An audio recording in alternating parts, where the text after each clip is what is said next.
There's a lot that goes into managing an orchard. Watering, weeding, fertilizing the soil, making sure the temperature is right. But most importantly, you have to keep the fruit in a good mood.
A reward on the road.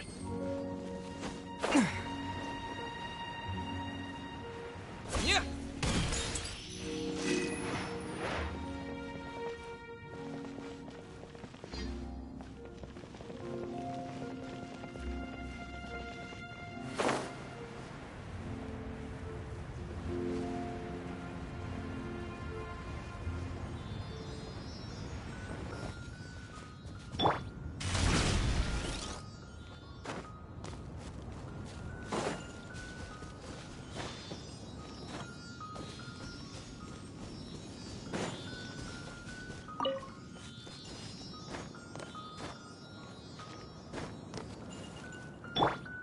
Incoming!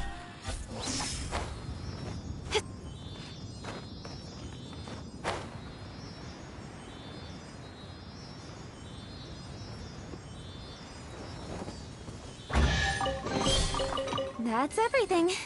On to the next. Running late again.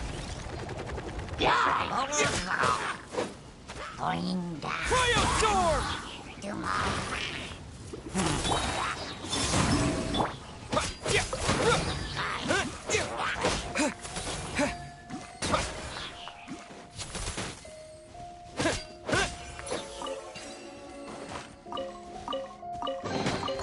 I'll keep this close.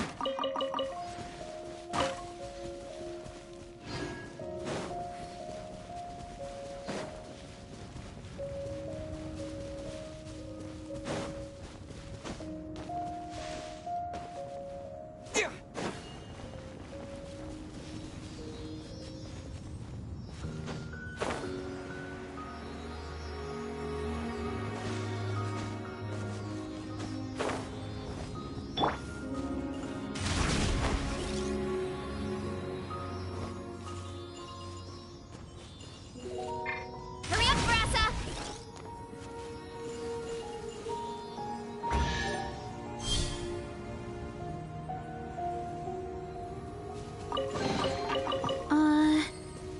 Did that grow out of the ground?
again!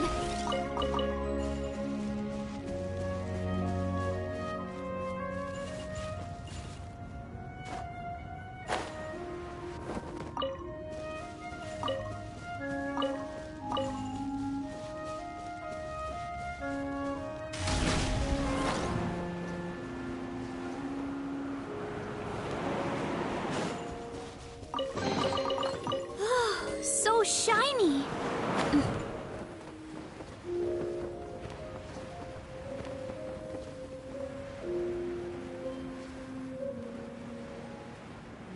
Look out below! Whoop! Surge! Cut to the chase!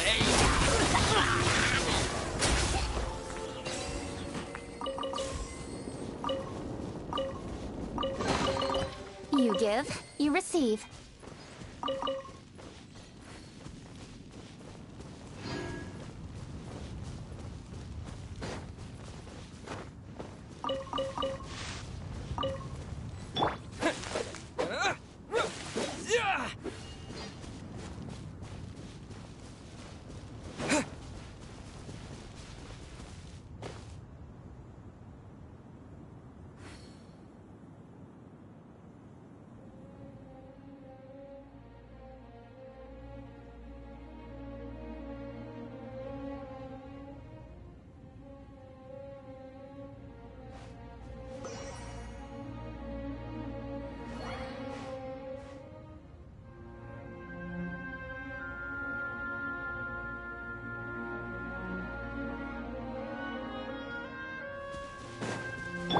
Running late again.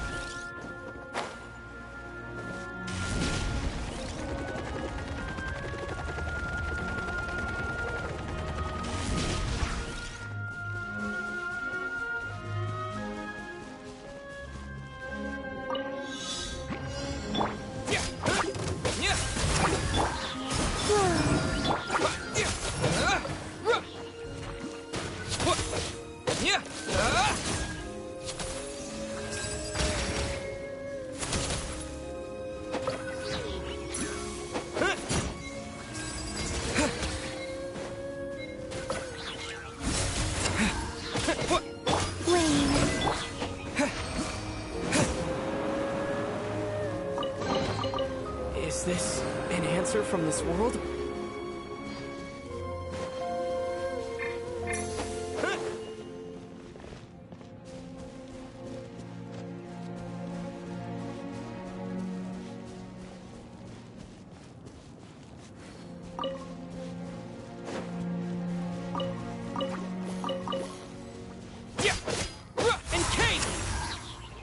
Surge.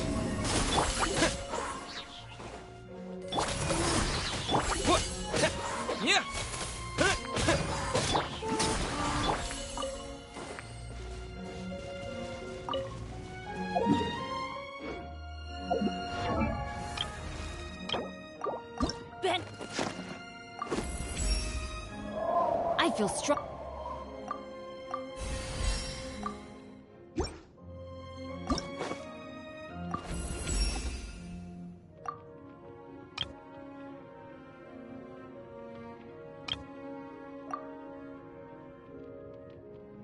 Oh, ow! Where did that come from?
Did that grow out of the ground? Surge. And Kate!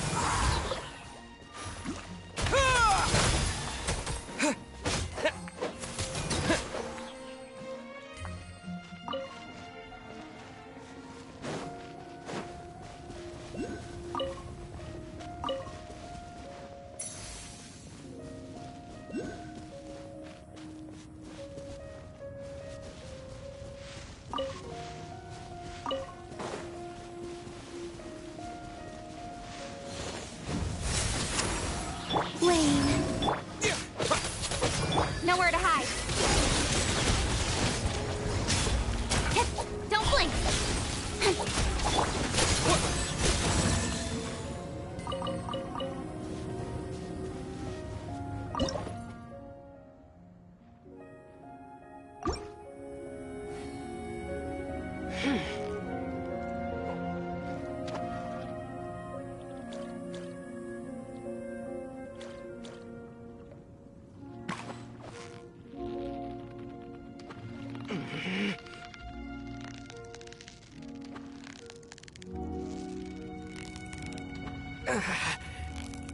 So close, so close! Stay cool!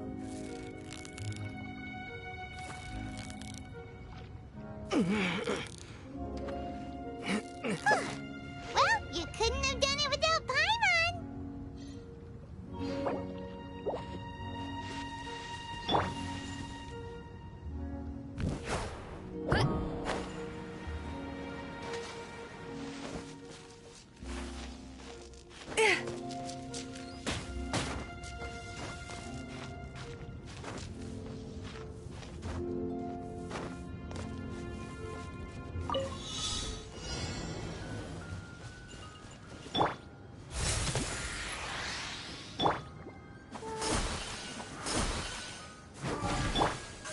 Incoming.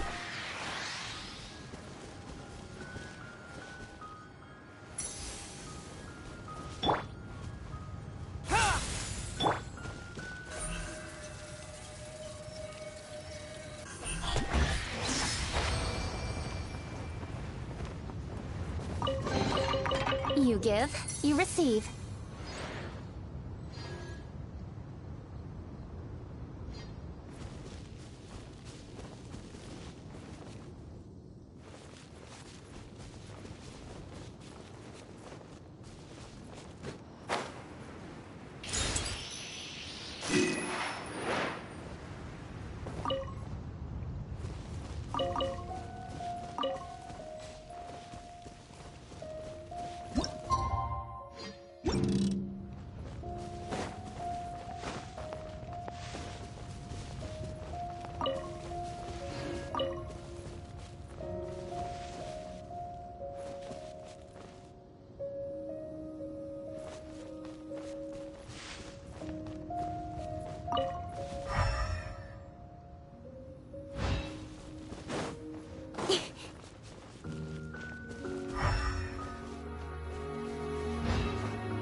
Hurry up, Brassa!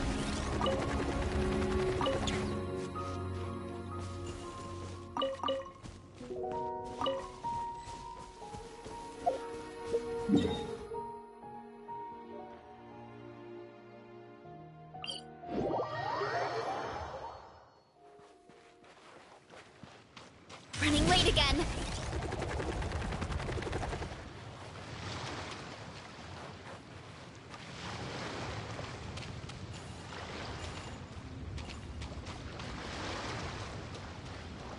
Time to roll! Get back on track!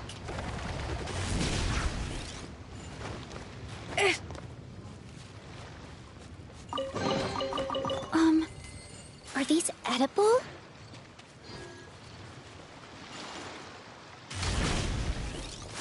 Time to roll!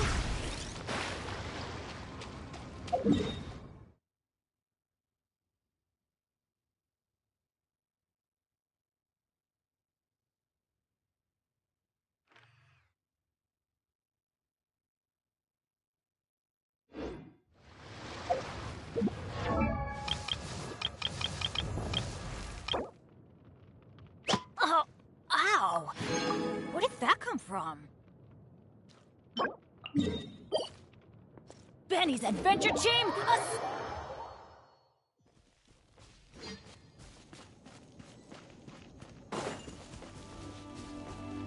Gotta steer clear of other people.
Heads up!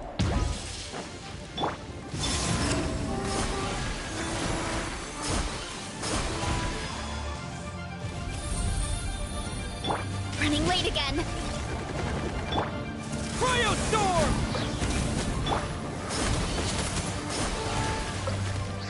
A moonlit night for all. Condense!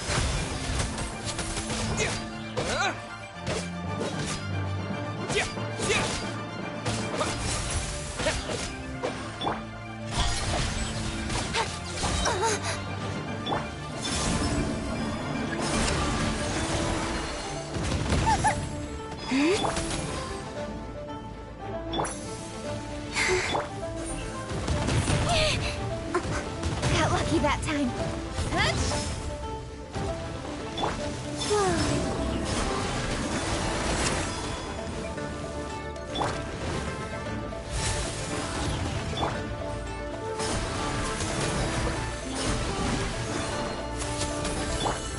With sword comes shadow.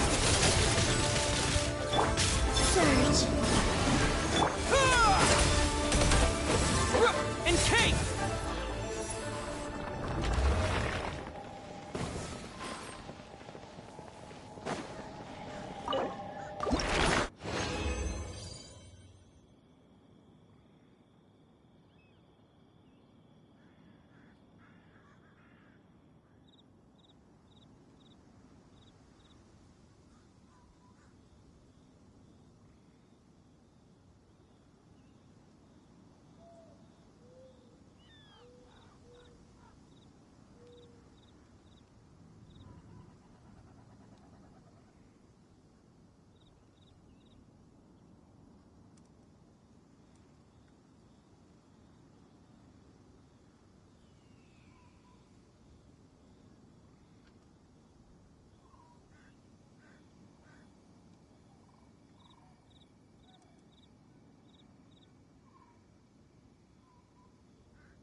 problem.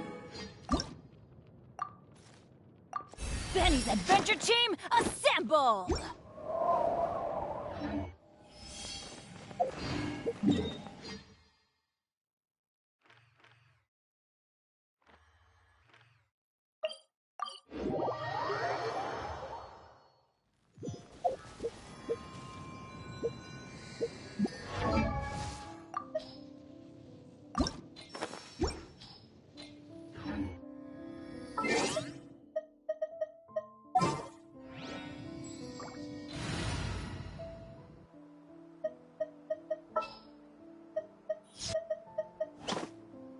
I won't hold you back.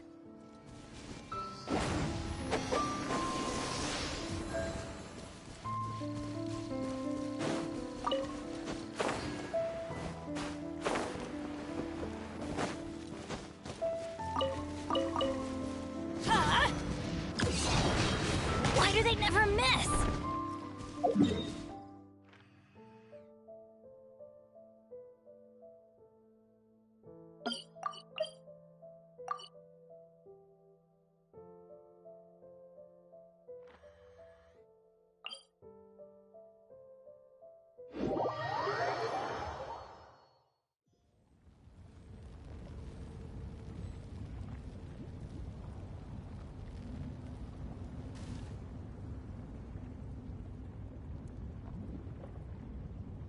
Benny's Adventure Team, assemble!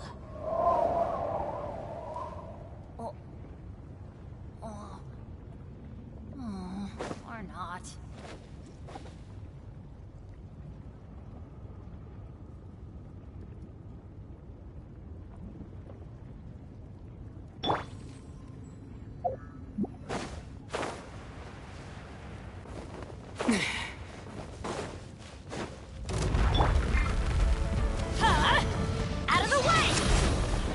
Adventure time!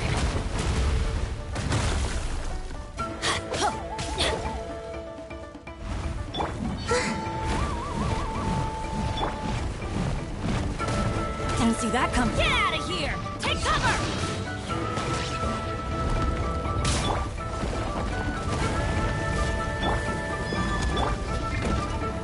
Get out of here!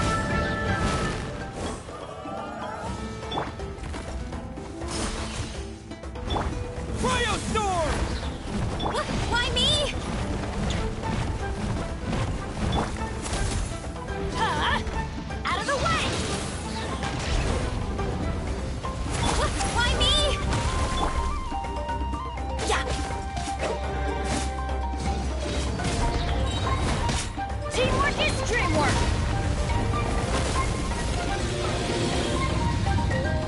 Off we go! Wait.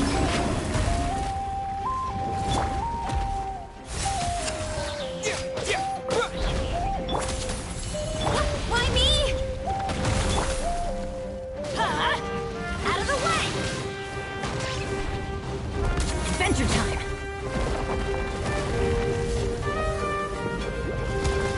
Get out of here! Take cover! Why me?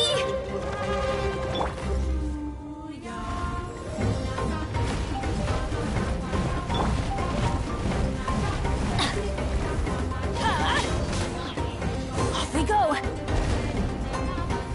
Why me?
Teamwork is dreamwork!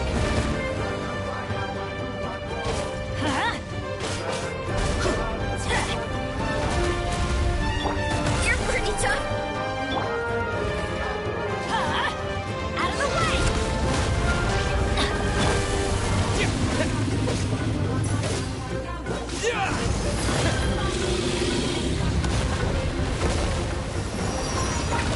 Why me?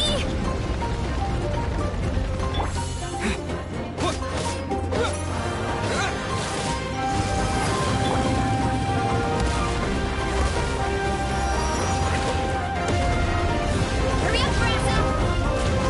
Hi! Yeah! Hi! Hi! Ow!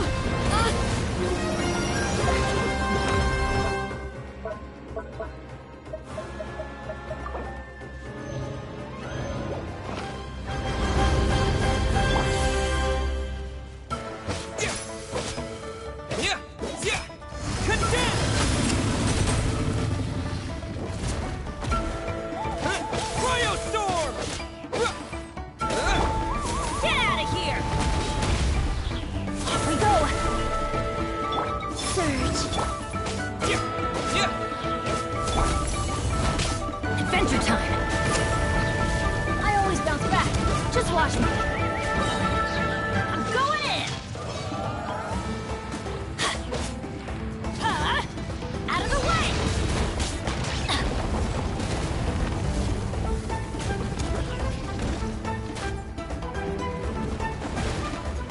Off we go! Huh? Take cover!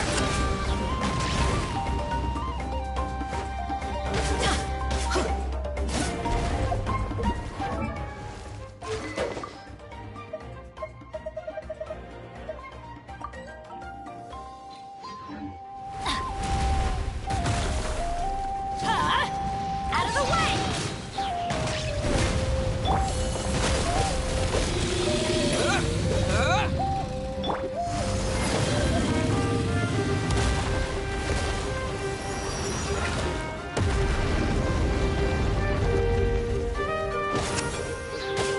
Teamwork is dreamwork! Get out of here! Hurry up, Brassa!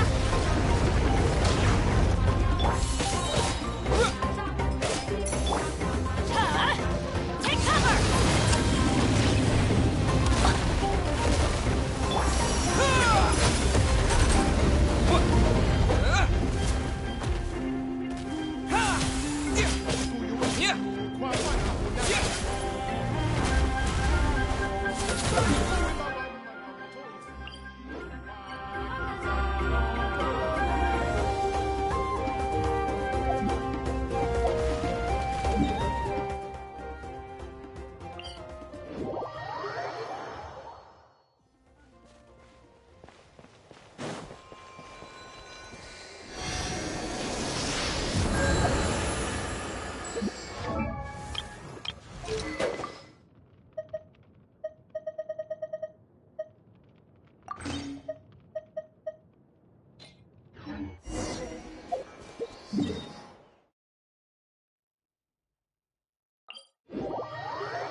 Get out of here! Out of the way!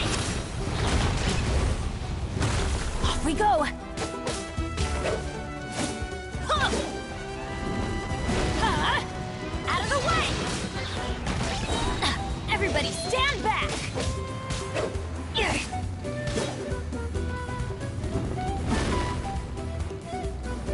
Huh?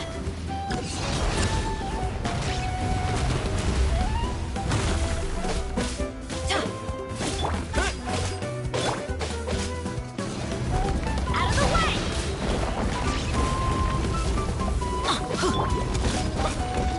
Encase!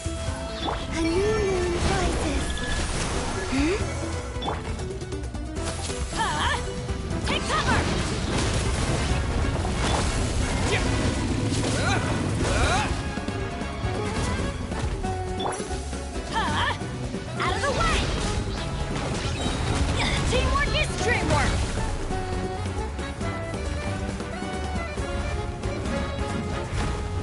Adventure time! Cryo storm! Condense! Yeah.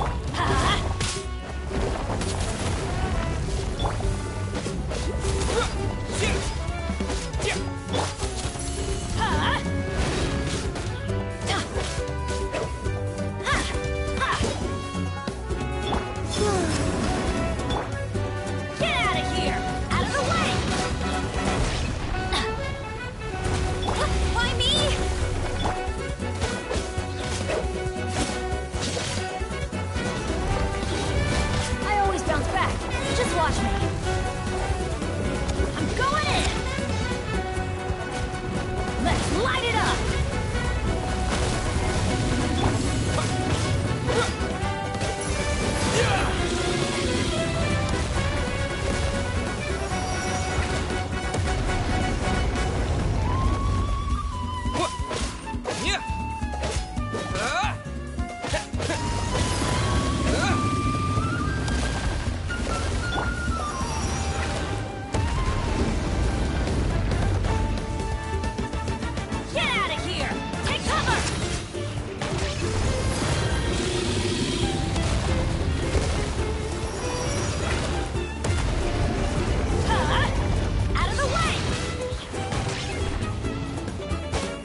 Can't afford any more bandages.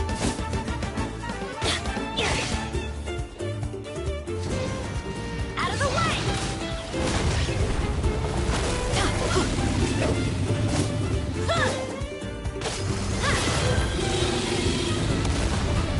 Going in! Get out of here! Out of the way!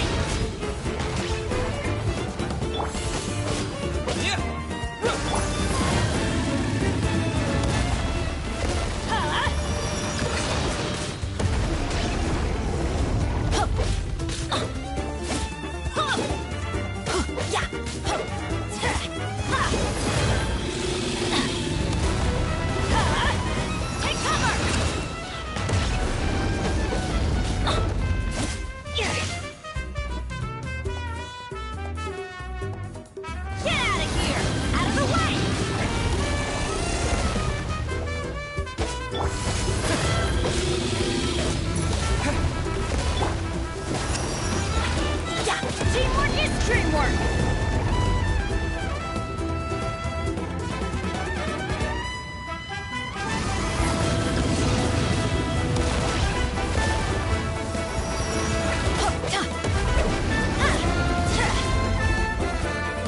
Get out of here!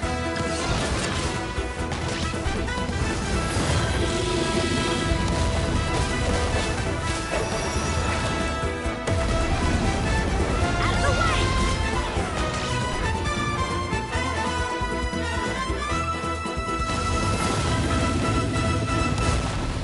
Get out of here! Out of the way!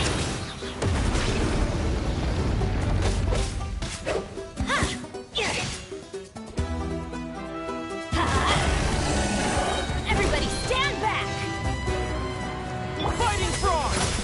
Cryo Storm! A moonlit night for all. Wade.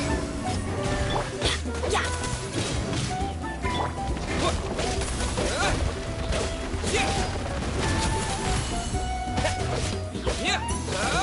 Encase!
Running late again.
Annie's adventure team, assemble!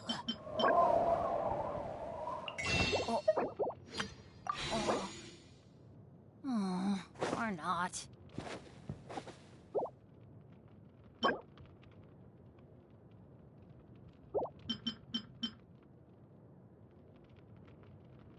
Oh, ow! What?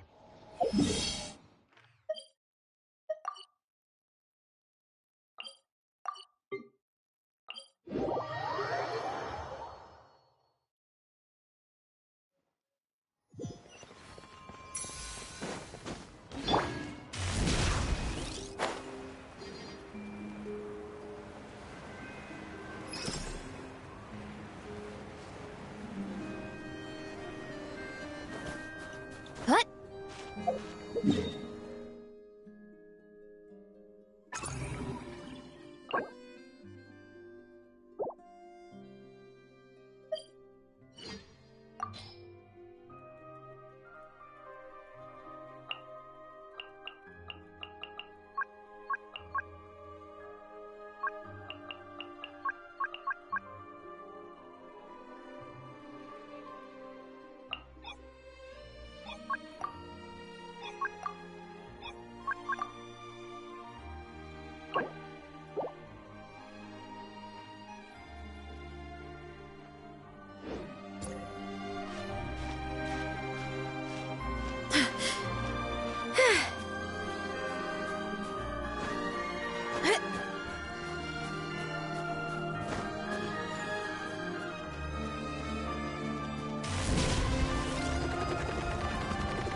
My parents always say, no matter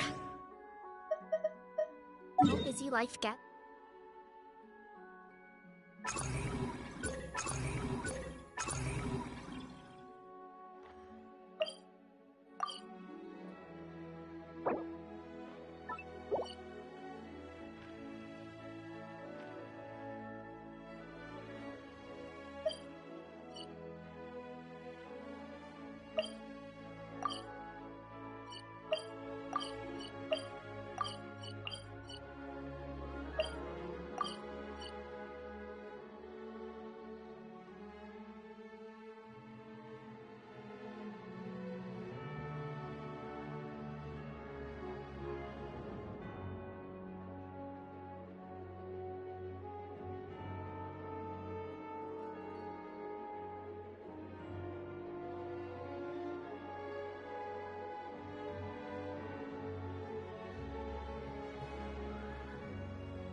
You should always sit down and enjoy a proper meal when you get hungry.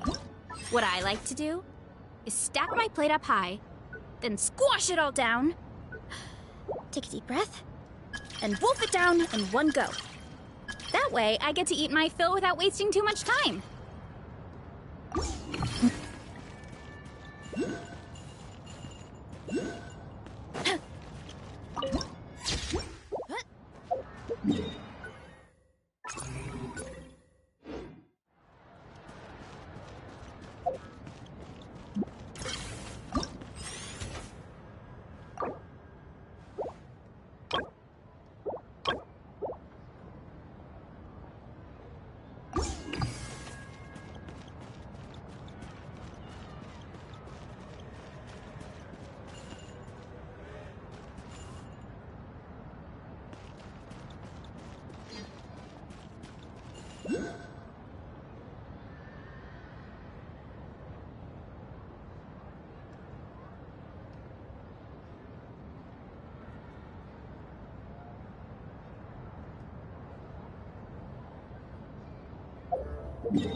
Time to roll!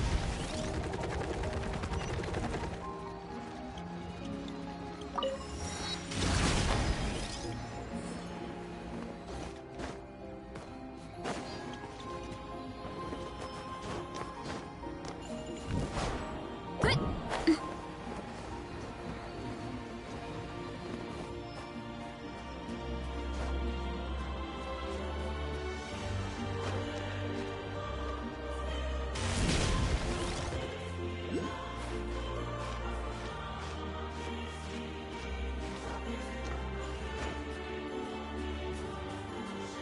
Running late again.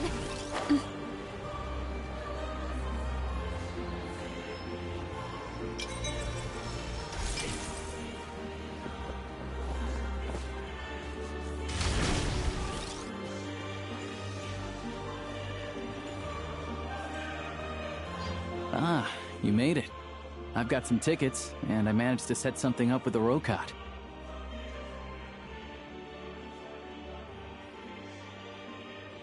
It'll have to wait until after the show, though. Happy to stay and watch? I doubt you've seen the Korolyevsky troupe on stage before. Pleasure. Here, this is the way in.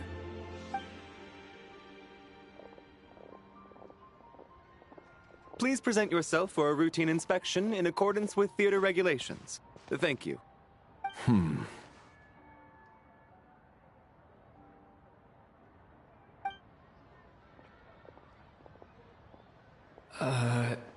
Is that guy with the Fatui?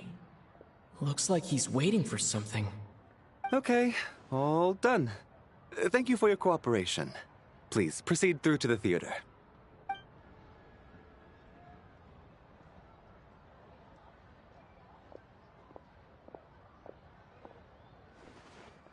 What's up?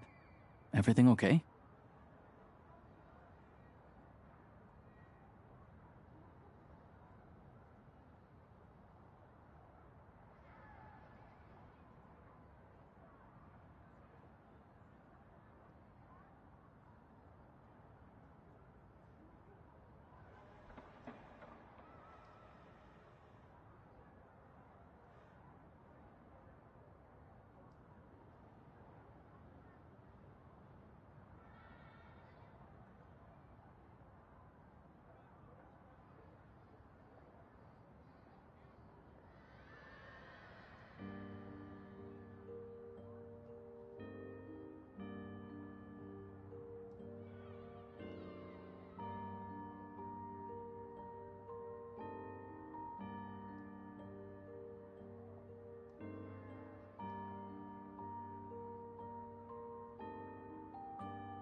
Snezhnaya's business and political leaders are always passing through here, so it makes sense that security's tight.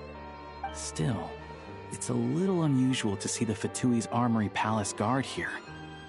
You saw him, right? The guy right at the back. Strong, silent type. His name's Valeri. He's part of the Special Assignments Battalion, but I only ever see him here for one thing: to look for a guy named Mitya.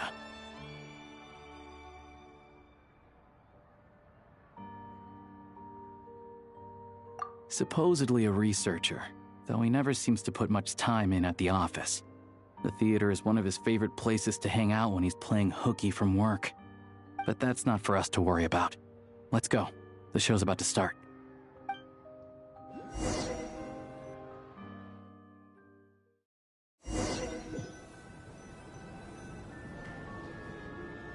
What do you think? Pretty impressive, huh?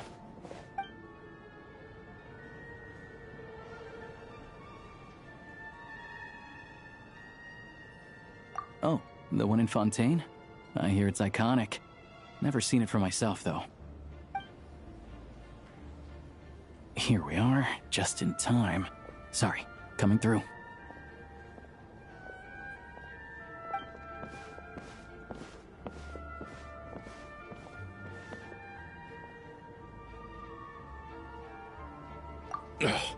If you're gonna show up late, What's his problem? Look, there she is. That's who I'm introducing you to later. She's the lead singer of the...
This leads directly to the green room. They're expecting us. Vodyanitsa will be waiting for us there.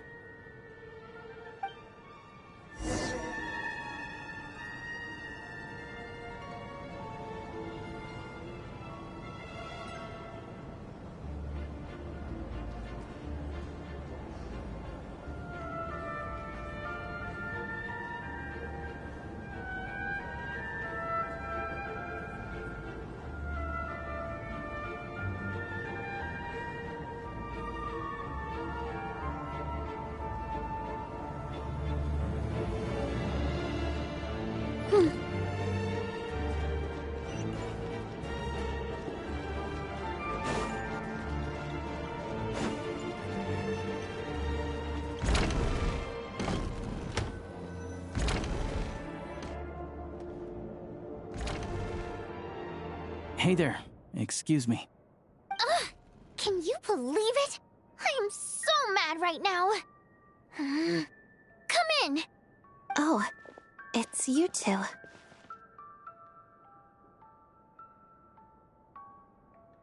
Huh? You know each other? Oh, wait. Is this who you were telling me about? The one you met yesterday and couldn't stop thinking about? I never said that. Yes, you did. Why are you denying it? It was right before I went on that rant about the moody factory owner. Oh, I remember it so clearly. Might I ask what brings you two here? Oh, I just brought him here to see the show. And when it finished, he was full of praise for Vodyanitsa's performance. So I thought I'd try my luck, see if we could get the chance to chat for a bit. Maybe get an autograph? You work here. You of all people ought to know that's against the rules. It's not what the green room is there for. Oh, what's the big deal? Come on, don't be shy. I can give you an autograph. You can take a picture too if you want. Do as you please. I finished all my shows for the day. I'll leave you to chat.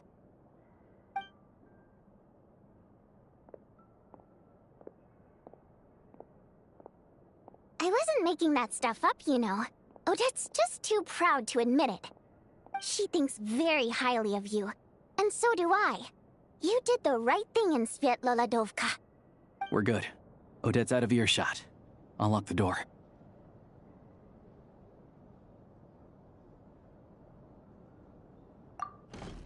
Confidentiality, of course. The Rokot is very strict on that. Whoa, Alosha! Not out loud! Not with an outsider here! Relax, I've taken care of it. Look at this. The President's reply sent this morning. Wait, so he's been approved to join? You told me last night that you wanted to get intel from the Rokot. Unfortunately, Rokot intel is only available to members. But ever since you set foot in Snezhnaya, we've been working together. I've seen the way you work, your character, and your motives. Everything about you is perfectly in alignment with what we're trying to achieve in the Rokot. So I figured I might as well cut to the chase. I wrote a letter to the President explaining your situation, including just the right amount of detail. His approval came very quickly. Of course, it's still your decision whether you want to join or not. We'll respect your choice.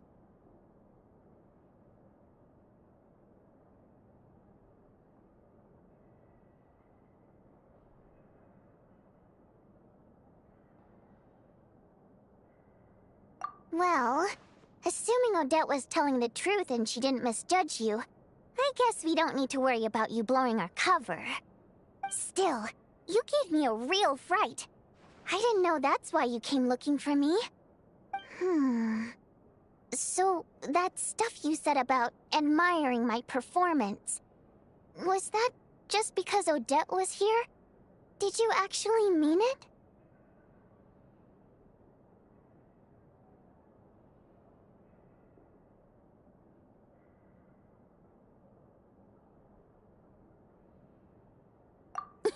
Now you're talking. That's what I like to hear. Anyway, let me give you a quick rundown of how things work. Like I said, the Rokot is a covert organization, and we hide our identities. Members typically don't meet in person or even know each other's identities. This helps us maintain a high level of independence and secrecy. Because of this, members are basically free to decide their methods without constraints, so long as the outcome of any activity doesn't violate the organization's principles. After all, we don't have any ostensible contact with each other. This way, if anything goes wrong, no one else will be implicated. Beyond the freedom to choose how you operate, it's also your choice whether to act at all. We have plenty of members who have yet to take any action. In short, joining the Rokot in and of itself won't place any restrictions on your activity in Snezhnaya. There's a code of conduct you can read if it interests you. But basically, as long as you don't plan on using your anonymity to go around doing evil, you'll be fine. I tried reading it 5 or 6 times. Never made— Great. Then I'll go grab an official application form. Be right back.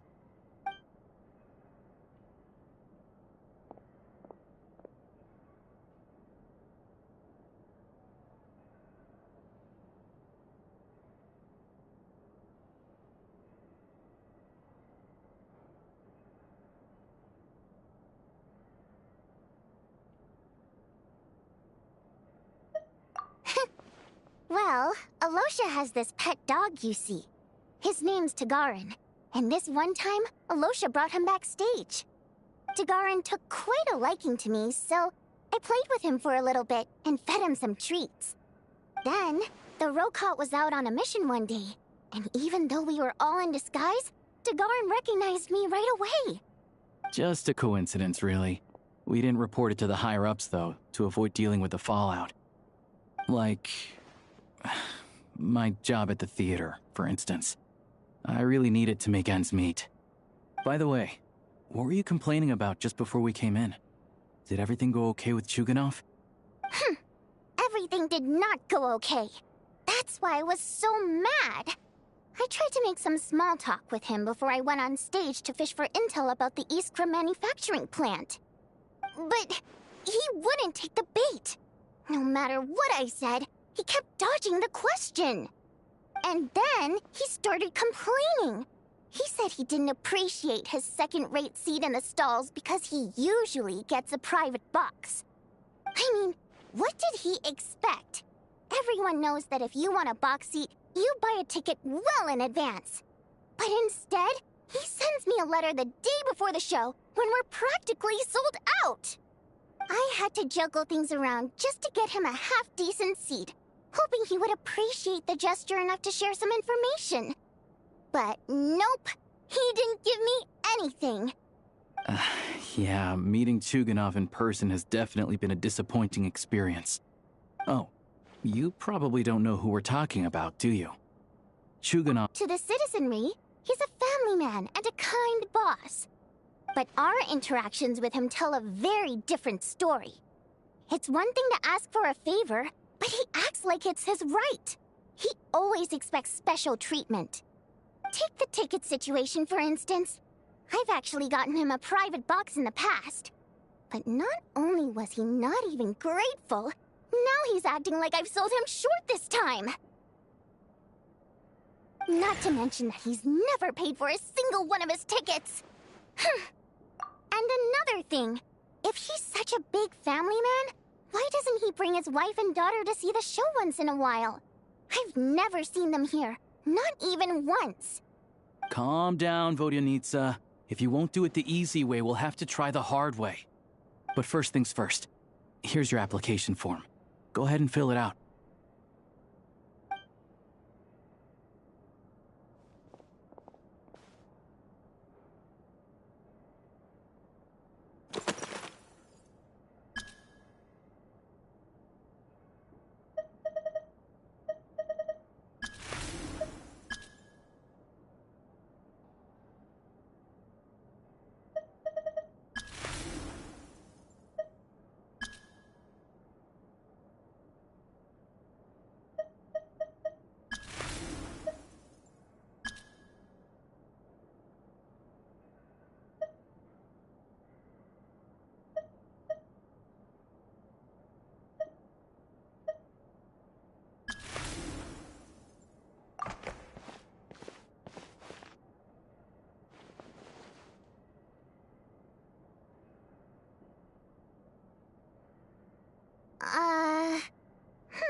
Looks like I'll need to make a few little tweaks here and there. But other than that, you're good to go. We'll hold on to this for you. All right. Now that we're officially Rokot comrades, I can tell you. Chuganov is the target of our current operation. Recently, we've done some recon work at the Iskra manufacturing plant, which pretty much confirmed that their energy consumption is way beyond the legal limit. All we need now is some direct evidence to present to the Vetcha, so we can demand that they shut the plant down. That way, the Kresny Crystal can be allocated to where it's needed most. I was hoping he might let slip during one of our chats, but he's too tight-lipped. We'll have to find another way. I'm meeting another regular theater-goer tonight, Mitya. But Valeria's here too, and he's probably looking for Mitya, so he may end up being a no-show. Don't you worry. He must know how to dodge Valeri, or he wouldn't be showing up on time for every performance. Mitya is a renowned energy expert. Although we can't get any direct evidence of the excessive energy consumption at the plant, we can accidentally let the information slip to him. The authorities should take someone like him seriously. So if he starts raising questions about energy use at the Iskra manufacturing plant, there will be a proper investigation. Also, we're not allowed on site, but he has clearance.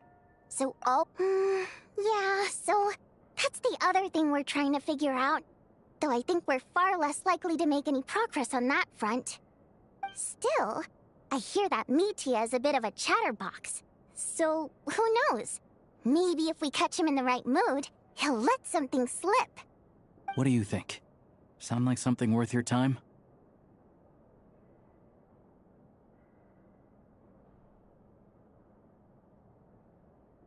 Okay, in that case, you guys find a seat somewhere nearby. Pretend you're a couple of buddies there to eat, and keep your ears peeled for useful information. He's a huge fan, so I doubt he'll have his guard up around me. But you two need to be convincing. If he suspects anything at all, he might stop talking. Sure. Don't worry. We'll make a believable pair of buddies.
Perfect! You've sold me already.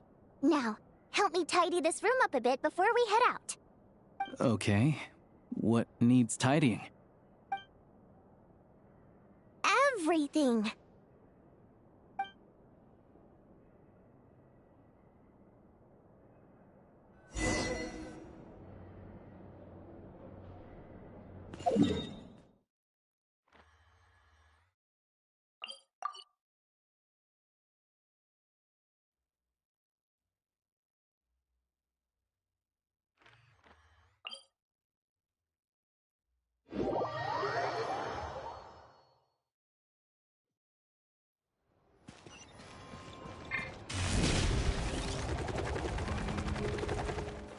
Running late again.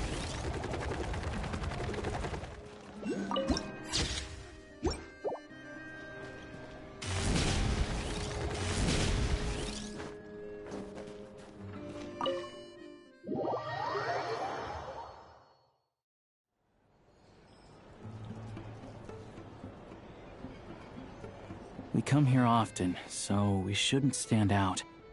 Let's sit here. Now, it's up to Vodyanica. Let's see how the conversation goes.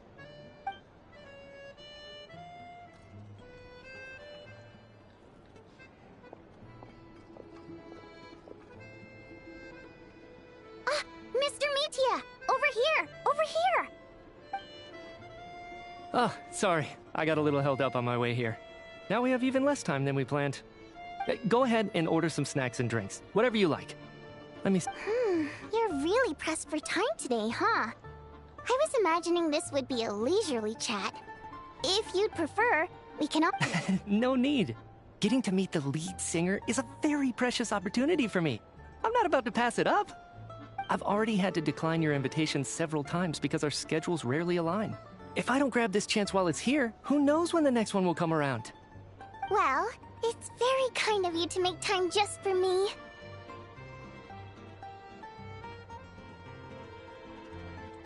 I'm not too sure, to be honest.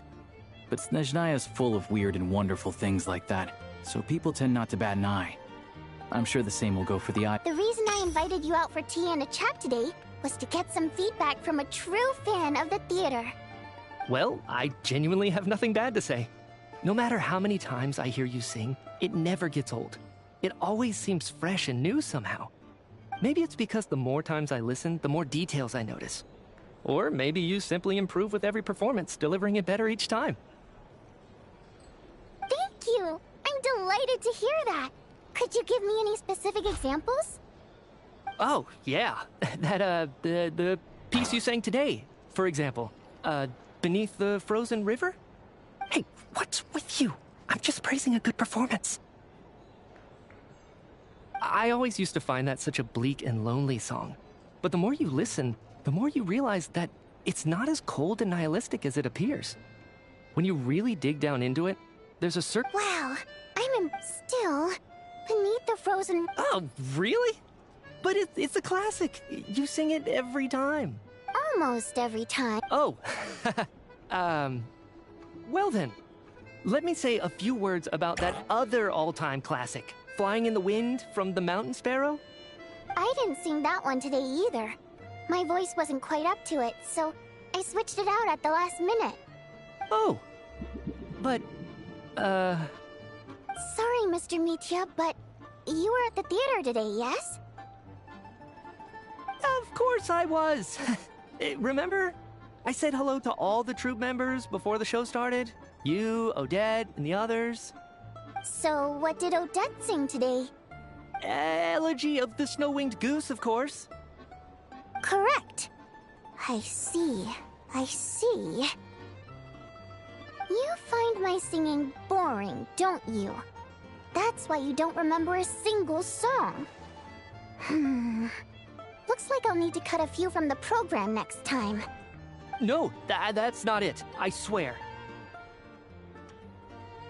All right. I'll be straight with you. I'm sorry.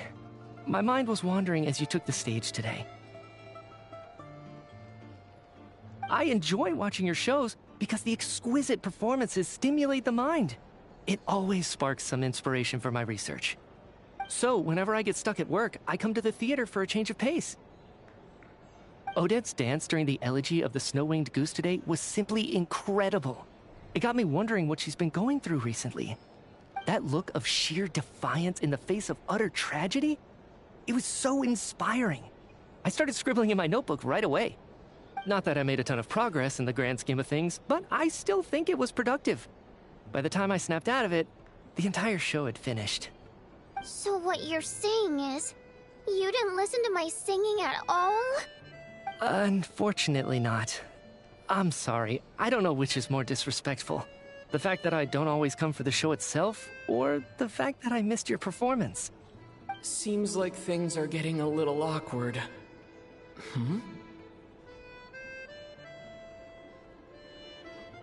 Mitya just stepped into a conversational minefield.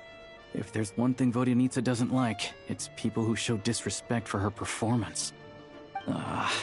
This meeting was so hard to set up. Don't tell me it's already falling apart. It's fine.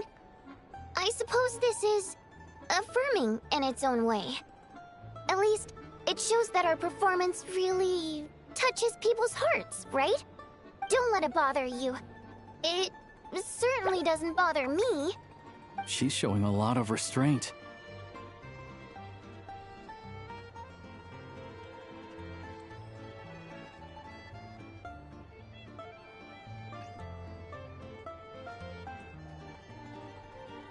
Well, I'll be sure to let Odette know how much you adored her performance. Please don't say that. I always love your performances too. It's just that inspiration struck at the wrong time today. I'm usually all ears. I know, I can tell. That's why I value your opinion. I'm sure some people can't stand it when others praise their coworkers right to their face, but not me. No, sir. Fair enough. I still feel kinda bad though.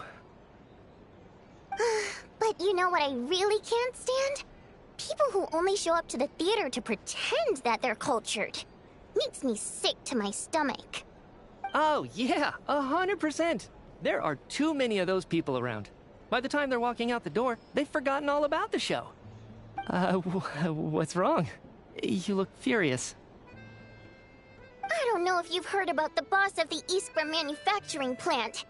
He isn't even a theater investor, but he always demands the same privileges as actual investors. Box tickets only, premium drinks, even the right to request specific songs. Well played, Vodyanitsa. Seems like she's harnessing her rage to steer the conversation back on track. Now that you mention it, I've interacted with that guy before. I gotta say, everyone holds him up as an example of a benevolent businessman, but I don't know. I don't see it. Yeah, He couldn't care less about what's happening on stage. He's just there to flaunt his social status. I hate that I have to prepare programs for guys like that. What's the big deal with that factory he runs anyway? I asked around a bit and heard some pretty shocking stories. Sounds like he's just another greedy capitalist. Oh, really? Yep, the things people are saying are pretty damning.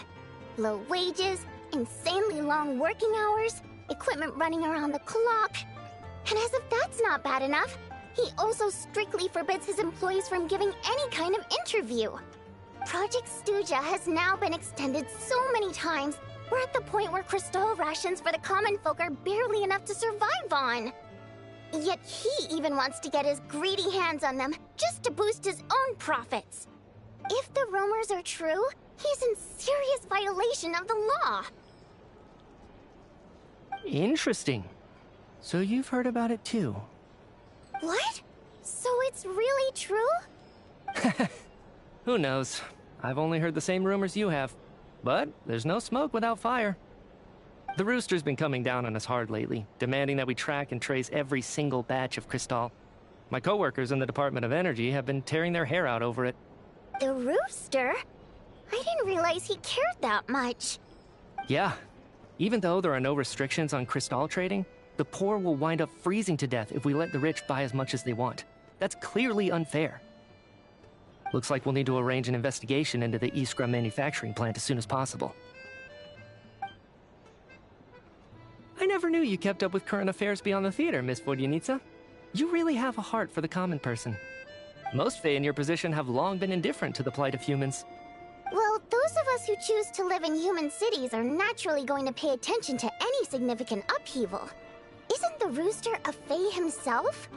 I'm just surprised to learn that even someone with as much experience as him is getting so stressed out over Project Stuja. What is the end goal of this project anyway? This is it. We're finally going there. I'm sure Mitya can sense on some level that she's fishing for information.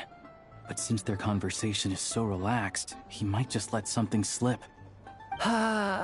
It's stressing me out too. If I'd only made better progress with my research, things wouldn't have dragged on this long.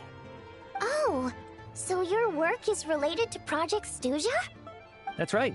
The Armory Palace needs a brand new energy source. Not the power of the Light Realm and not elemental energy. Right now, the only thing that meets the requirements is the power contained within stellar linchpins. But harnessing that power is costly. Each step of the process requires enormous amounts of Kresnet crystal, from extraction to quantification to attempts at conversion. Progress has been painfully slow, and the team is getting burned out as time goes by. Sometimes, I see people staring into space as if in a trance. Could it be that this new energy source has side effects? No, it doesn't affect us, because the energy is used for... Okay, I got it. Stop choking me. Sorry, I can't talk about that. I think we're all just exhausted. We've been working ourselves to the bone for so long with so little progress to show for it. It's no wonder people are struggling to stay motivated. Seems like I owe you an apology. I shouldn't have gotten so mad at you for not paying attention during the show. Don't worry about it. I count myself lucky, to be honest. I don't envy the people who work closely with the Tsaritsa herself. I'd much rather be in my current position. At least I don't have to shoulder any major responsibilities. So they're trying to develop a completely new kind of energy.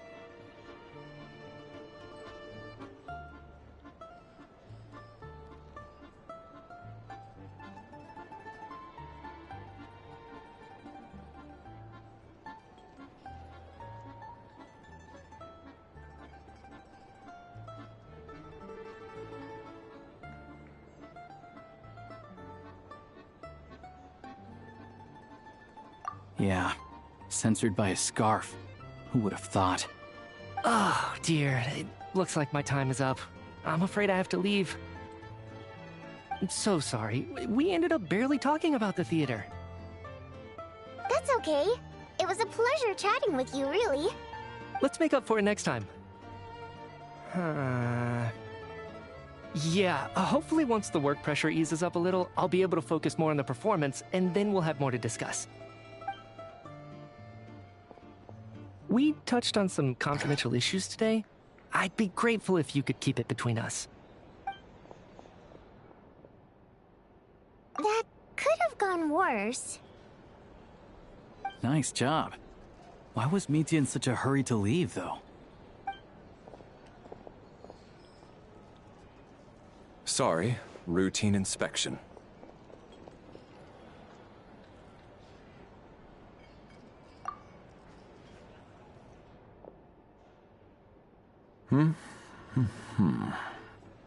Okay, let's go. So he wasn't rushing to get back to work. He must have calculated that Valeri would find him here in exactly 25 minutes.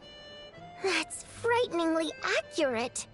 One of the main duties of the Special Assignments Battalion is to ensure that important figures stick to their schedules. All right, time for us to get going too. Excuse me, check please. We'll settle our check too, then. Oh, hello there. Mr. Mitya paid the check before leaving. He also asked me to pass on a message. He said it was an honor to share his tea break with Miss Vodyanitsa and her two friends. Wait. So he knew we were here all along? This raises a lot of questions. Did he deliberately mention the new energy source so that we'd overhear it? Maybe his work isn't confidential after all. Maybe the key here is the purpose of this new energy. I guess that's the next thing to look into.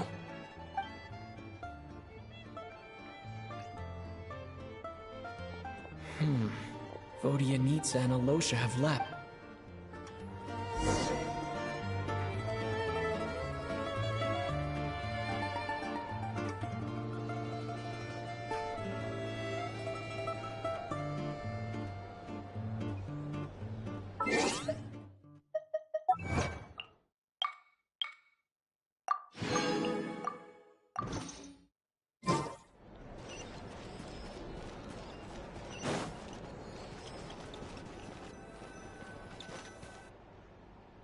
You're back!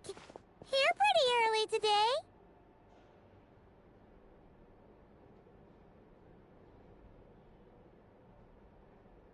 Paimon was just gonna mention that.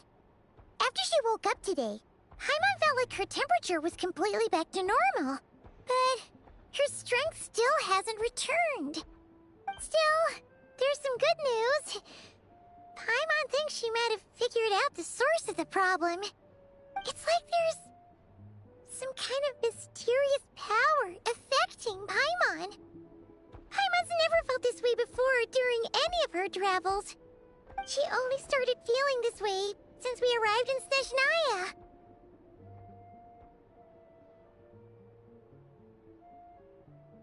That's right. The Armory Palace needs a brand new energy source. Could that have something to do with this? What is it? You're making that face again. You know, the one you get whenever you have a light bulb moment?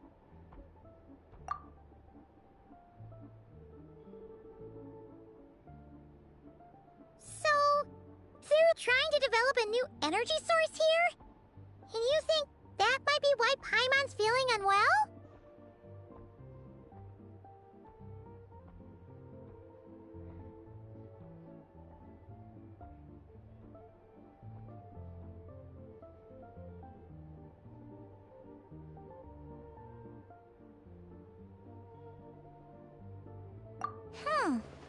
Well, Mitya denied that the energy they're researching has any side effects. Although, he did say that people working on the project have been having issues with their concentration and short-term memory.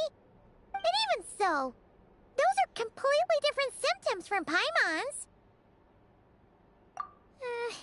It's pretty faint, so it's kind of hard to tell. Sure, Paimon's with you there. But how, though?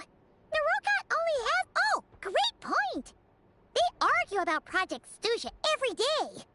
If we could sit in on one of their sessions, we might pick up some new leads.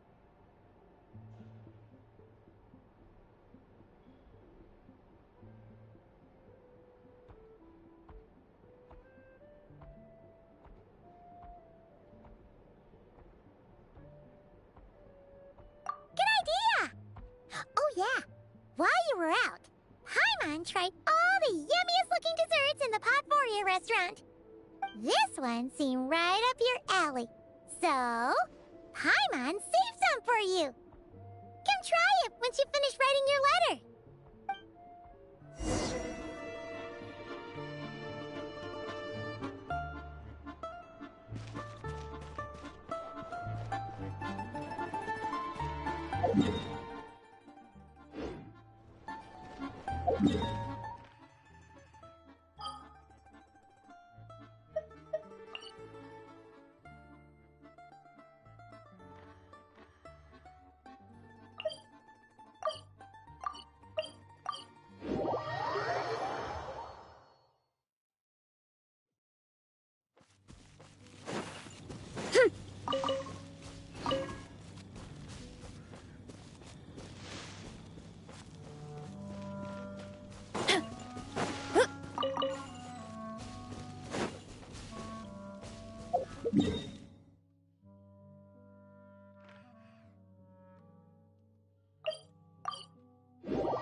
Running late again.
Running late again.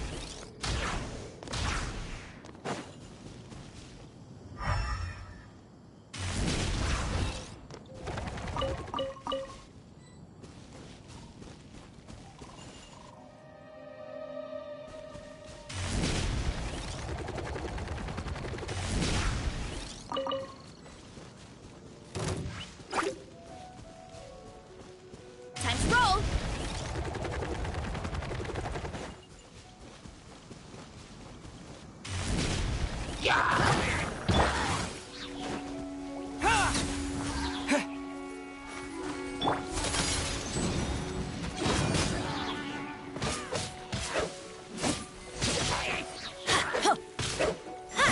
Let's light it up! Off we go! And take! Adventure time!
again!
Hurry up, Brassa!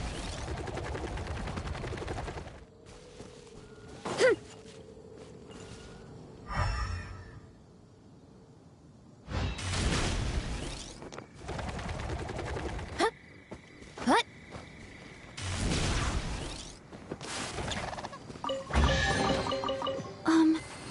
Are these edible?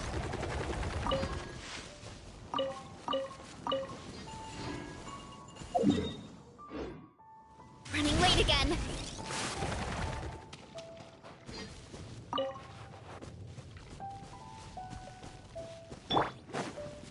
Get out of here! Take cover! Off we go! Cryo Storm!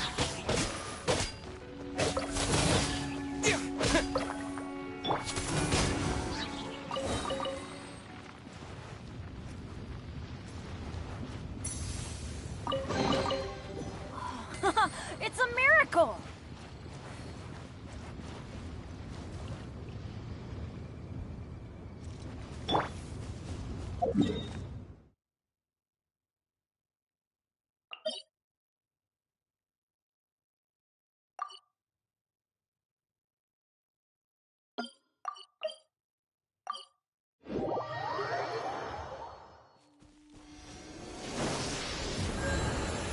Running late again.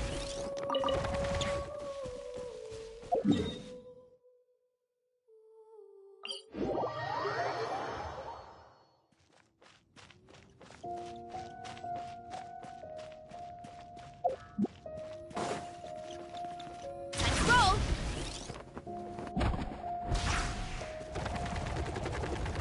Here I go.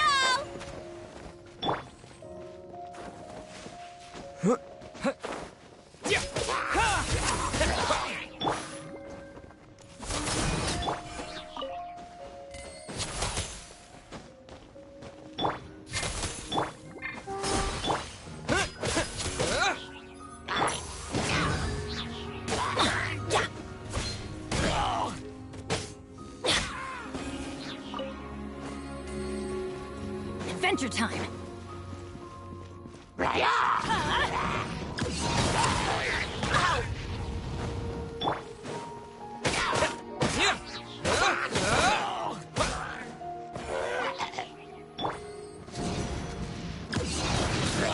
Why do they never miss?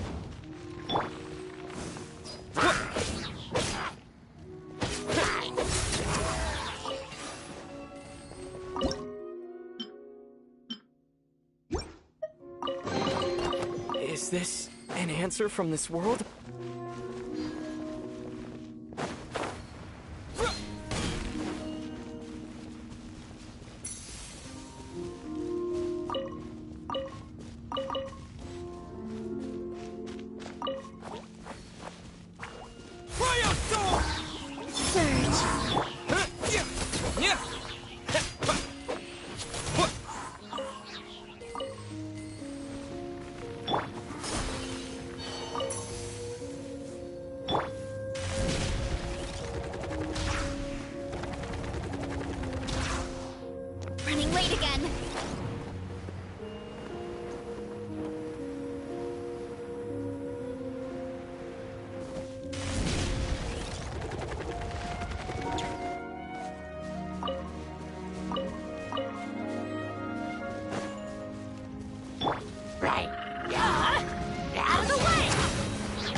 in the morning?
Oh, ow! Where did that come from?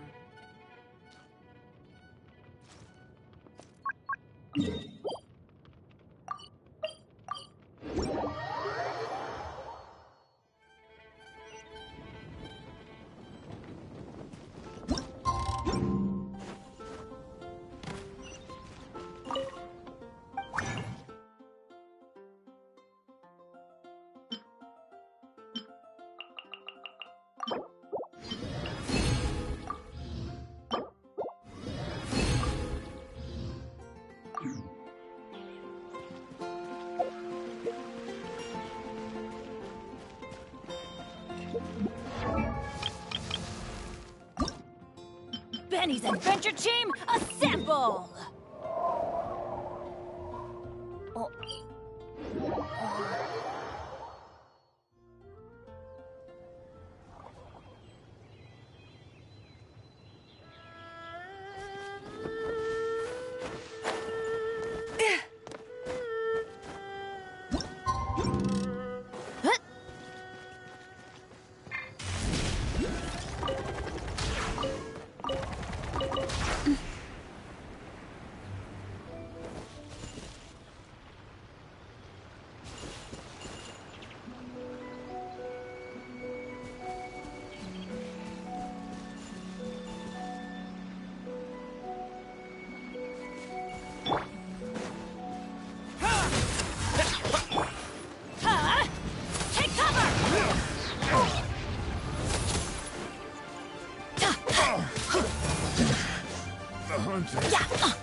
There's no end to this.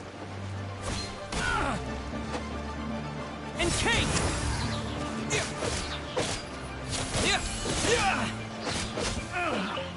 Finally done.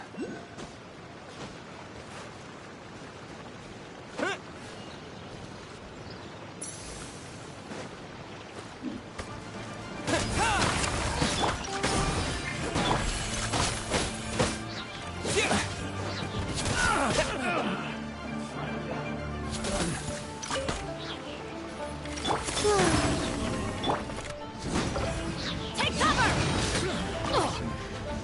The hunter becomes the hunter.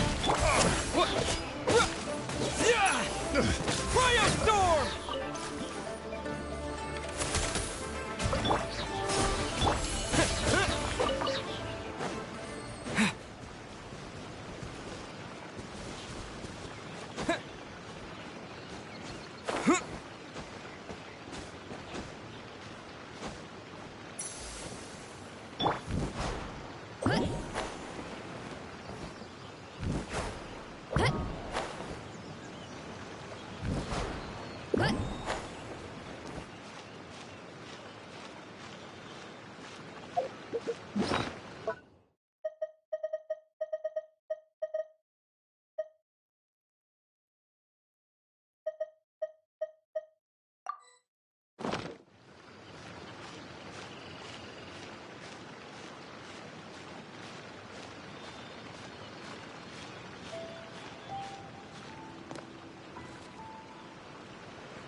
Running late again.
wrong test subject.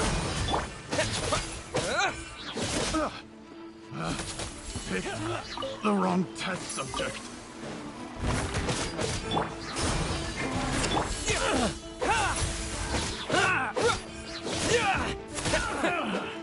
Finally done. You're open.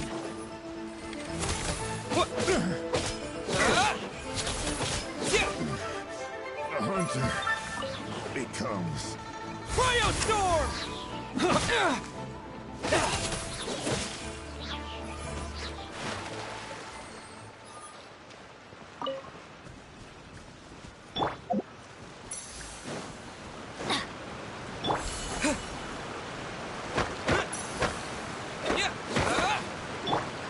Get out of here!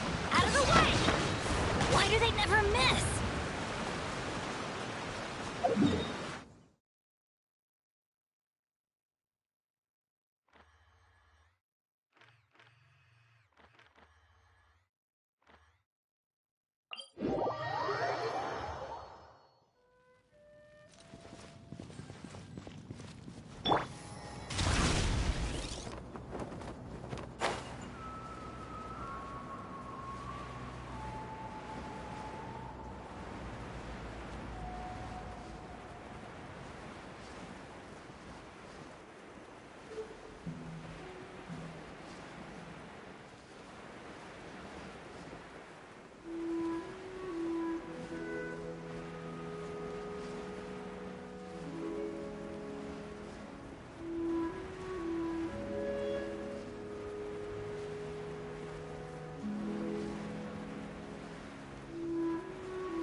I'll keep this close.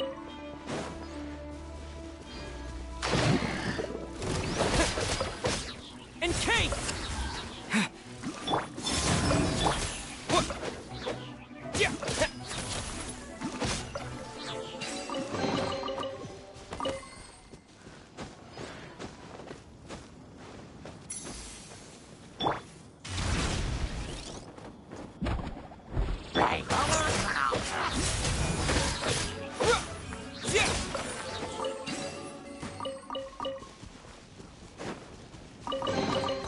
A reward on the road.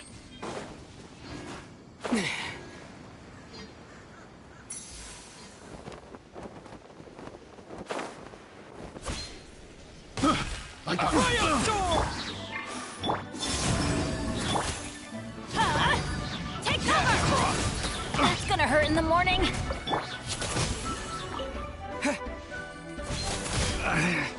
Should replace my hammer. I'll keep this close.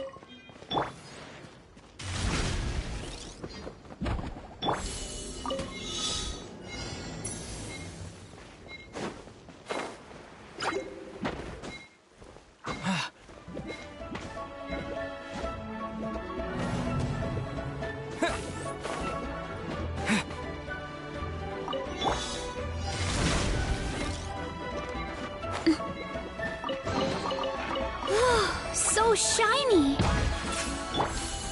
Encase!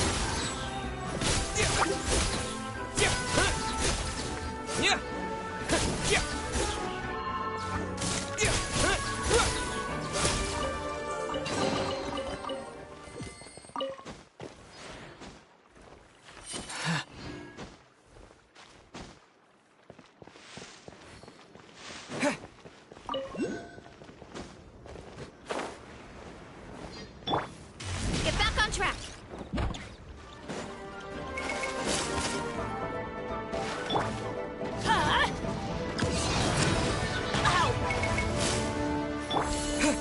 Cryostorm!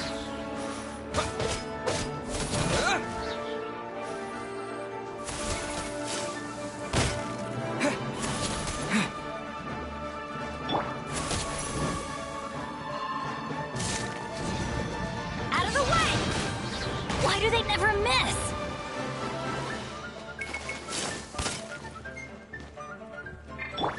Headbutt!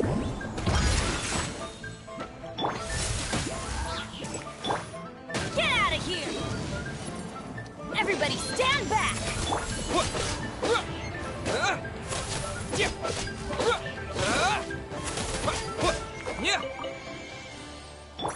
Running late again. So shiny. Here I go!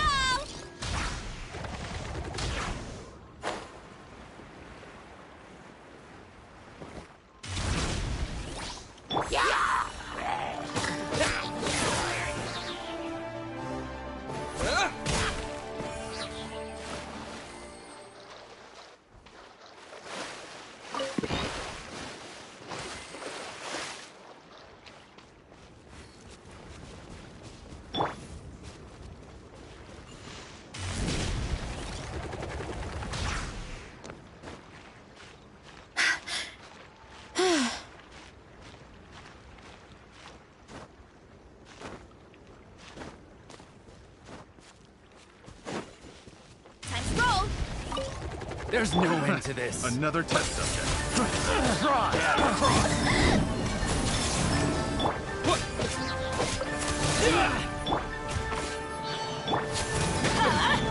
Out of the way! Adventure! Should replace my hammer. Finally done.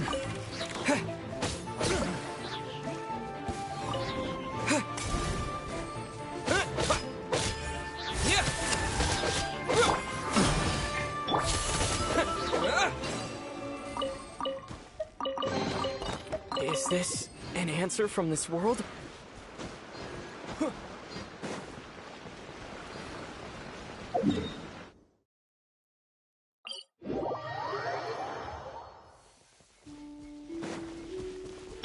Hurry up, Brassa!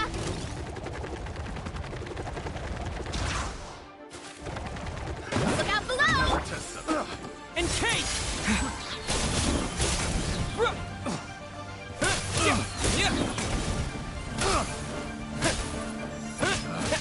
Picked the wrong test subject.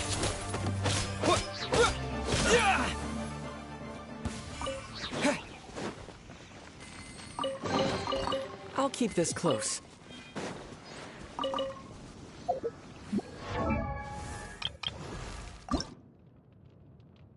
Oh, ow! Where did that come from?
Running late again.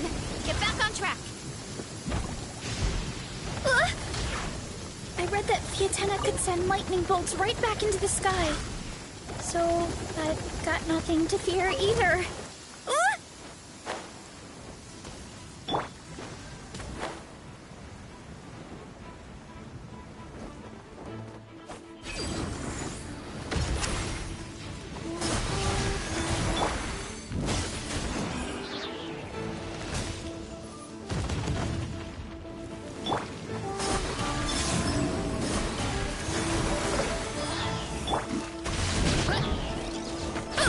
Look out below!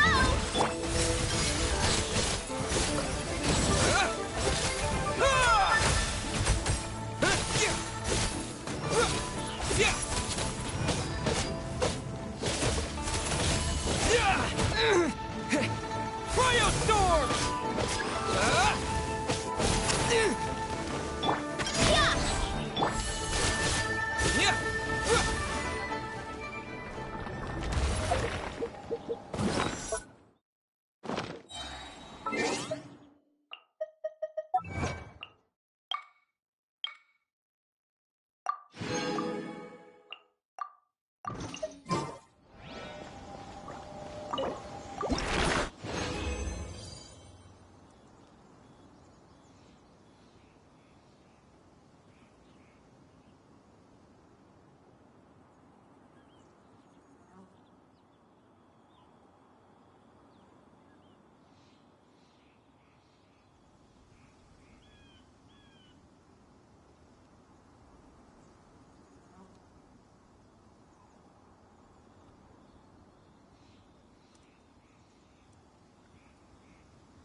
Rain, a moonlit night for all.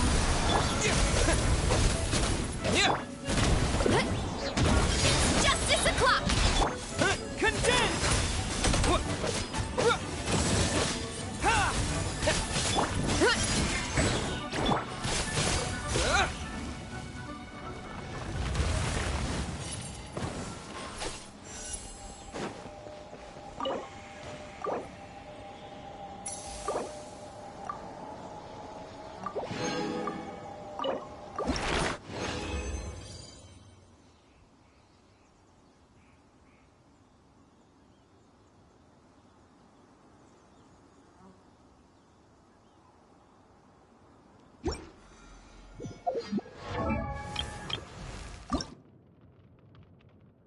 Oh, ow!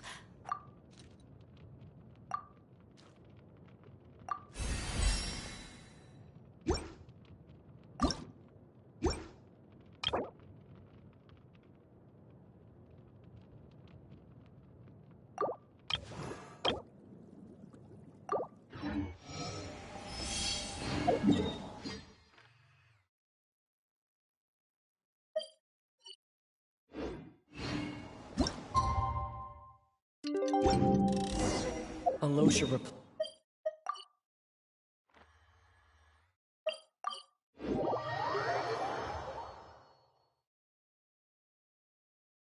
Time to get ready. Then head to the Snezhnograd Vecha. Ad Astra Ebisosk. Thank you for completing. Ad Astra Eb.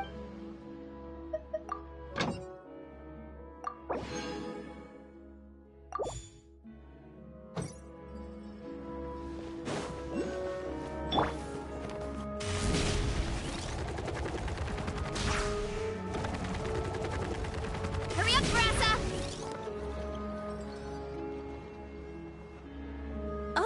Miss Vodyanitsa, prima donna of the Korolievsky troupe. What a surprise meeting you here. Will you be sitting in on a session of the Vecha? Sorry, I'm not taking interviews today. Oh good, you're here. The session's about to begin. Let's get inside. Please wait, Miss Vodyanitsa. Could you introduce me to your new friend?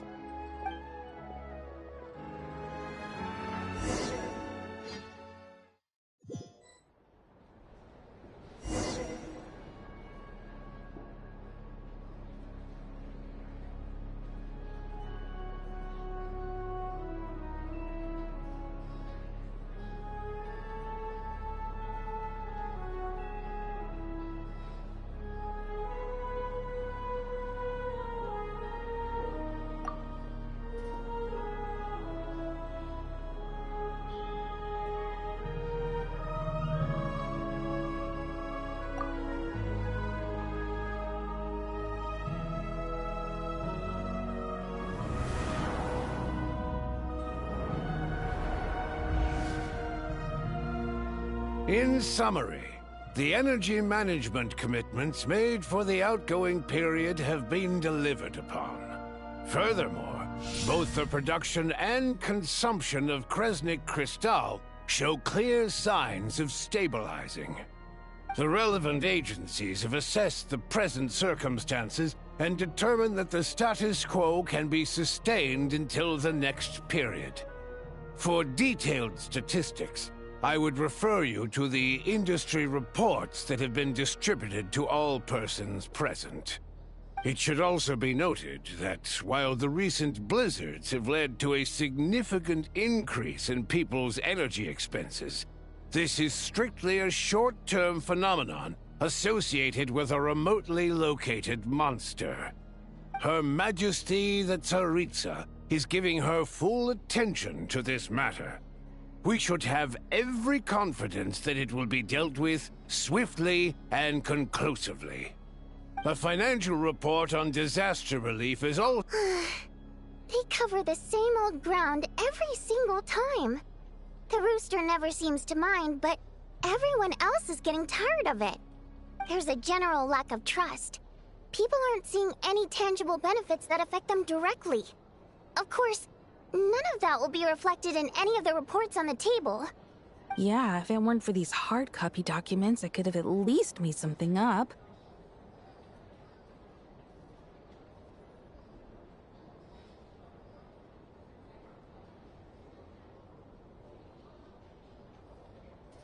Oh, don't mind me. I'm just out here trying to hit my interview quotas. Bring out the Kvass. Ever read it? Best-selling newspaper in town. If I remember correctly, you guys don't even have a sales permit. You have to sell from stalls on the street. Okay then, best-selling street stall newspaper in town. Still counts.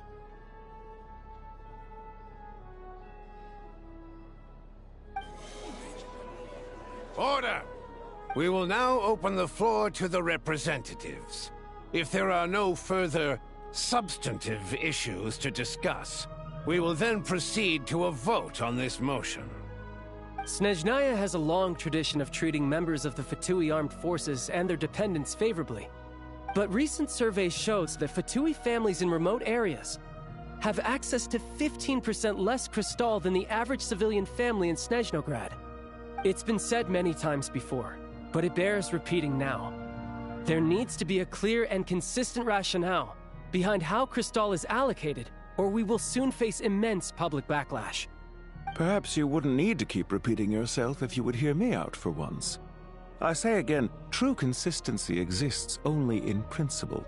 In the real world, fairness is relative. You appear to treat resource allocation as a simple function of production and population. So what about when the equipment used in production breaks down? Have you factored that into your equation? And do you even know how long it's been since Snezhnaya last conducted a census? If I knew the answers to questions like that, I'm sure I'd be a very wealthy man.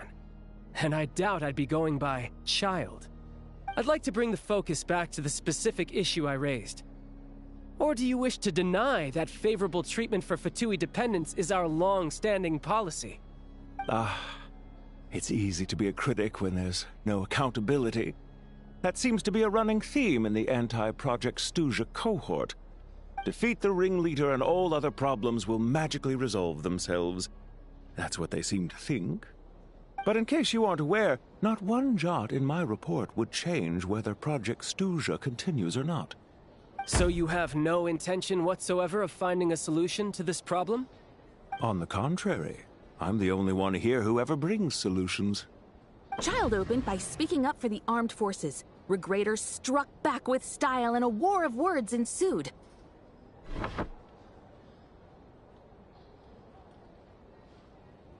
Our reporter was live on the scene to get the audience's reaction as it all unfolded. Who do you support? The people have spoken! Child received raucous applause from the crowd as he pushed Regrator onto his back foot with a relentless barrage of questions.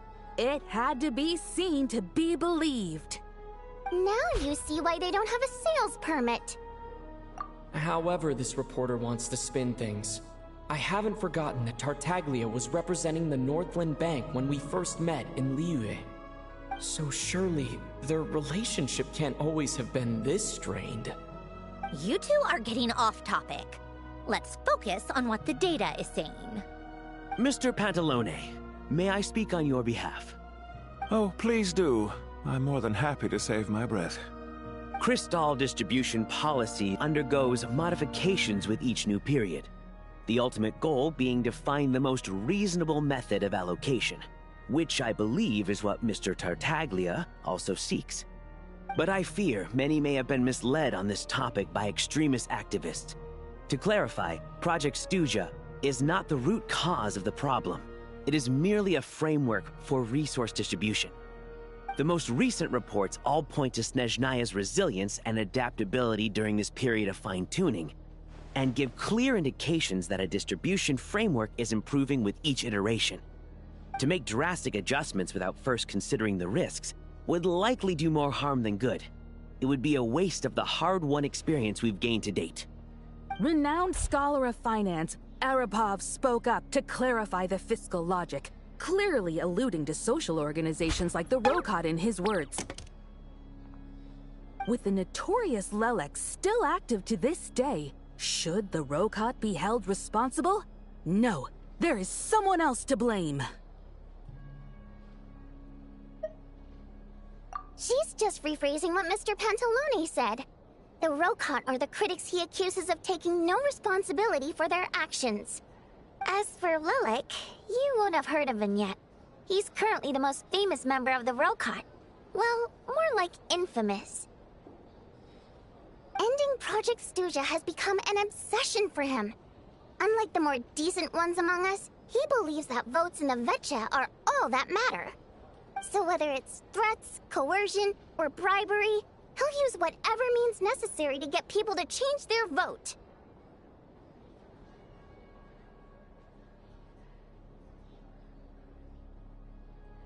And since we're already on the subject, what do you think of Lelek's methods? Are you for or against?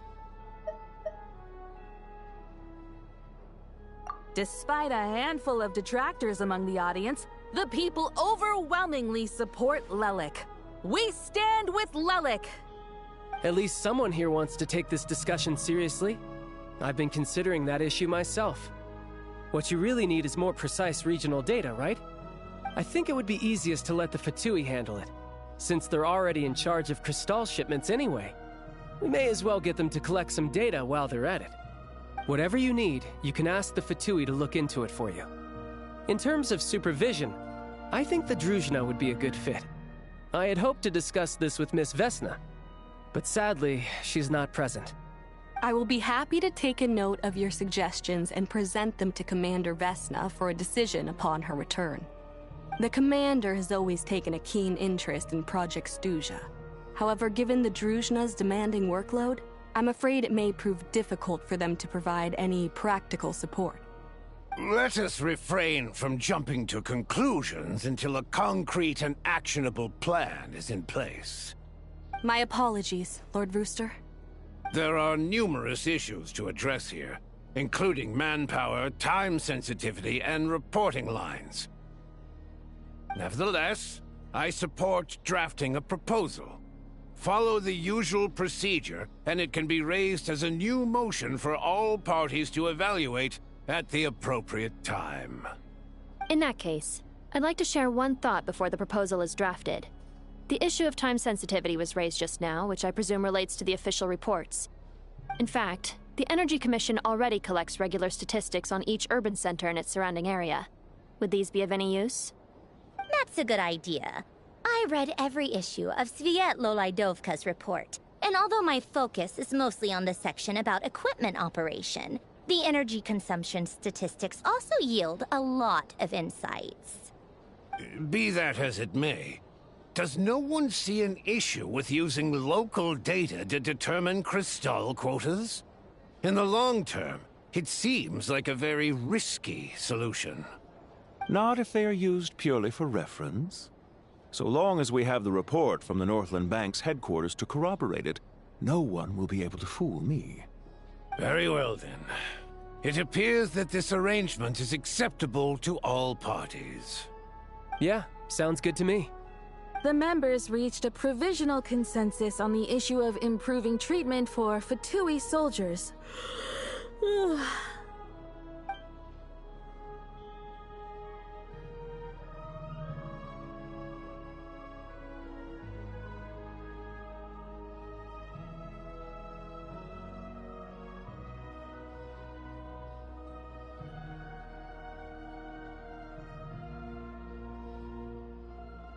Today, the prima donna of the Korailievsky troupe attended a session of the Snezhnograd Vecha in the company of a dashing young man.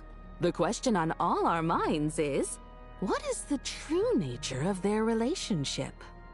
Write anything like that again, and I'm revoking your permission to interview the troupe. Got it?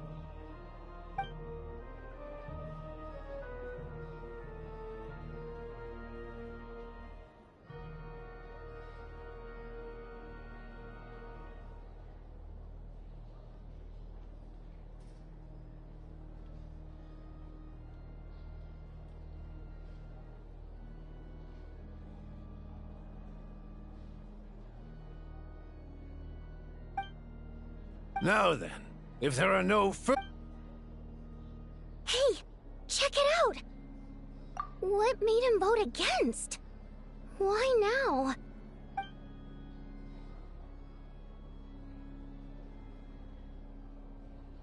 The votes have been tallied.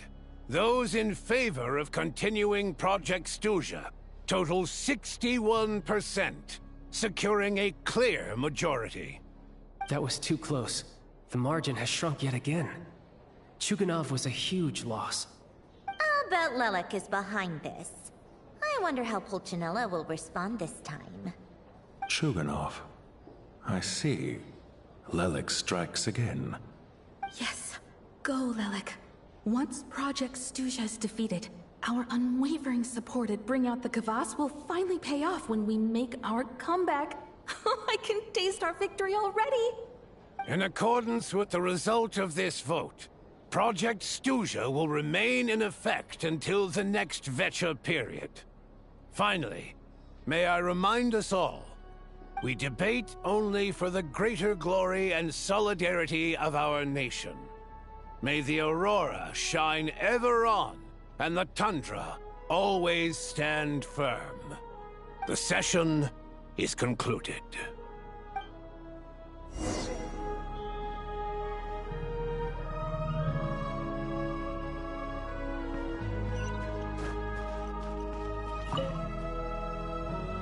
have to say, I really wasn't expecting Chukhanov to vote against Project Stusha. Well, in principle, Snezhnaya's business and political elites ought to be the ones least likely to oppose it. As we heard, Project Stusha is basically just a resource distribution framework that requires everyone to cut back during the winter.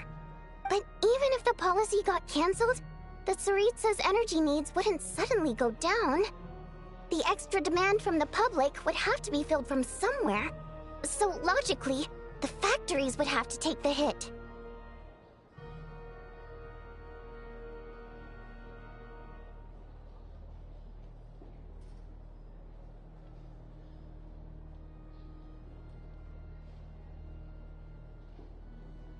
I got a letter from Mr. Mitya just before today's session. He said he's confirmed that there are issues around overtime and excessive energy consumption at the Iskra manufacturing plant. In a situation like this, once the Rooster receives the report, he'll order the factory to halt production and submit to an investigation before issuing a penalty. But that's a week-long process, and thus didn't make it onto the Vetcha agenda this time. I don't think he suspects anything so far.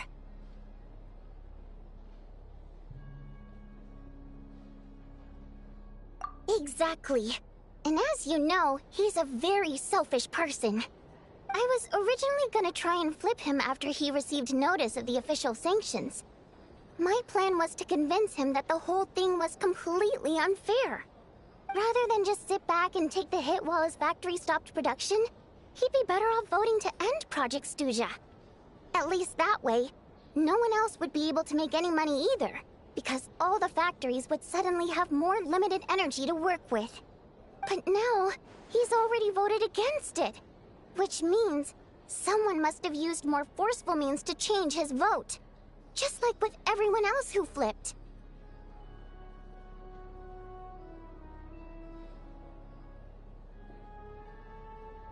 Yeah, no one knows why Lilac is so obsessed with ending Project Stusha, but by the looks of it, he's inching closer and closer to success. Lelik must have strong motivations, given how he'll stop at nothing to achieve his goal. Maybe he knows the full truth of Project Stusha. Maybe my next step should be to focus on him. All right. What are your plans for the rest of the day? Shall we head out? Hey, comrade. I noticed you were here during the debate. I didn't take you for a political enthusiast. Greetings, Harbingers. I just happened to have some free time today, and my new friend here thought it might be fun to check out the Vetcha. Ah, Odette must have introduced you. Looks like you two are getting along pretty well. I'll leave you to catch up. I should head back to the troop. Sure. Break a leg and all that.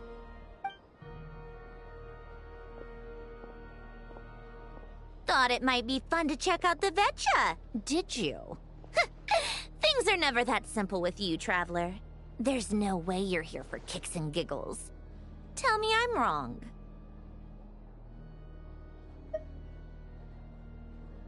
Oh, yeah. To some, he's a captivating enigma. To others, he's the bane of their existence. No one ever thought that some anonymous nobody from the Rokot could cause such a stir. Huh? You want to look into Lelik? Then I'm sure his days of anonymity are numbered. What do you think, Sandrone?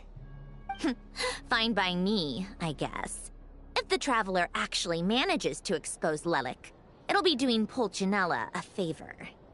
In return, it seems fair to let him in on what we've learned so far. My thoughts exactly. Sharing is caring, after all. Head back to Glupov and grab the files on Lelik. It's easier to just pull the records than go through the rigmarole of getting the Traveler a visitor's permit. As you command, child, sir. In that case, since we're going to be waiting anyway, I'll have someone brew a pot of black tea.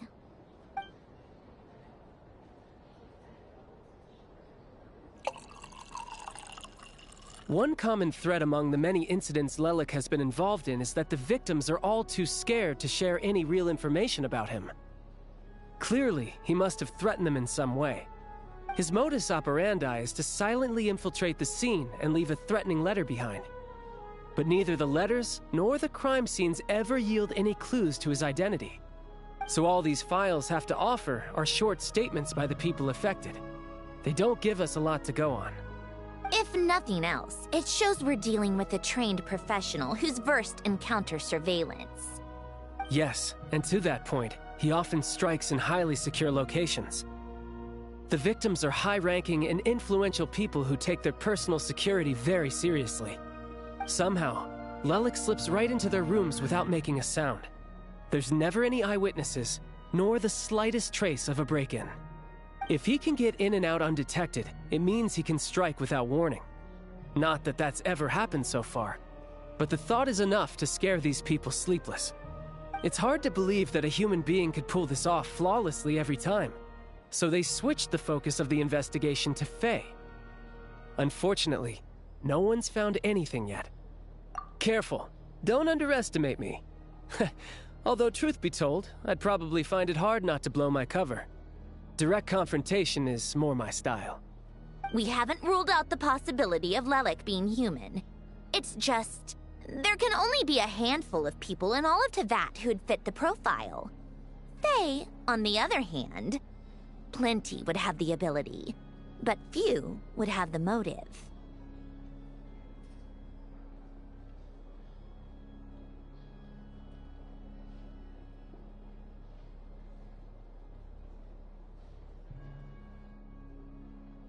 No, not as strong as me. You'll never find the culprit with criteria like that. Let's go with a little weaker than me.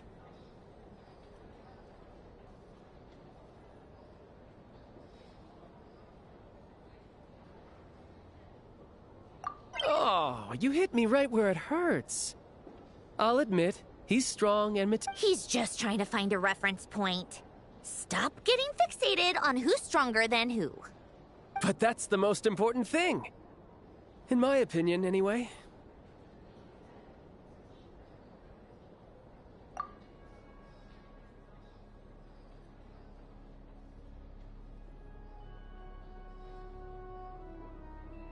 Odette? Yeah, that seems about right. Her skills are solid, and she's always calm under pressure. Except she's Fatui, so the likelihood of her working against us is pretty low. But yeah, much more accurate than your previous example, at least. No, wait a moment. Maybe we should interrogate that assumption. What do you mean? Which assumption? Her Fatui identity doesn't necessarily exonerate her. And when you think about it, the Rokot would be precisely what she needs to conceal her identity. Plus, she wouldn't need to be such a pro at covering her tracks. She'd already know where the Fatui will be and when, so she could choose the perfect time to act. Oh, yikes. I was just thinking out loud. Why is this starting to sound like such a convincing theory? Still, what reason could Odette possibly have for trying to call off Project Stuja? Arlecchino would be the best person to ask. She knows Odette best. Unfortunately, she isn't back yet. Rosaline used to open up to her in private about her struggles with Odette. As I'm sure you can imagine, Arlecchino is quite a lot better with children than Rosaline was. She gave her some tips on how to handle the situation, and Rosaline managed to reach a settlement with Odette before leaving. So I suppose there were at least no lifelong regrets left behind. Beyond that, I don't know the details about that side of things. But I do know that Odette definitely has a motive to hold a grudge against Project Stuja. The reason being, her father passed away during the early stages of the project. That was back before it had been named Project Stuja, when things were still being worked out. But in essence, it's remained the same ever since. Huh. The more you know. Rosaline was always so self-centered. I never understood why she started paying so much attention to Odette. Is that such a surprise? If you cast your mind back, you may remember that Rosaline and I weren't exactly close. We had tea together a few times, but that was about it. Odette's past is no secret. Her father was a Fatus and her mother was a very famous ballerina. On the surface, it looks like she followed right in her parents' footsteps. But the truth is quite a different story. After her father passed away on a mission, her mother was overcome with grief. She broke her leg during a performance and could never dance again. Odette was only interested in ballet at the time, but this tragedy left the family with both breadwinners gone. They could barely make ends meet. Per Capitano's policy, family members of Fatui who died in the line of duty had to be appropriately accommodated and provided with adequate assistance. So, regardless of how Rosaline may have felt about it, it fell to her to resolve the issue of Odette's family's livelihood. In the end, the solution they agreed upon was to have Odette join the Fatui. Right, because the alternative would have been a one-off compensation payment, I guess. In that sense, joining up was definitely the better option. Still, she must have had mixed feelings about it, right? If she doesn't even like the Fatui. It's just a theory, a possibility. But as a motive for Odette to become Lelik, it holds up. That said, I have no idea where Odette's head is at right now, or what her conflict with Rosaline was about. Plenty of people were on bad terms with Rosaline. I have no intention of trying to figure it all out. Yes, but there's not much point in discussing that now. Yeah, back to Lelik. Since our investigations so far have turned up next to nothing, we've got nothing to lose by trying a new angle. Funnily enough, Tonya and I had actually made plans to go to the theater tomorrow to watch Odette's rehearsal. Unfortunately, thanks to this Lelik situation, I'll be stuck working overtime again. Which means you can go in my place. No point wasting the ticket.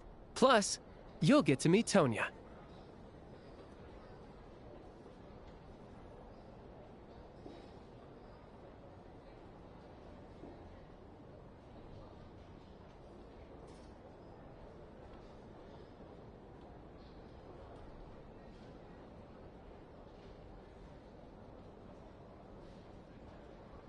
Spirit Seeker. Quite the classic ballet. It was passed down through Odette's mother's family for generations, though it hasn't been performed in years. But Odette's been practicing it diligently, and it's finally ready for a return to the stage. Excitement is through the roof. Tickets for the official performance sold out long ago. Tonya's excited for it too. She's desperate to see it no matter what. Personally, it's not really my kind of thing, but since she's my little sister, I had to figure something out.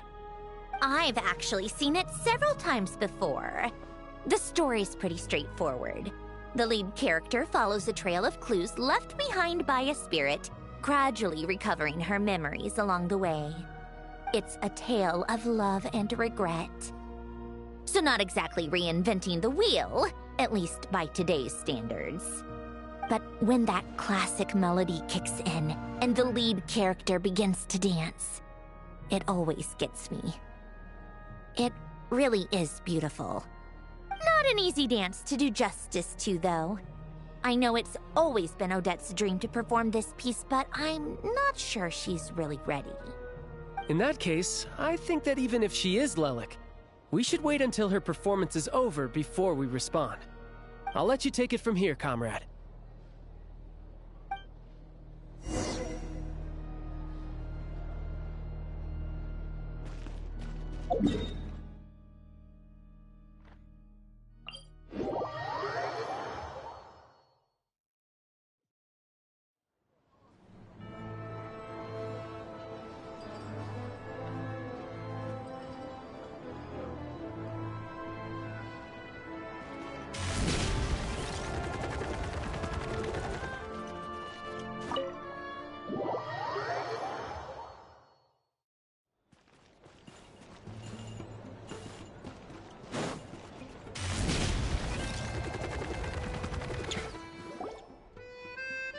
You made a ton of progress today. It's good that everything's going so smoothly. Next step is to head back to the theater and get a clear answer from Odette. Either way, Paimon doesn't get the sense that she's a bad person. Sure, she might have done some pretty extreme things, but Paimon bet she has her reasons. Maybe this is going too far, but like, with everything she's managed to do so far, wouldn't it make more sense in theory to be even more, you know, heavy-handed? Why leave a letter when she could, well, we know there are plenty of other ways to keep people in line, right? The point is, she could have gone further, but she didn't. So, if it is her, yeah, well, Aya can no change, really. But that thing Paimon told you about yesterday? Paimon feels like she can sense it more clearly now. Oh, hearing you talk about your day makes Paimon itch for an adventure. If only she could be there with you so we could experience it all together. Yeah, I wish you could be there too. I'm not used to adventuring alone. But don't worry, we'll get to the bottom of this. Guess it's just one of those things. Never mind. Paimon will behave herself and keep resting.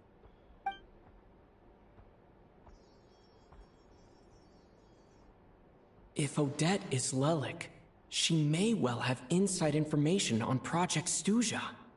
Her father was involved with the project's early implementation and tragically died in the process.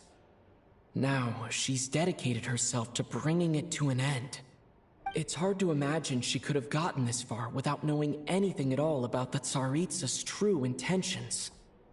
When she spoke to us as a member of the Fatui, how much did she let on? And how much was she hiding? Only time will tell. Maybe tomorrow, everything will be answered. Hey look! It's snowing! Could be a tough day ahead. Make sure you wrap up warm tomorrow.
I used to take long walks in Silver Moon Hall every day. So don't worry about me. I can keep up.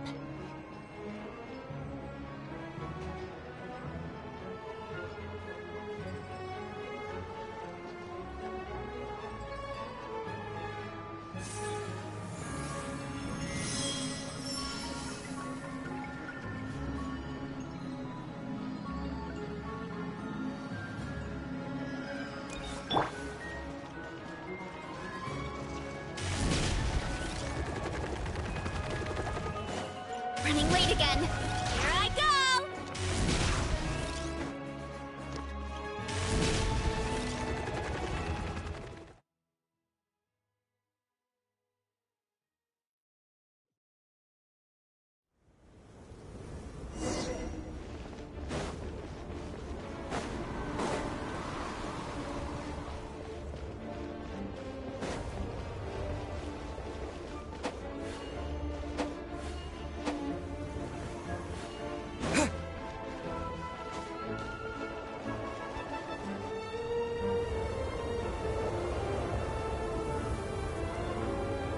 Whew.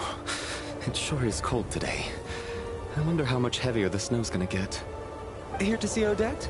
I just need to see your tickets for the preview. Perfect. Thank you. I'll hold on to your tickets. Come on in. It's freezing outside.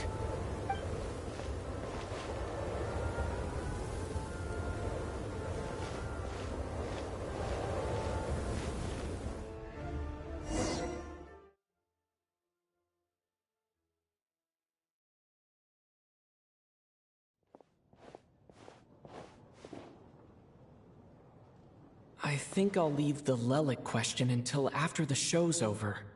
Then I'll go find Odette.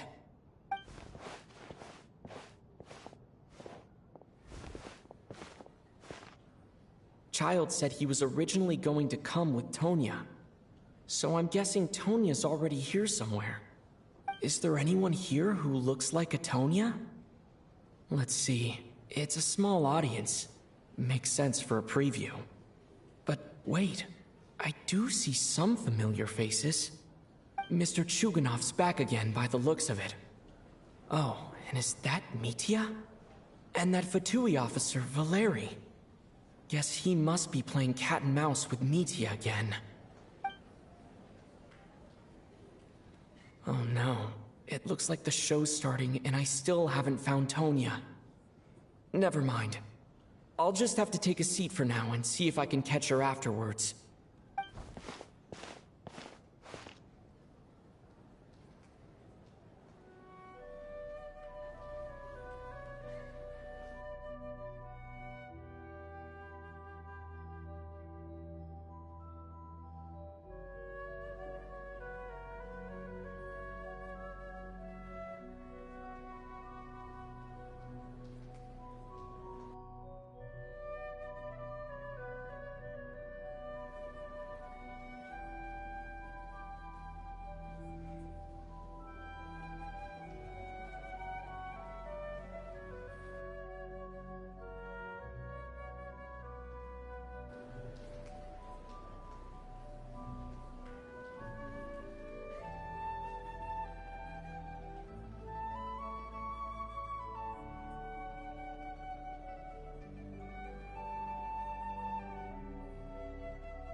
Members of the audience, I'm a staff member here at the theater.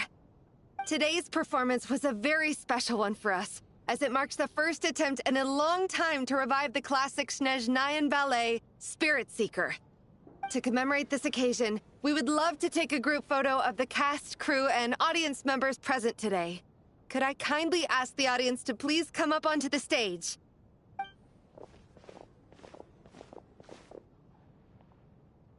All right, everyone, huddle in a little more.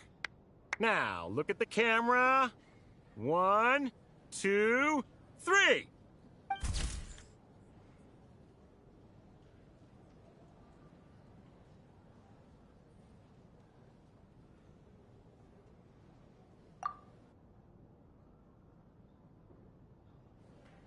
Are you quite satisfied, Mr. Energy Scientist?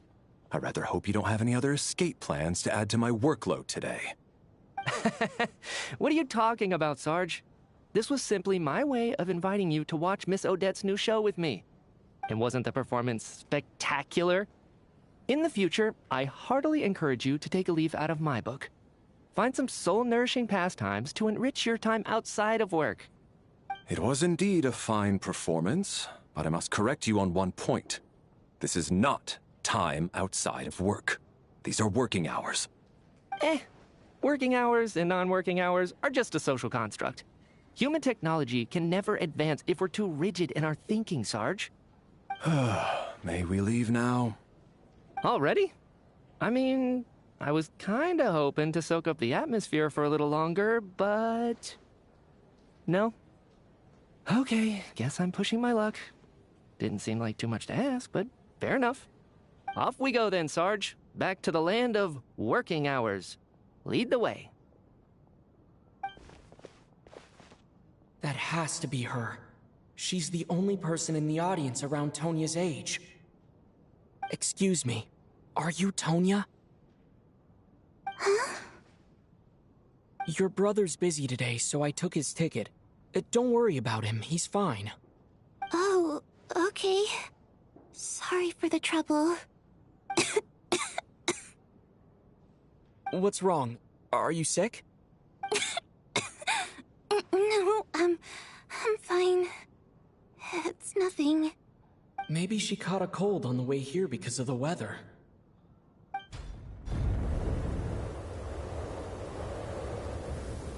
I haven't seen snow like this in a long, long time. It's most unusual. I know. It's completely white out there. You can barely see a thing. I've never seen such heavy snow in my life. Let's wait it out for now. You'd be lucky not to freeze to death in this weather, let alone find your way. Well, look at that. Maybe we shouldn't be in such a rush to get back after all. What do you think? Let's wait and see. Why do you need to take it so seriously? Fate has given us this wonderful chance to take a break. We owe it to ourselves to make the most of it. Come to think of it, there's a small inn not far from here that always keeps plenty of extra blankets on hand for guests. I know the route well. Shall I head over and borrow a few blankets? That way, anyone in a hurry can wrap up warm for the journey back. Just remember to return them next time you're over this way. Sir, there's really no need to go to all that trouble. Hey, it's no trouble at all. Wait here, I'll be right back. What a kind gentleman. Very good. My wife and daughter are waiting for me at home, so I shall be heading back as soon as I get my blanket. So... Are you expecting us to go back to the Armory Palace wrapped in blankets too? Don't worry about that. I made arrangements in advance. Should I not return to the Armory Palace within 3.5 hours after Operation Showtime begins, an armed squad will be sent to collect us. They will escort us back. You are one of our key military personnel, so any weather-related risks must be eliminated. Operation Showtime? So, wait. Every single time you drag me back to work when I sneak out, it's a whole official operation? I gotta say, you've really turned this into quite a moral dilemma for me. It's snowing pretty hard out there. I think you should stay here for now. You seem a little under the weather. Sure. My brother might come pick me up in a bit anyway. Time to get to work. I should head backstage and find Odette. I need to look her in the eye and ask her about Lelik. Excuse me, are you looking for someone?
Ah, a fan, I'm guessing? Today is just a dress rehearsal, so Miss Odette won't be meeting with fans. She's taking a well-earned rest right now. Sorry, but that area is currently off limits to everyone except the cast and crew. Bad timing, I guess. Well, I might as well stick around. I doubt Odette will be leaving before the snow lets up in any case.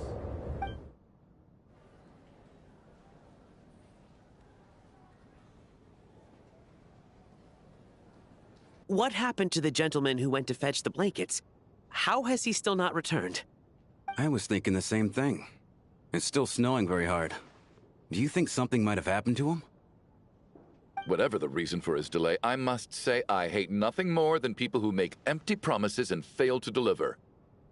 Well, I have to treat my employees like that on occasion, but that's different.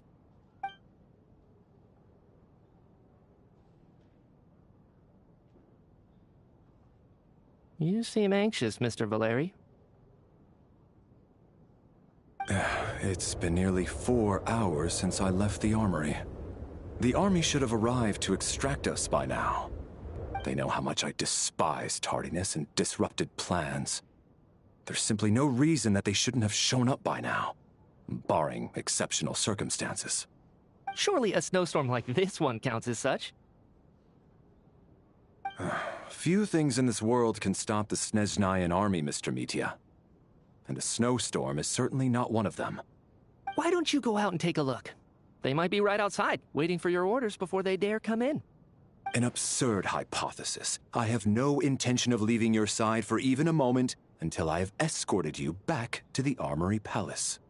This doesn't look like an ordinary snowstorm to me. That guy who left earlier. It looked like he just vanished into thin air. Either that, or my eyes were playing tricks on me. A man-eating snowstorm? Come on. Night hasn't even fallen yet. Spare us the ghost stories.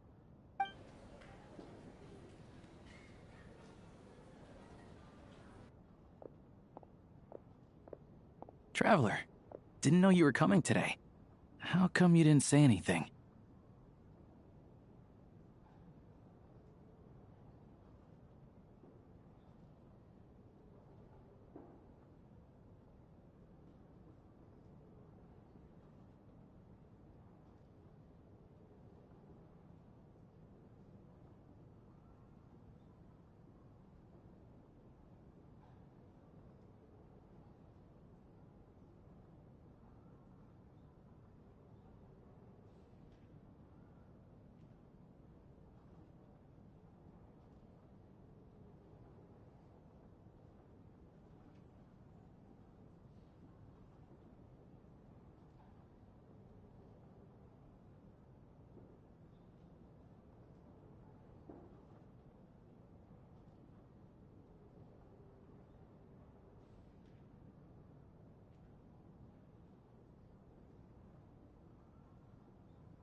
Oh, right. I assumed you were looking for me in Vodenitsa. Odette's still backstage. Whoa, that's quite a snowstorm out there. I've been working backstage this whole time, so I didn't even notice. No wonder the audience hasn't left yet. Is weather like this rare, even in Snezhnaya? Yeah, snow like this. I'm sure I've seen it out in the wild before, but never in the city. Actually, I take that back. I don't think I've seen snow this bad even in the wild. This is something else. It's not normal. If even Alosha thinks snow like this isn't normal, could it have anything to do with that monster people have been talking about? We can't stay cooped up here forever. Someone needs to go out and take a look. No need. I have plenty of experience with snowstorms. Besides, I work here while you're an audience member. I should be the one to do it.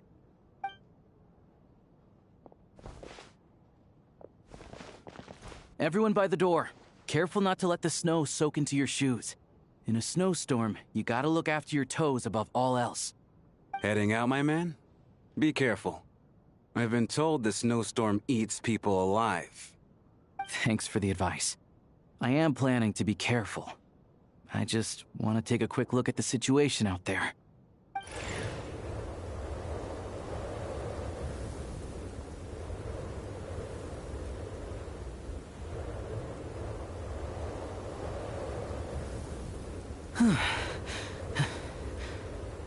He's back! He's back!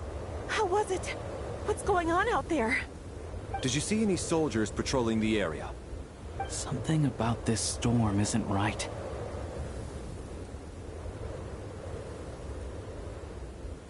There's no one out there. I didn't see a single soul. And something in the air gives me the creeps. This isn't your average snowstorm. I suspect it might be related to recent events in our nation. I strongly advise everyone to stay here until the snow dies down. Are you serious? So all of us are trapped here now? That sounds a little far-fetched to me. You want to go outside and see? I, for one, am not risking my neck in that weather. This just turned from a minor delay into a major hassle. We can only hope that our friend who went to fetch the blankets just ditched us and went home. Is it really that bad? But my daughter, I won't be able to read her a bedtime story tonight. Huh? What are you all still doing here? Whoa! It's snowing hard!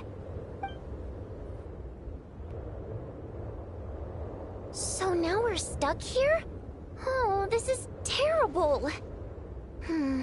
Luckily, it was just a dress rehearsal today, so there aren't too many people here. On the bright side, the theater's always well stocked with supplies. If the snow still doesn't let up as we get into the evening, you can spend the night here, everyone. At least, I assume that's alright? Odette? Fine by me. This seems like a sensible backup plan under the circumstances. My thanks to the theater for being so accommodating. What are you staring outside and praying for, my man? You anxious to get home too? Oh, your majesty the Tsaritsa, I beg you, please do not let tonight's snowstorm stop. This is a golden opportunity to spend the night under the same roof as the two top stars in all of Snezhnaya. It's a once-in-a-lifetime experience. I think I've changed my mind. Sir, if you so much as look at us funny, you'll be seeing stars in a whole other way. Behave yourself, or you'll be begging for that blizzard. It's getting colder. We need to keep the indoor temperature up. Close the door and lock it tight. Let's head somewhere warmer.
And then there's the aristocrats.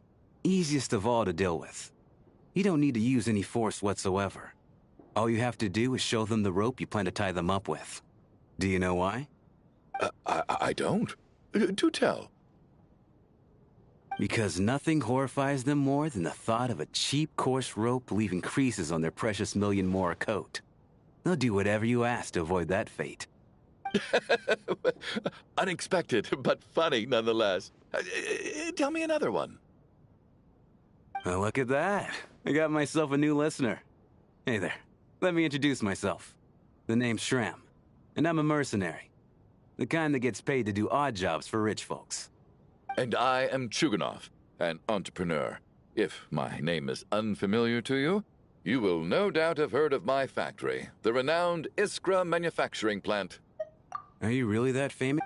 Excuse me? Oh, I have to...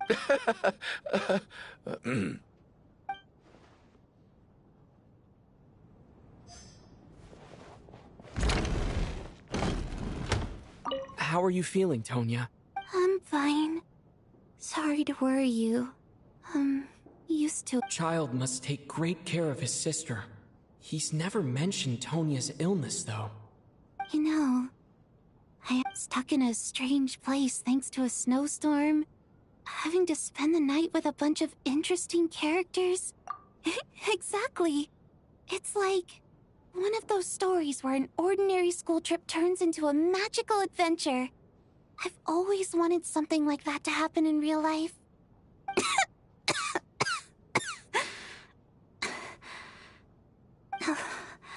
I'm fine, really. Just got a little overexcited. Look after yourself. Otherwise, your brother will come after me.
My husband has major trust issues.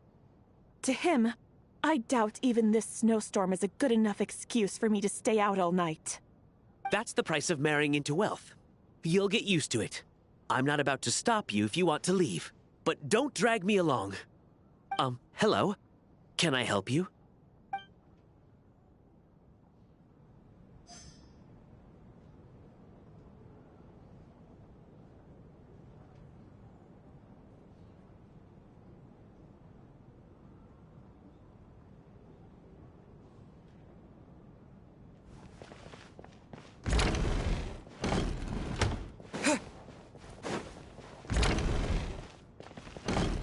This is highly irregular. A delay of over an hour during an operation like this theoretically warrants a Harbinger-level response. I wonder what the issue is. The storm, or something else. Sarge, the day you learn to let go and just enjoy moments like this is the day you'll finally understand the meaning of life. Why, hello, sir. I believe you were the one sitting at a nearby table back at Podvorye Restaurant. Any friend of the theater's star performers is a friend of mine. It's a pleasure to meet you. I'm Mitya from the Energy Commission. Greetings. Major Valeri, head of the Special Assignments Battalion. Armory Palace Royal Grenadier Guards, 1st Regiment. I am here to ensure Mr. Mitya's personal safety. Please let me know if I can be of any assistance.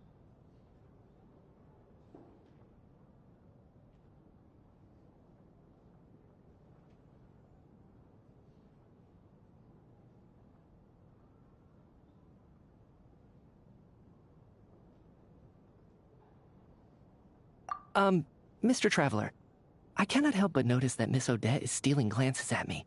Any idea what that could be about? I've racked my brains, but I can't think of anything I might have done to offend her. Perhaps she noticed me spacing out during her performance? What? You mean I really did do something to upset her? Well, thanks for letting me know. So, Mr. Mitya, is your work related to Project Stuja? Yes, that's right. The higher-ups in the Fatui transferred me from the Energy Commission to the Armory Palace because they wanted me to... Really? I can't even talk about that? Pretty sure it counts as part of my private life.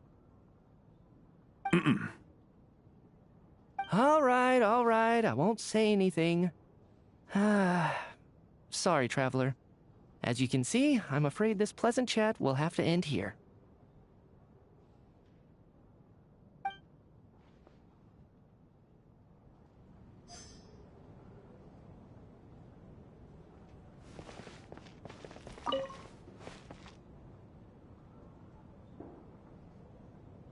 I don't think it's ever been this lively backstage before. I didn't know you were coming today. Hey, have you seen Chuganov? I heard he was coming today. Have you spoken to him at all? I'm with you. This could be just the chance we need. Yeah, I gotta figure out a way to coax some more intel out of him. I want to know why he suddenly changed his stance on Project Stuja. What exactly happened before the most recent Vetcha vote? For the Rokad, or just out of personal interest? Shh! There are other people around. Don't say the R word.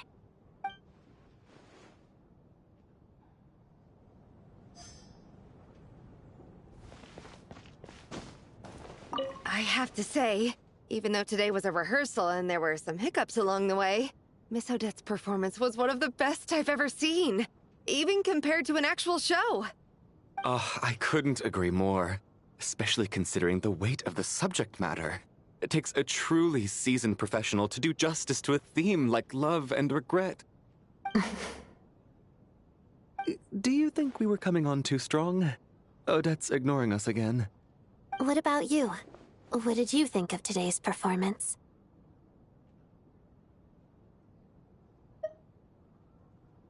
Oh my, that's very flattering of you. Thank you. I'll make sure to save a ticket for you when the show's performance ready. This doesn't seem like the time or place to bring up the subject of Lelik. I need a chance to speak with her in private. So unfair. Talk about double standards. And now it looks like I've been spotted.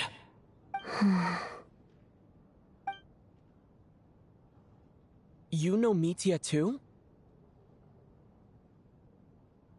No, I don't. I just have a feeling that he might be dangerous.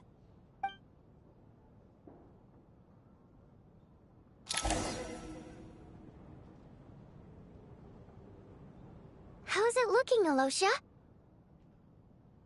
No change from this afternoon. Heavy snow with no sign of slowing down. May I have your attention, please? The storm is unlikely to stop tonight, and it'll be even more dangerous outside at night than it was during the day. We at the theater owe everyone here a duty of care. Therefore, we strongly suggest that you stay on site overnight and avoid going outside unless absolutely necessary. In a few short moments, we'll give you a tour of the theater's various quarters. You can choose to sleep in the VIP room, the office, or backstage. Or on the stage if you'd prefer. We won't mind. I'll pass on sleeping on the stage. What if the snow is stopped by tomorrow morning? The early birds in the audience might think we're part of some experimental new show. A drama about sleeping? That could be fun. Maybe we could come up with a title for the production.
Not bad. Clear selling point, at least. Could be a big hit. Anyone who doesn't wish to sleep on the stage, please follow me. I'll show you to the rooms.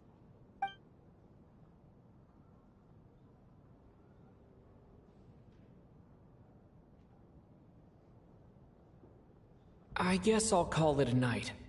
Though I feel like I won't sleep very well without Paimon here.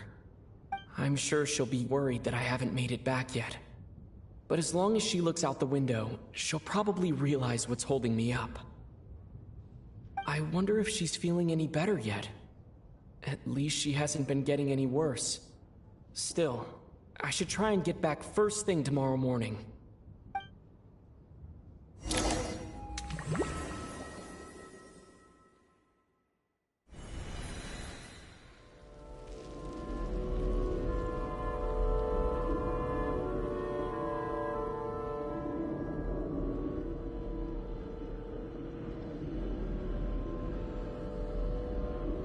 Ah, finally. Welcome back to the world of the living, lazy bones. I was about to wake you. The black mist is almost on us.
Still waking up, huh?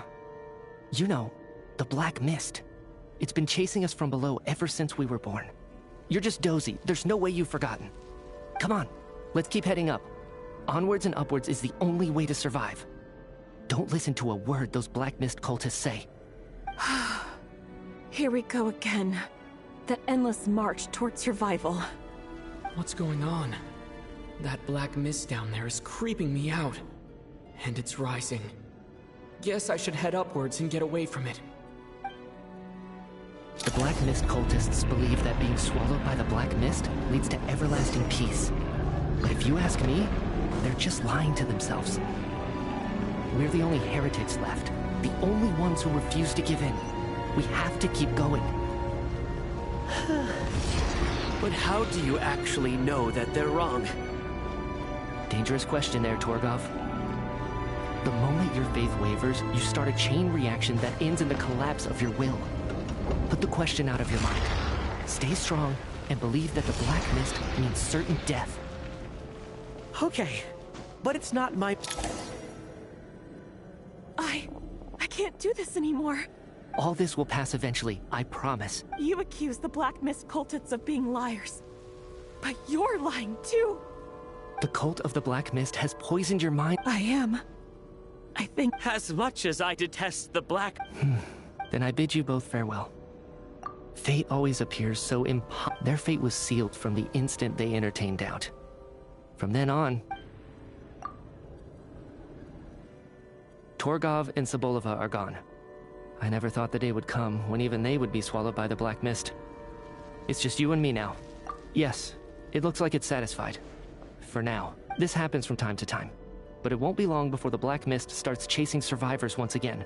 No one knows how to stop its advance for good. Well, we should make the most of the precious moments of rest that those two bought for us, huh?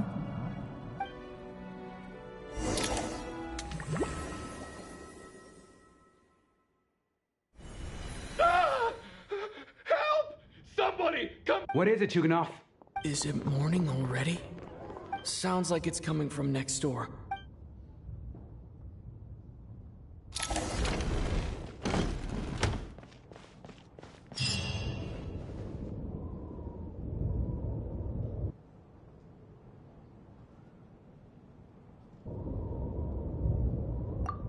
Don't look, Miss Tonya. What happened to them?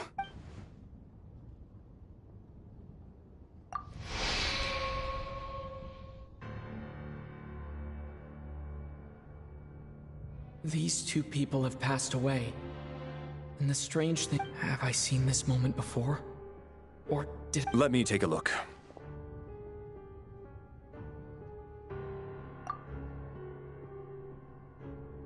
No vital signs in either of them. They're dead. The cause of death, however, remains unclear. No wounds on the bodies. No signs of a struggle. But just last night, they were chatting and joking away. Could they have had pre-existing medical conditions? Even then, the odds of them both dying of sudden complications on the same night are extremely low. It's hard to believe that they died of natural causes. Nor does this appear to be a suicide. Who was the first to discover the bodies? It was me. But these deaths have nothing to do with me, officer. I got up early because I wanted to see if the snow had stopped. Then I noticed that the door to this room was open, and it looked like there was a man and woman inside. I just went over to see what was going on. I had no idea they were... I can corroborate this. I was doing my morning exercises near the stage. When I saw Mr. Chuganov heading this way, I followed him. I can also confirm that I didn't see a single person approach that room before him. The snowstorm was raging all night, and it's still going now. There's no way someone could have come in from outside, correct? You mean an intruder? No, not possible. I slept by the door last night as a precaution. There's no way I wouldn't have noticed if anyone had tried to open it. Everyone, split into pairs and search the theater for anyone in hiding, or any signs of suspicious activity. I'll follow up with a full search of my own shortly. Go. There is no time to waste.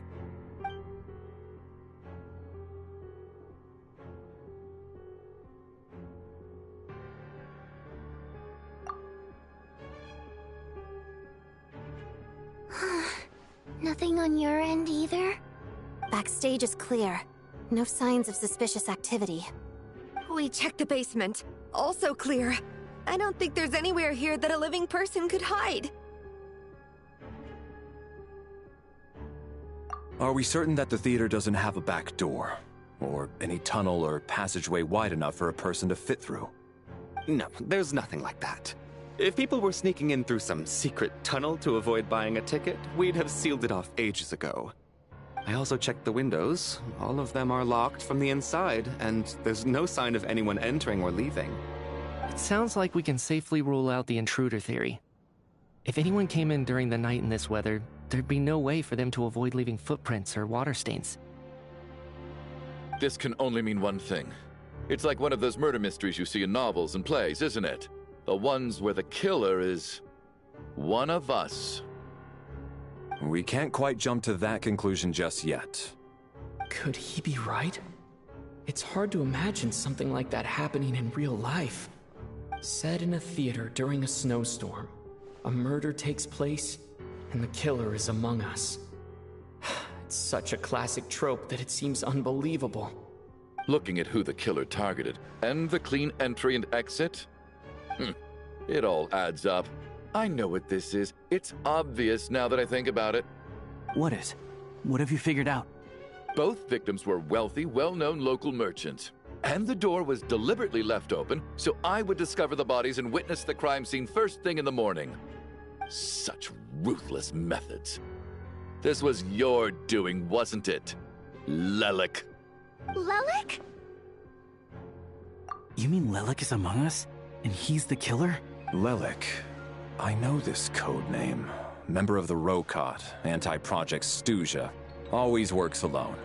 I've read the case files at the Armory Palace. Walk me through your reasoning, Mr. Chuganov. What do you know about Lelik?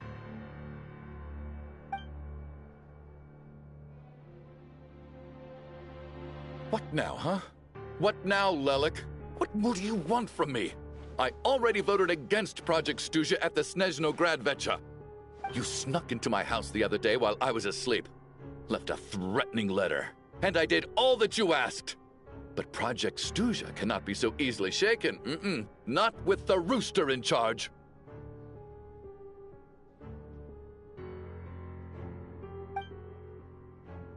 So he really was threatened by Lelik. That makes sense. And now you're resorting to murder to threaten me. Isn't that right? I knew it. The Rokot despises the rich. The lives of the wealthy are but refuse in your eyes.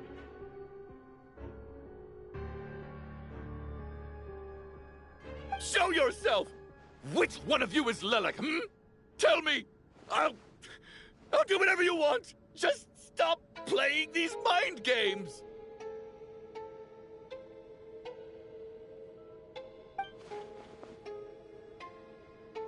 Was this really Lelik's doing? Would Odette really do something like this? If Odette really is Lelik, this seems out of character. But then again, how well do I really know her? I'm probably the only one here with a compelling theory about Lelik's true identity. But if I reveal it now, I'll be putting Odette in the line of fire. What should I do? I don't think it's likely that Lelik killed anyone. At least from the stories I've heard, he's never killed anyone before. And his name has never come up in connection with any murder cases. Besides, even if Lelik did want to threaten you, why resort to such an extreme and roundabout method? It's not his style at all. Vodyanitsa doesn't know that Lelik might be Odette, but her assessment is pretty much identical to mine. Miss Vodyanitsa, why do you suddenly feel the need to speak in Lelik's defense? Defense? Oh, no, it's just... I'm worried that we're jumping to conclusions here, so I wanted to share my point of view. Also, I don't think the Rokot is as bad as you're making it out to be. Well, if you think I'm so wrong, what's your theory then, Why don't you tell us who the killer is? The case is still evolving, Mr. Chuganov. Please do not prevent others from expressing their opinions so early on in the discussion. Even so, there's no denying that the recent threat received by Mr. Chuganov may well be an important clue. So there's still a good chance that Lelik is right here among us. I can't do this anymore. I don't care if it's still snowing outside. I have to get out of here.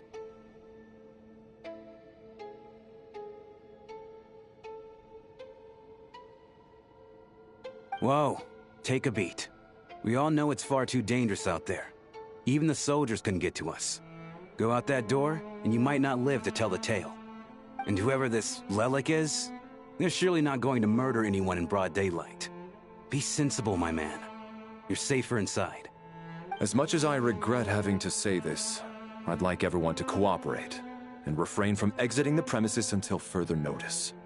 Because as things stand, every one of us is now a suspect. Unless anyone has further information to share, let's adjourn for now. Feel free to keep searching for clues, but make sure you don't go off alone.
still find it hard to believe there's a murderer among us. Just last night, I imagined we were like classmates out on a hiking trip. There's no guarantee that you can trust your classmates. Especially not when you're locked up together. Why did they do this? Was it for money? Even then, they could have just kidnapped the people. They didn't have to die.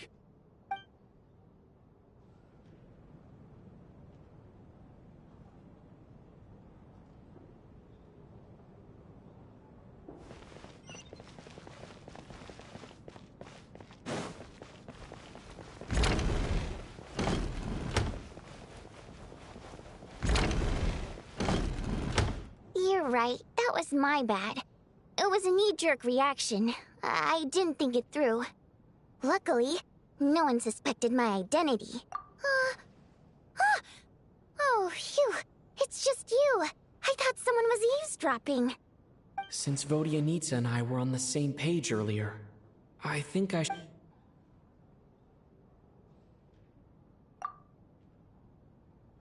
Whoa. Are you serious? I don't know if this counts as gossip, but it's definitely on track to be the juiciest this whole year. Odette? Really? Odette? Oh god, how dumb does this make me look? Lelek has been right under my nose this whole time, and I didn't notice a thing. Actually, it's exactly what you'd expect. Sometimes, hiding in plain sight is the best strategy. And now that you mention it, the more I think about it, the more sense it seems to make. It all adds up. What are we up to now? 1, 2, 3, 4...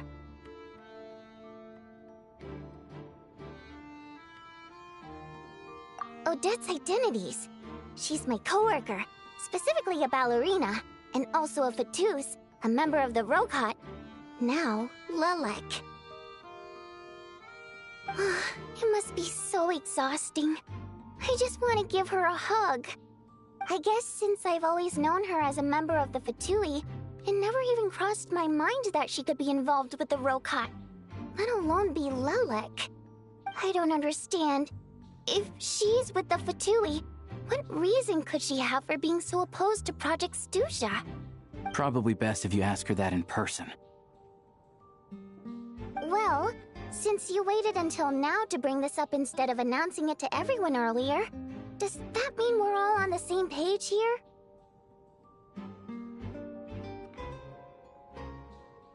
Yeah. Lelek may not follow orders from the Rokot leadership, but as far as I'm concerned, she's never crossed the line. If anything, her actions benefit the poor. We need to confront her face to face. Do you think she'd really admit to being Lelek? I don't know. We'll have to see how it goes. For now, we'll work on the assumption that she didn't kill anyone, and see how much she's willing to tell us.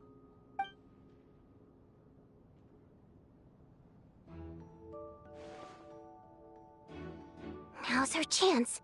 Odette's alone. Let's go. Hey, Odette. What is it, you guys? Shh. Keep your voice down. We need to talk. So, you're Lelek, aren't you? Alright, fine.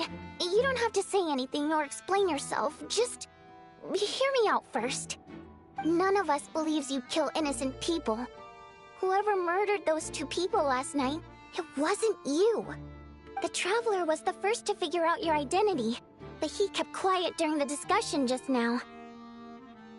Still, it's clear where the group consensus is heading. Everyone believes Lelek is the culprit. If your identity is exposed, you'll be in a really bad spot. We're your colleagues, and we know what kind of person you are. I don't want anything bad to happen to you. So, can you clue us in? Tell us everything. The more we know, the more easily we'll be able to cover for you. Alright. Yes, I'm Lelek. And no, I'm not the murderer. And thanks, but I don't need you to cover for me. Actually, I'm planning to reveal my identity. Huh? You're gonna reveal that you're Lelek? Here? That's right. I'll admit I was surprised at first when Chuganov guessed that I was here. It was just a lucky guess, but it caught me off guard. But after taking some time to assess the situation and confirm where everyone stands, I don't believe I have anything to worry about. Are you sure you don't need a second opinion? Given the circumstances. Mr. Valeri! What?!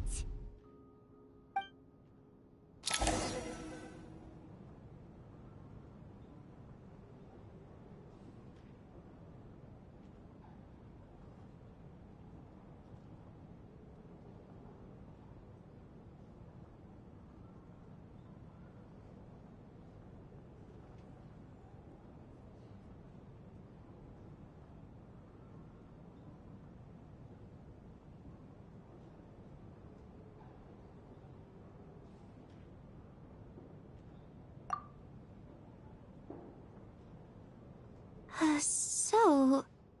Odette is Lelek? I don't know what game you're playing, but you've got a lot of nerve. It's just one identity. So what if it's exposed? I can disappear and adopt a new identity anytime I please. I made my peace with this when I chose to become Lelek. But more importantly, I promise I am not the murderer, which means that someone else is. So, if anyone still insists that I did this, you'd best produce the evidence now. Otherwise, I suggest that you bite your tongue. Because if you really believe I killed 2 people without making a sound or leaving a trace, pointing fingers at me would surely only make you my next target. Is this really the truth, Miss Odette? That's confidence, all right. I believe you. A real no-nonsense attitude. I can see why Marionette said that she's on track to inherit the title of the Fair Lady. Are you seriously buying this? Hey, officer! She just admitted to being Lelek. Aren't you going to do something about this? I do have one question, Miss Odette. Why have you chosen this moment to come forward and reveal your identity? If I didn't say anything, everyone would be focusing all their efforts on finding Lelek. And that is exactly what the real culprit wants. I don't want to be the scapegoat who lets the murderer get away with this crime. Despite all the accusations, she made the smart choice. A remarkable display of rational thinking under pressure. Clearly, Odette's talent extends far beyond the art of dance. She thought so far ahead. Ugh. Why do I always feel like I'm one step behind her in everything? You've convinced me. Dealing with the murder case remains the top priority right now. Let's put the name Lelek and all related incidents aside until further notice. Nevertheless, the group still considers you the prime suspect. I assume you have no quarrel with that, Miss Odette? I understand. You're welcome to keep an eye on me around the clock. I have no objections. Mr. Chuganov? For my wife and daughter's sake, I'll let you off the hook for now. But don't think you're forgiven for breaking into my house and threatening me. Just wait till we get out of here, Lelek. We'll settle the score then.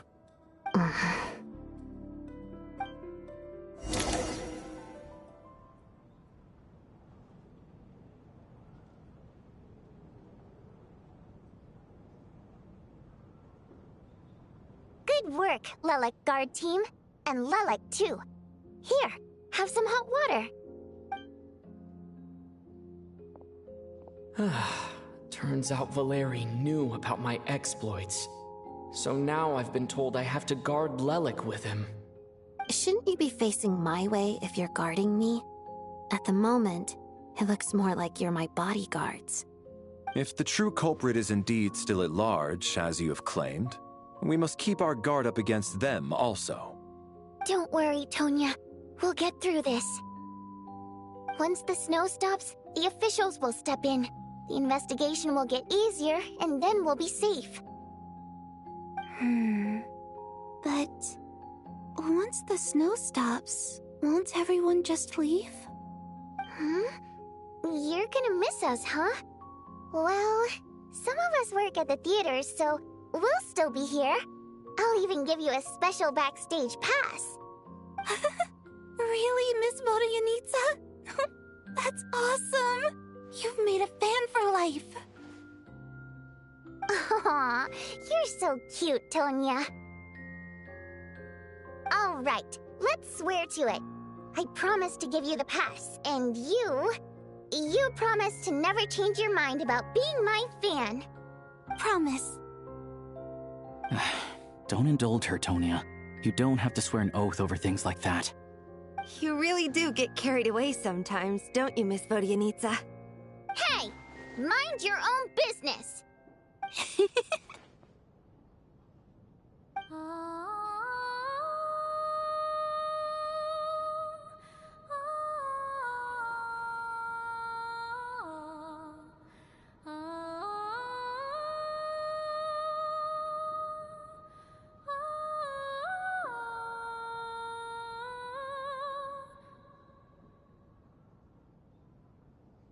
Don't be nervous, Miss Water Imp. Everyone's here. There's nothing to be afraid of. Excuse me? Do I look nervous? Don't be ridiculous. No. You sound nervous, lass. Oh. Wait, but how... Okay, plenty of people know that I'm a water imp, but still... How come you understand our primary mode of expression? Primary mode of expression. I've not come across that concept before. Do enlighten me, Vodyanitsa. Well, it's just... We water imps tend to communicate our emotions to each other by singing, rather than facial expressions. The emotions we convey through song take precedence over our facial expressions. So, we think of it as our primary mode of expression. I'm impressed, Shram. I didn't take you for a man of culture, but you're clearly rather learned. It's not about being cultured or not. The thing is, this mode of expression can usually only be understood by other water imps. It's not a simple case of a song sounding happy or sad. And yet, you're clearly human, Mr. Shram. It's really not the big deal you're making it out to be. I think I just have a knack for it. Plus, I have a... very close friend who's a water imp. A delightful lady. But keep that a secret. Anyway, we spent so much time together that before I knew it, I noticed I could understand her expressions. Oh, I guess that makes sense. Still, the fact that you have a water imp friend is even more surprising. I'd better watch what I'm singing when I'm around you from now on. Hey, what are you implying? You're not secretly insulting the audience in your songs, are you? Heavens! Why would I do a thing like that? It's getting late. We should discuss our sleeping arrangements for tonight. To guard against the killer, someone needs to keep watch. I suggest that we don't sleep in separate quarters tonight. It will be safer if we all stayed together. As long as someone keeps an eye on Lelik, I'm quite sure we won't have any trouble. Are you saying that you wish to bet your life on Miss Odette being the killer? Nonsense. Of course not. Then I propose the following arrangement for tonight. The Traveler, Odette, and I will form the Night Watch. We'll sleep in shifts, but 2 of us must be awake at any given time.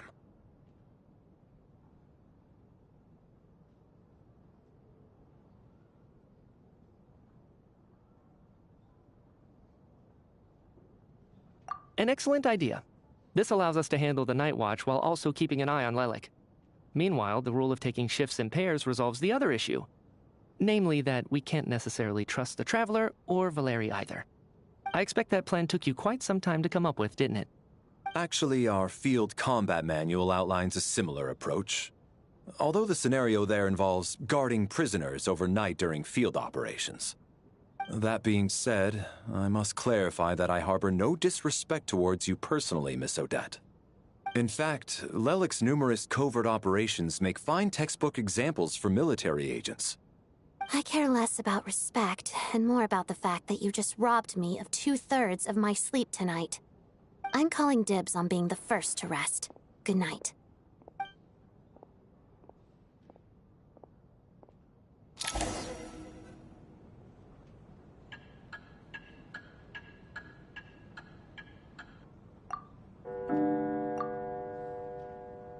It's almost time.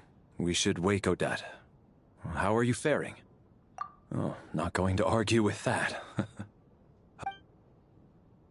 It's finally time for Odette and I to share the night watch.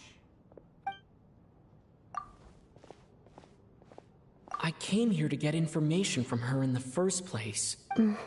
How long are you gonna keep staring at me? Couldn't sleep. My mind's been running haywire. Plus, there's something I've been meaning to talk to you about.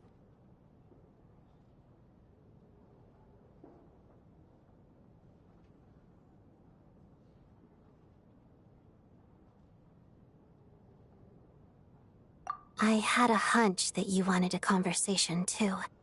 Let's take this chance to clear the air, shall we?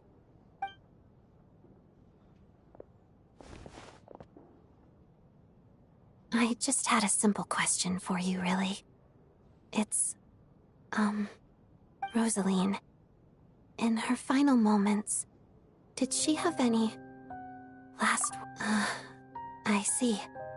No, she was utterly ruthless in pursuing her goals. That kind of person should be hard to miss. And yet, even though I never approved of her methods, and she was an abrasive person, the fact remains that I am indebted to her.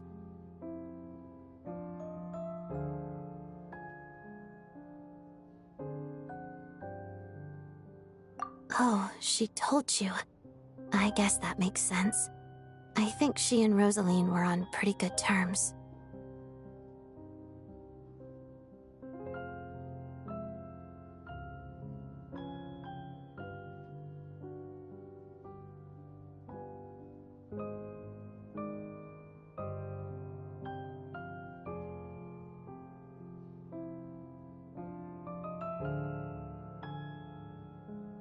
Yes.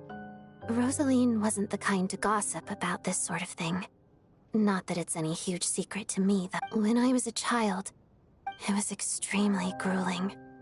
And it didn't exactly come naturally to me.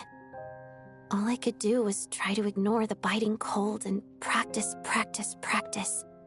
I was a newcomer who'd managed to make a good for every day after enduring all that, I've become almost immune to the sensation of pain.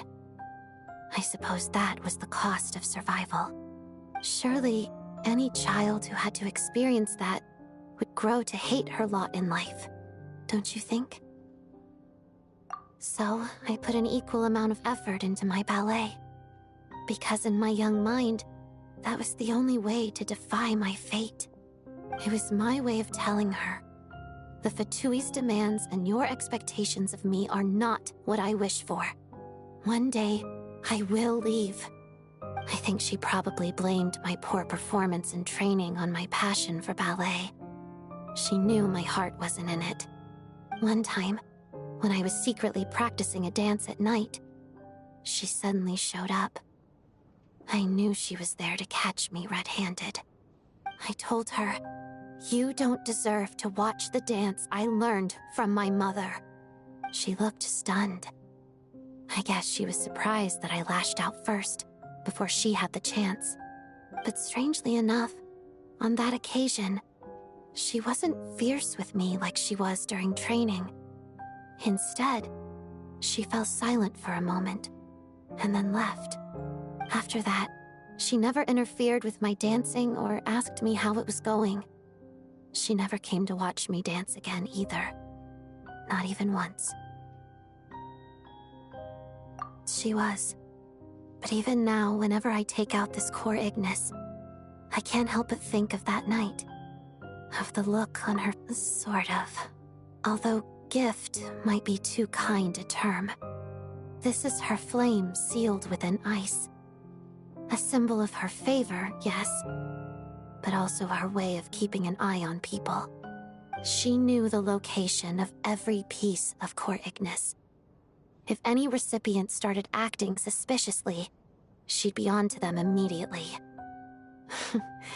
Trust her to make even a mark of approval feel suffocating. So, when news of Rosaline's death reached Snezhnaya, many people immediately crushed their Core Ignis. It gave them a profound sense of relief, like they'd broken free from her shackles. But I kept mine. With my sensitivity to pain being as dull as it is, the warmth from this Core Ignis is one of the few things I can still feel clearly. I still wonder, did she really come to stop me that night? I wasn't sure, but I was scared, so I said some really awful things. I guess she didn't leave anything behind. Not that I expected her to. It's fine.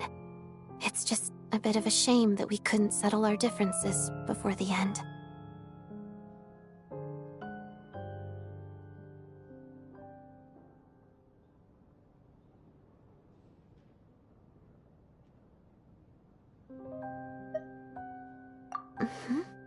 She did. Are you sure she was talking about this event? No, she didn't. I didn't even find out that she'd gone to Mondstadt until a while after she'd left. Wait, in that case...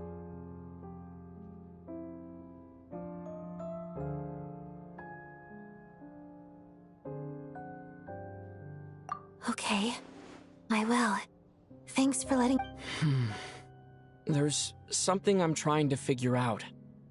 I'm beginning to suspect that Paimon's mystery illness is being caused by the energy research behind Project Stuja. Paimon's very important to me, so I have to get... The ultimate goal of this energy experiment is to create a weapon for the final battle. The weapon's construction was completed in Nodcry. Now, all that remains is to arm it with a sufficiently powerful energy. Yes, the weapon's development and all the related experiments are overseen by Lord Piero, the Jester, and the lab is located deep within the Armory Palace. I'm not sure why this experiment would be making Paimon feel unwell, though. The best way to get to the bottom of it would be to go there in person. Once we get out of here, I'll help you apply for an entry permit.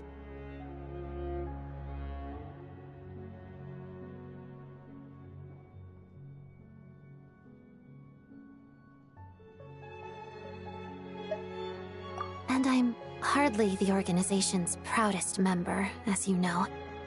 You answered my question about Rosaline. I want to do you a favor in return. It's that simple.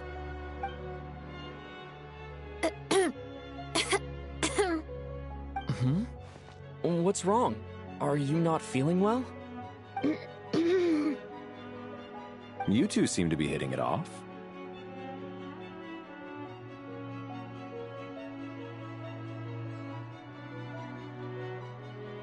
I thought you were sleeping. Of course I was. In the military, one learns to fall asleep quickly, even in the most inhospitable... Even if he was awake... Well, thank you both for keeping watch. Traveler, I'll take over for now. It's your turn to get some sleep. Sure.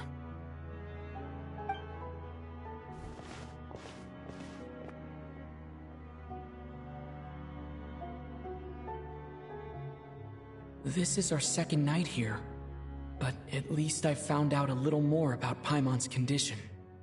I hope she's been sleeping well the past couple of days.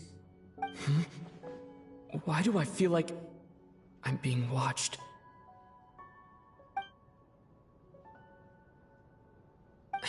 Seriously? Is this payback for when I stared at her earlier? But I thought she was asleep. Never mind. I'd better try and get some sleep myself.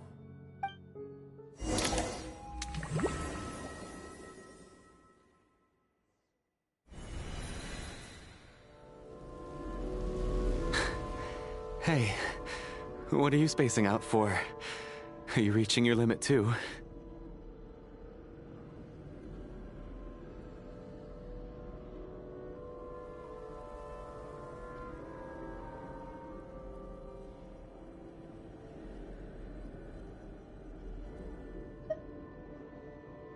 How long have we been walking for? Do you remember? Time's lost all meaning. Ever since... A star key? Or key star? Anyway, the person who named it was swallowed by the black mist. Whatever it's called. Ever since we noticed it, we've been walking up, but it seems like no matter...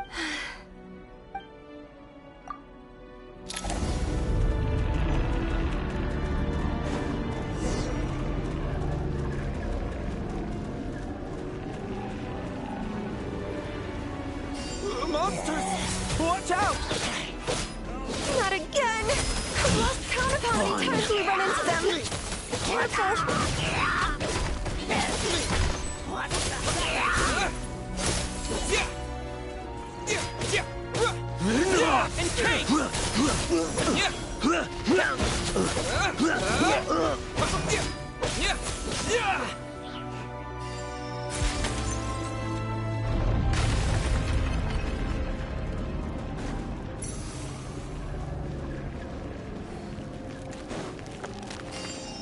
Here they come again! Get ready! You wanna fight? Let's go!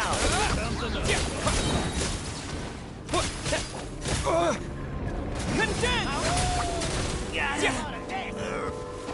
What the?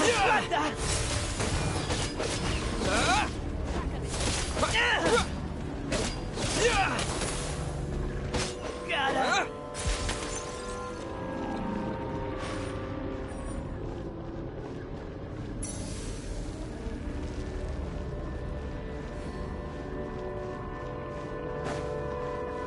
Monsters ahead of us. The black mist behind us.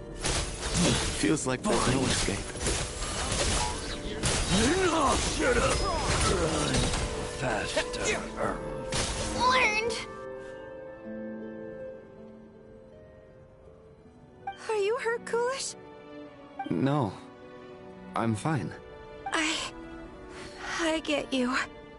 And Yeah. Otherwise, why would it always be out of reach?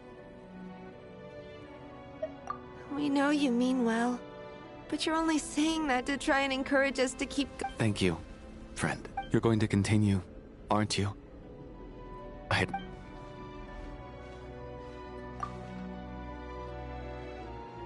It's not an illusion. We really are getting closer to the star.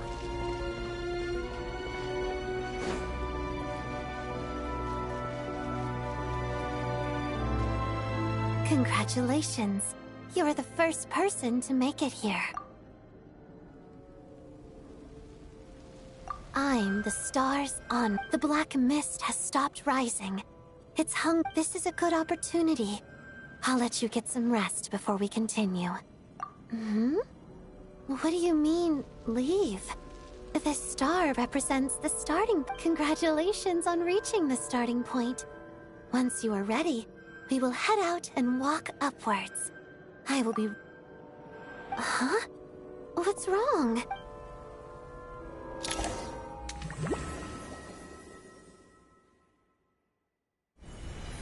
Rampana! Rampana! Is that... Coolish, wake up! Please!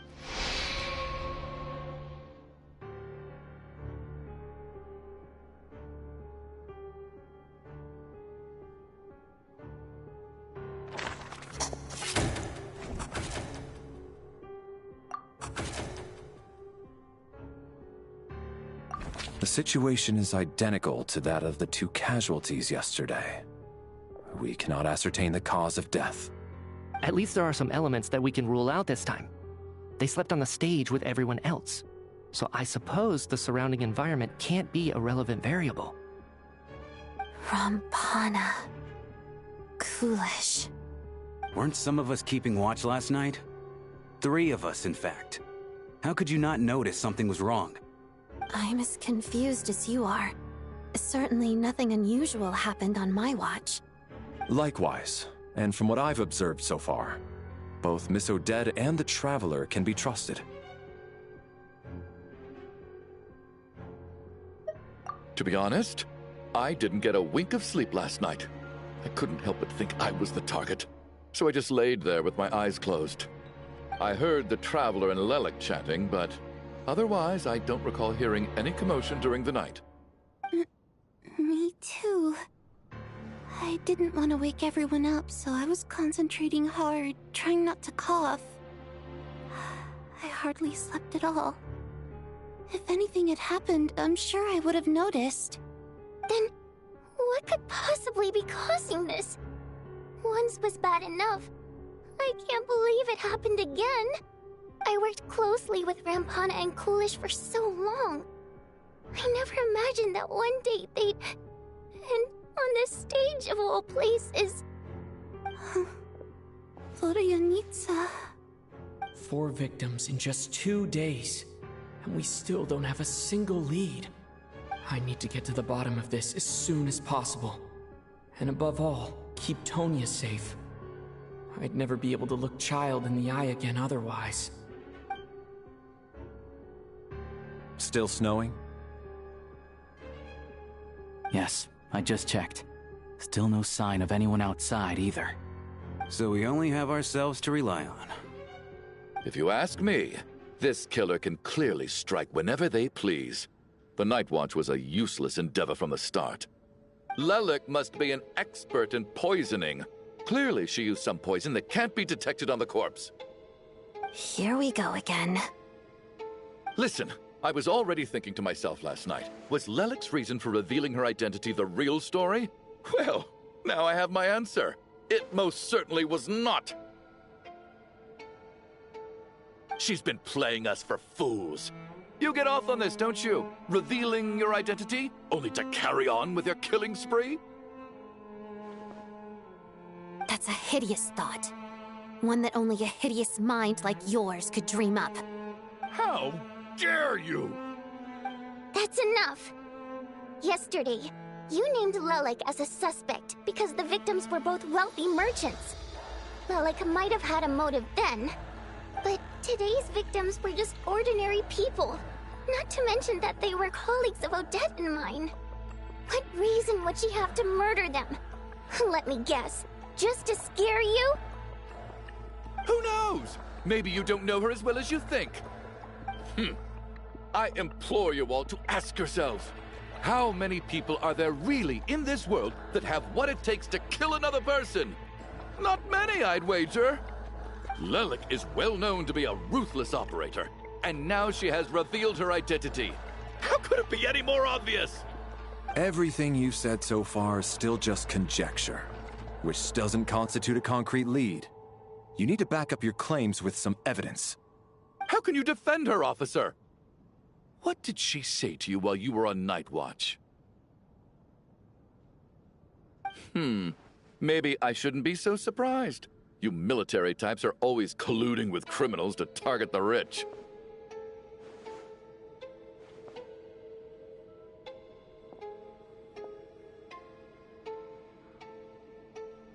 All so you can get your grubby paws on our hard-earned fortunes, then tell us to fall in line. The Fatui, the Druzhna, and the Rokot. Thugs, the lot of you.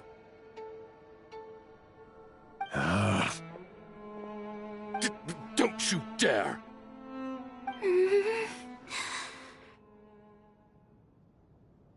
Sir, but... You were the one who told us not to stop other people from expressing their opinions yesterday. 4 people have already died. Only yesterday I was chatting with Mr. Coolish. Then we woke up in the morning and he's... Turning against one another is the last thing we should be doing right now. Little girl. Even if Mr. Chuganov is a puffed-up, pig-headed windbag who doesn't have a clue what he's talking about, he's still one of the victims here, isn't he?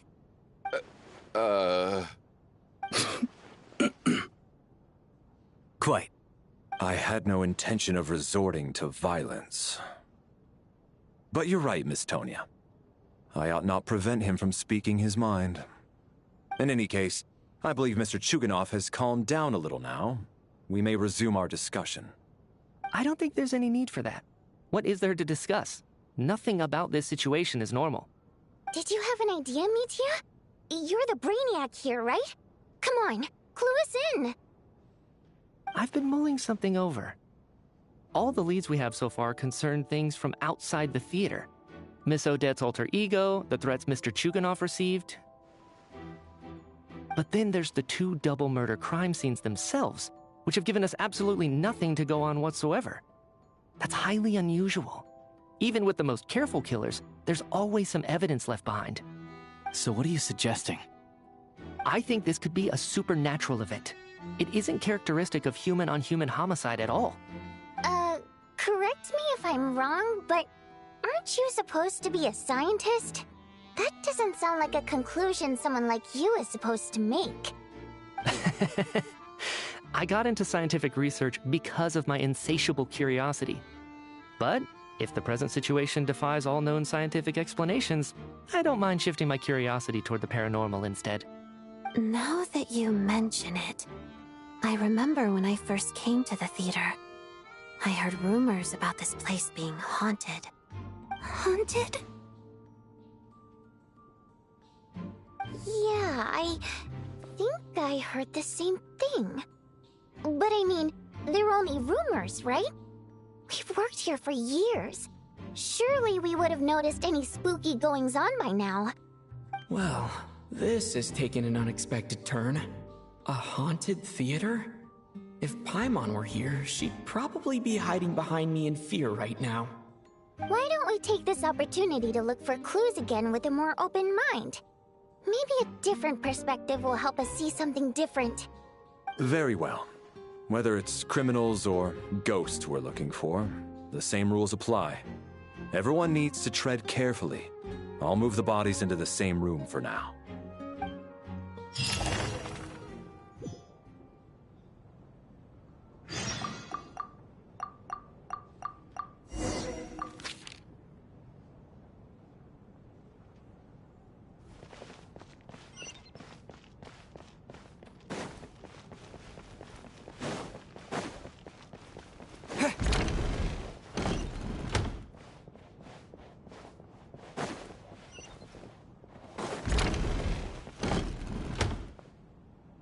Valeri, come take a look at this. You too, Traveler. Some sort of notebook. What is it for? It's the on-duty logbook for the theater. Kulish was the main person to use it. He mostly used it to record any unusual incidents during a show, audience numbers, exit times, and so on.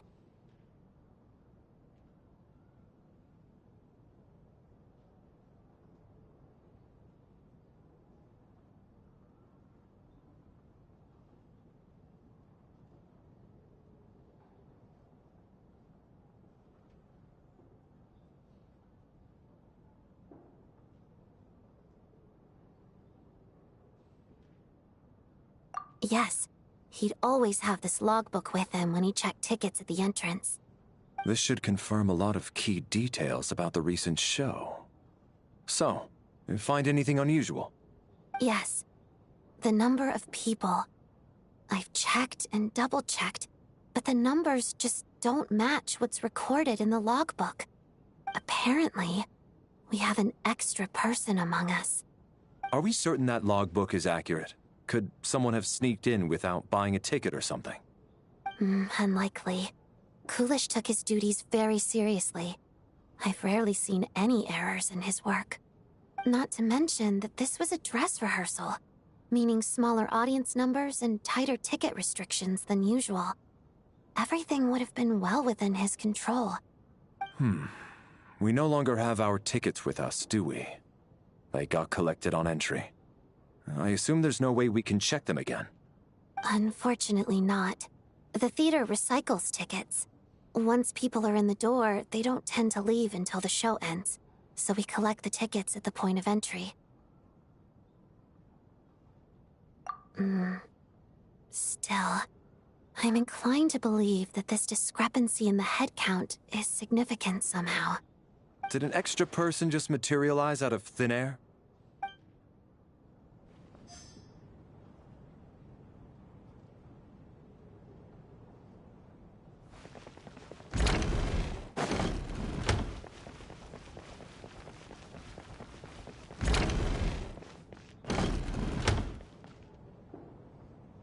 Ah, Traveler. Since you're here, come take a look at this. Alosha found it. We're both curious to hear your perspective. It appears to be an investigation report. And the focus of the investigation was the rumors of haunting we heard about earlier.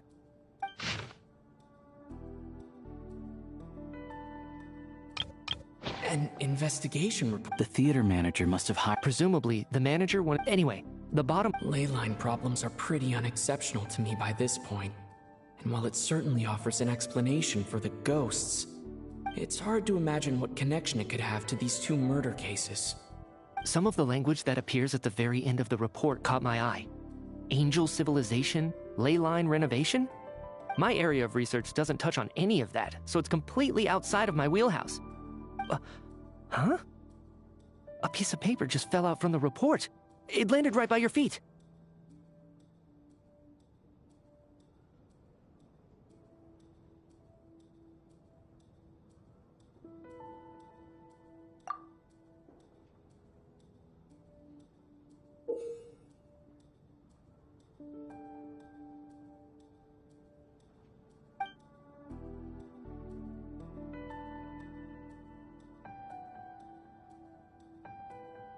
How unnerving.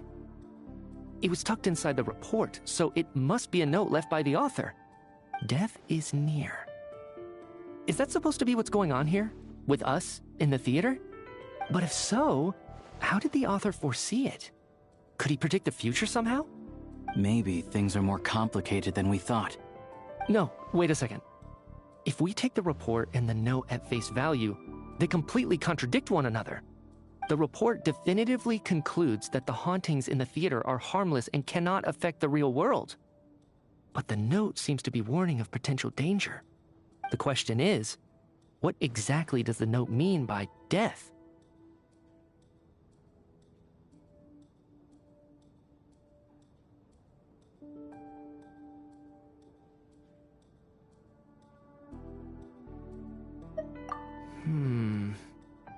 The various ways we could interpret this keyword lead in completely different directions. Let's pause our analysis here for now. I think we need more information.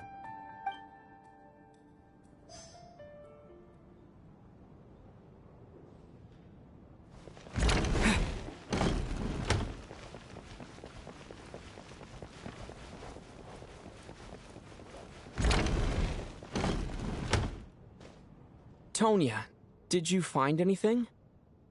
Not yet. Still looking. So...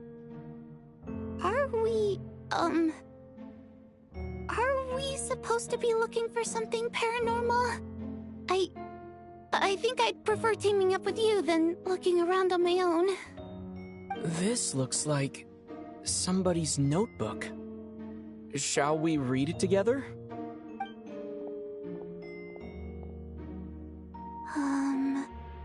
Well, it doesn't look scary or anything, so I guess it should be fine. Alright, let's read it together.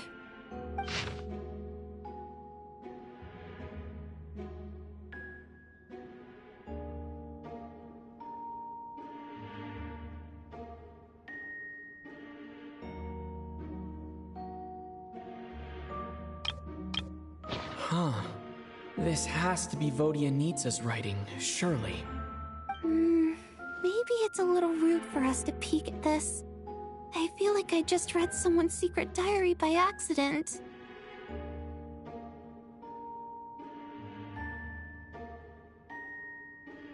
It sounds like she's writing this for her parents, right? I don't understand. Why put this stuff in a notebook instead of mailing it in a letter? Because her water imp parents belong to the aristocracy, who were driven out of Snezhnaya by the Tsaritsa long ago. And now they live somewhere new, where the postman can't get to.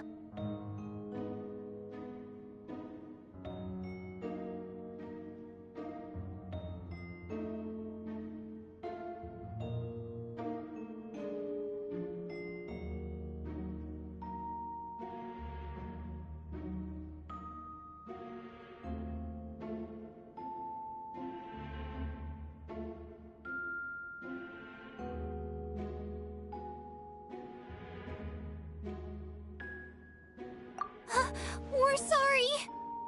It's fine. My fault for not storing it properly. I can't leave things lying around and expect them to get ignored when everyone's scouring the place for clues. Alright, give me my notebook back. I'll take over the investigation in this room.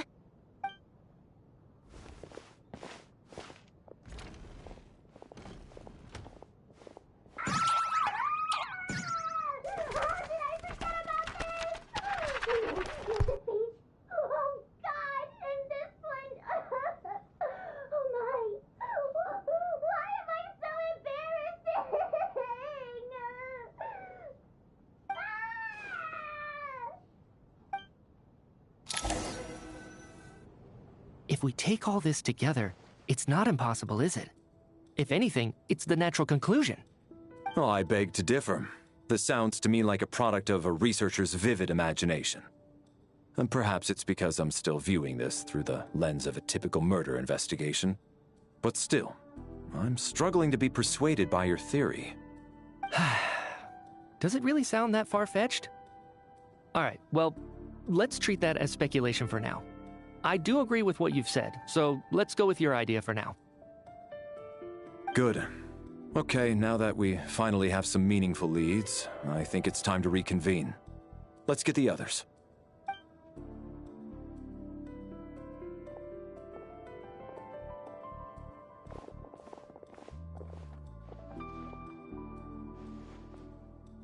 So, that's about everything we've discovered so far. I'll share my theory first. Based on what we've learned from the logbook, I believe the extra person among us is most likely the killer. If the killer had simply bought a ticket, it would have greatly increased the risk of their identity being exposed. I expect he or she either hid in the theater ahead of time, or found a way to slip past the ticket inspection. They then blended in with the group and waited for an opportunity to strike. What about the note found in the investigation report? Any thoughts on how that fits in? The killer may have simply planted it there as some sort of sick joke. I've seen my fair share of psychopathic killers. They love playing cryptic mind games. So, it has nothing to do with the haunting of the theater after all. This theory makes sense to me. If we have an audience member unaccounted for, chances are they didn't come here to watch the show. Could it really be that simple? So, in other words, all we have to do is find out who got in here without a ticket, and all our problems will be solved? Then let me make one thing clear. All the theater staff should be well aware that I came here for the rehearsal legitimately, yes? There's no way I'm the one who didn't have a ticket. It's true. I hear you used every trick in the book to get a hold of that ticket, too. Everything short of throwing a temper tantrum and rolling around on the floor at the entrance. I most certainly did not degrade myself in such a way. Probably a stupid question, but I might as well ask. Did anyone here get in without having their ticket checked? Hmm? Guess it was naive of me to expect them to just admit to it. Especially after the unprompted Lelik reveal. Once was already a miracle. Twice would be unfathomable.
I don't believe any of us here knew Shram before all this.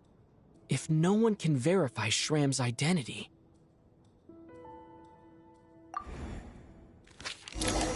Mr. Shram, did you really go through the ticket inspection to get in here?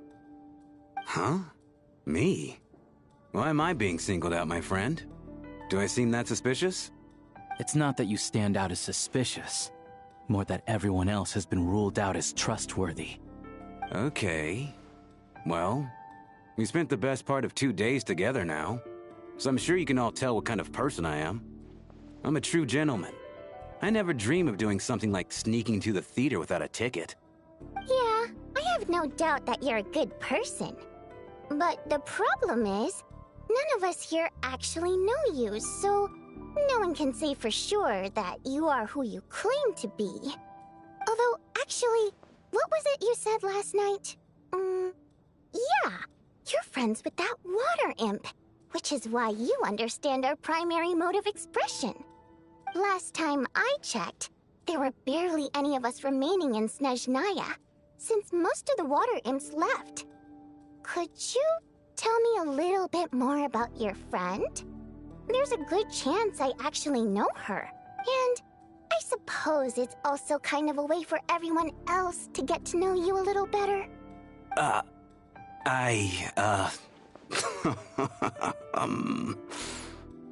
Good grief. Are you blushing? Pull yourself together, man. Stop giggling like a teenage boy. It's revolting. Hey, revolting is a little strong. All right, fine. I'll admit it. That water imp friend of mine, the truth is, we're dating. I was just the bodyguard hired by our family. But the stars must have aligned, because sparks began to fly between me and their daughter. Never in my wildest dreams did I think I'd get so lucky. We don't need details. Just get to the point. Okay. I'm just a little hesitant to reveal her name, that's all. You know how it is. These are delicate times. Even with me to protect her. If word gets out that she's dating a human, both the Fae and human factions will give her a hard time. Really?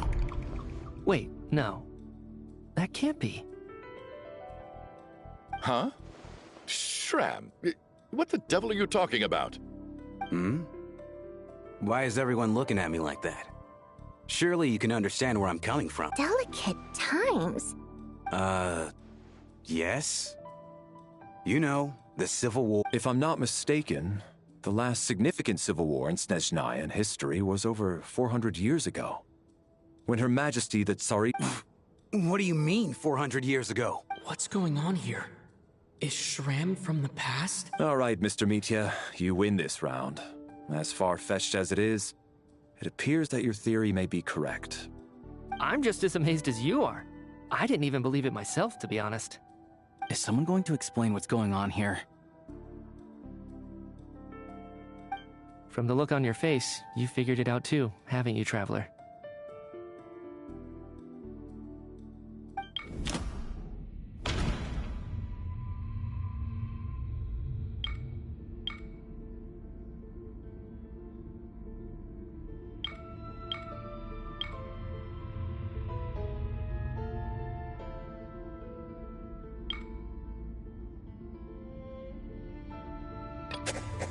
No. The truth lies within the clues we've already discovered. The theater's ley lines have been modified to block souls within its grounds from returning to them. Some souls can even wander this place forever. Mr. Shram's statement proves he is from hundreds of years ago. And according to the investigation report on the theater hauntings, Mr. Shram is very likely a lost soul wandering the theater.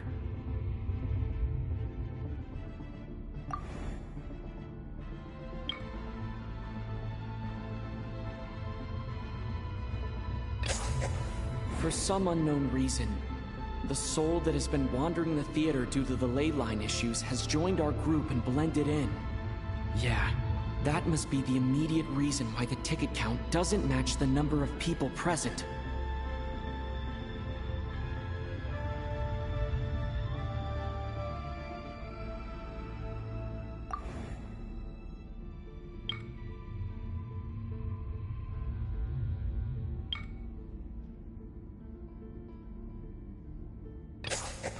The contents of the investigation report have been verified. There are indeed ley line issues and wandering souls in the theater. Death likely symbolizes the deceased. Mr. Shram, for instance. Death is near. That must mean that there's a dead person in our midst. That's the truth, isn't it?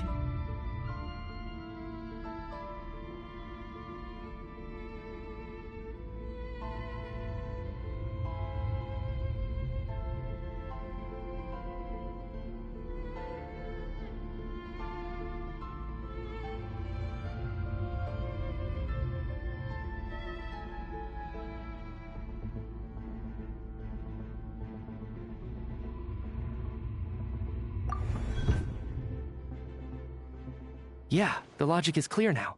The investigation report said that there would be souls stuck wandering around the theater because the ley lines were cut off. Mr. Shram must be one such soul who died in the theater a long time ago.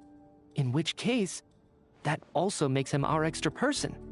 So when the note said death is near, it must have been referring to death as in the deceased, people who died a long time ago.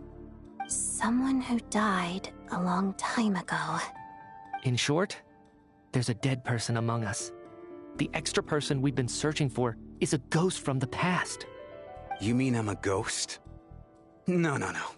Don't make jokes like that, my man. There must be some mistake. But even if I was dead, I know for a fact I didn't kill anyone these past 2 nights. Yeah, even if all that's true, the report also said the souls inside the theater can't affect reality, right? They're harmless. Then what if the problem isn't the souls at all, but the ley lines themselves? The ley lines have a powerful ability to attract and devour souls.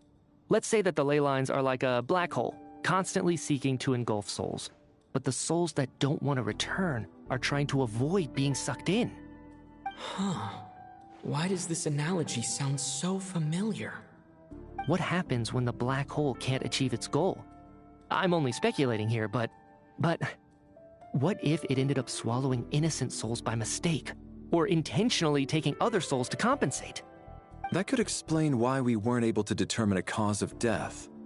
If you're right, and their souls were devoured by the ley lines, it does make some sense. It does seem to explain a lot of the things we couldn't make sense of. Does that mean it's true? Except there's no concrete evidence. Mitya is relying on a lot of logical leaps. Still, it seems like the best explanation we have under the circumstances. Alright, so how could Shram not know that he's dead? Seems a little unlikely that he hasn't noticed anything unusual even after several days interacting with us. On the contrary, it's perfectly normal for a soul to wander the theater for centuries without questioning their existence or reason for being there. It's simply what's natural for them.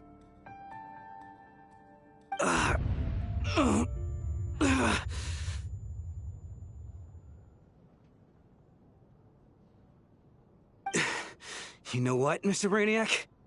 I think you might actually be right after all. I'm trying to remember and... even though my head feels like it's going to explode, I think... it's all coming back to me.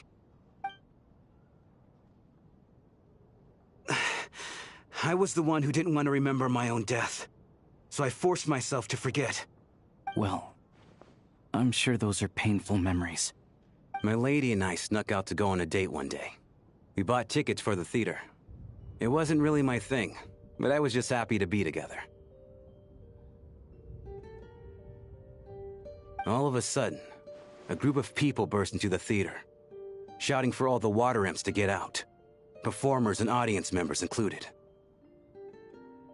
It was clear the conflict between humans and Fae had reached a boiling point.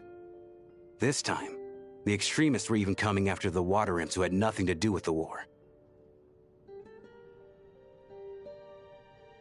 I thought I could pull one over on them, so I took off my jacket, draped it over my lady, and tried to sneak out amid the chaos. But I got caught. They started shouting, calling me a traitor to humanity. But I was going to do whatever it took to buy her a chance to escape, no matter how many people stood in my way. I had to, both as their bodyguard and out of love. It's all right, friend. You can stop there if you want. You don't need to dig all that up again. It's just... even now, I'm still struggling to accept the truth. How could I be dead? I'm sorry, everyone. If I'd known I was a dead man walking, I wouldn't have dragged you down with me. If I'm the cause of all this death, then punish me however you see fit. But, Mr. Shram... No. I refuse to be a burden. I know what I have to do. You said I've been wandering the theater for centuries, right?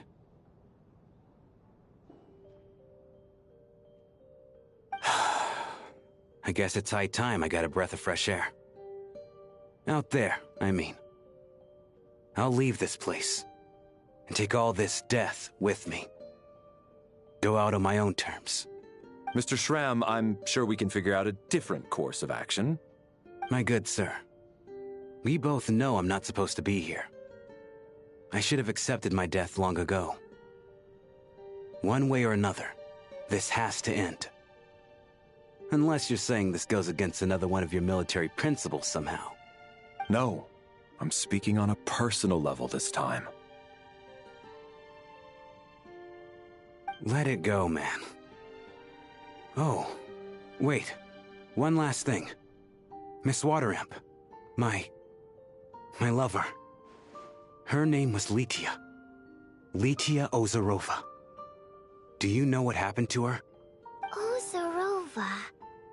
Oh, Auntie Ozarova. That's what we all called her. I remember her as a very kind elder. She had a bunch of kids, too. I'm so glad she survived. And she had lots of kids? Good. That's... good. I could hardly expect her to stay single just because of what happened to me, right? As long as she went on to be happy. That's all that matters. Besides, I'm dead. My soul has been wandering around here for so long because I was worried about her. But now, I can go without regret. There's no need to see me off, my friends. I've enjoyed our time together over these past few days. Perhaps We'll meet again in the next life.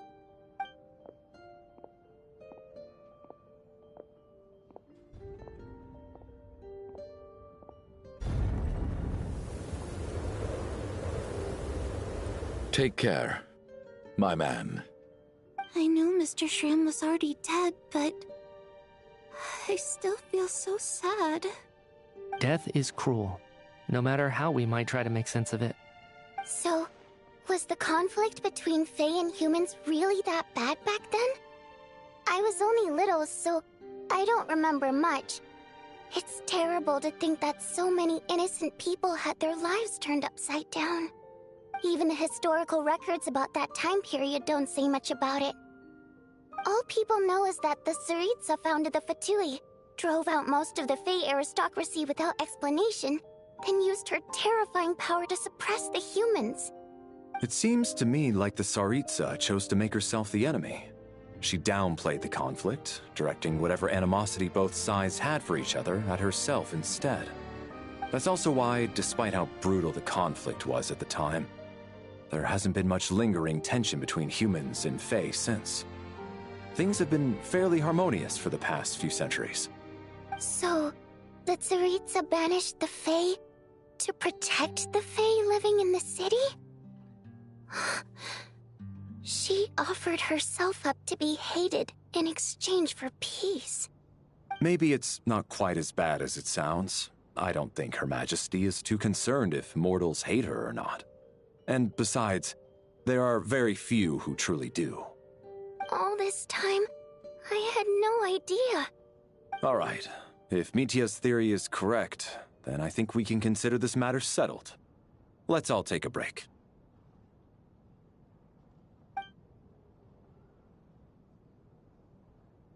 Ugh, if only this blasted storm wasn't still raging on.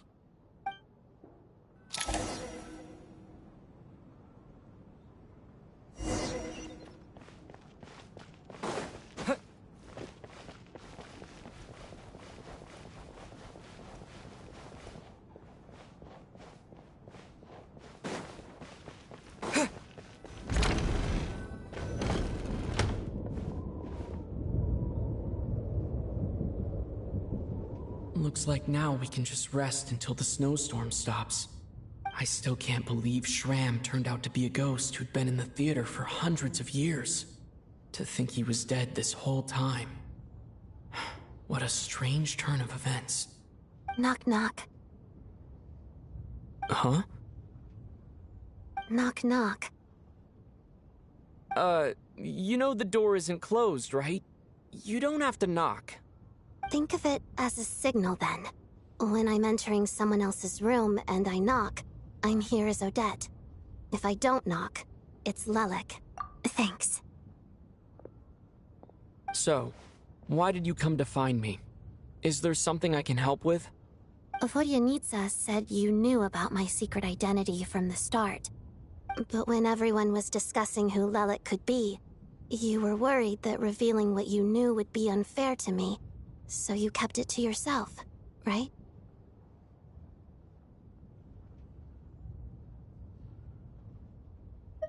Yes. I'm extremely grateful for that. It's nothing. I mean, you didn't hold what happened with Signora against me, so I should thank you for that as well. Actually, there's something else as well. I found myself in a situation similar to the one you were in when you helped conceal my identity. So I thought I'd come and ask you for advice.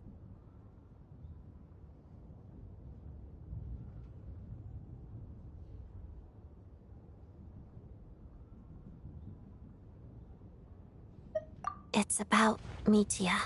Before all of this, the last time I saw him, he was dead. As I'm sure you know, my goal as Lelik was to stop, well, when I found out the tech lead for the experiment behind Project Stuja was Mitia, I immediately started planning to track him down and threaten him to back out. I often saw him around the theater, but I soon concluded that making my move there would risk exposing my identity.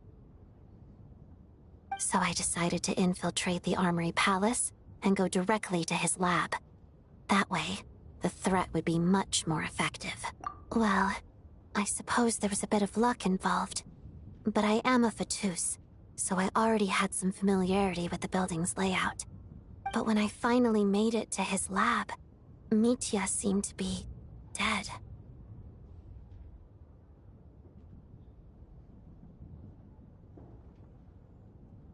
I checked his breathing and his pulse. He had no vital signs whatsoever. I'm certain of that. I thought maybe another anti-Project Stuja activist had beaten me to it, and chosen a much more brutal method.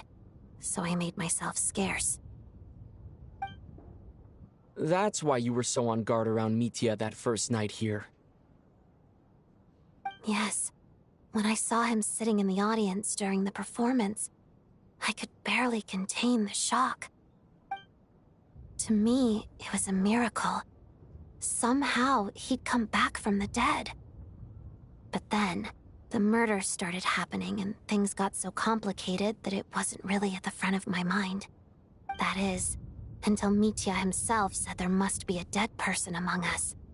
Then, I couldn't ignore it any longer. And yet, you thought that bringing it up right away would single Mitya out. Just like when everyone was suspecting Lelik. Exactly. I thought there could be something I was missing. Besides, we soon figured out that Mr. Schramm was a ghost. And we knew there was only one extra person. So we thought he had to be the one. But now, it seems like there's another candidate. I understand why you kept it to yourself. There was so much information being thrown around during that discussion. Bringing up Mitya would have just introduced more confusion. So, what do you think we should do? Let me confirm one thing first.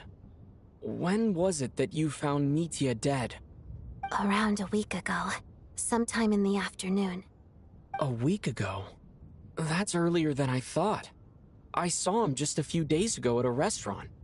That definitely would have been after you found him dead. He seemed completely normal to me. Chatting with Vodyanitsa, trying to avoid Valeri. So he was definitely alive on that day. Huh. Well, all I can say is I know what I saw. Here's a thought. The reason we even suspected a dead person could be among us was because of the problem with the theater's ley lines. But Mitya's death happened inside the Armory Palace. The ley lines affecting the theater shouldn't reach that far. You're right. I guess he doesn't fit the profile of the person we were searching for. I think the chances of it being him are very low. Surely he can't have died for real in the Armory Palace. Unless... Unless what? Unless he really did come back from the dead. You're right. Do you think we need to disclose this to the others? Huh, what's this? A private meet and greet? Where do I line up? That's not what's going on here. Well, I was just making the rounds. Thought I'd try to lighten the mood a bit. Vodyanitsa's hand.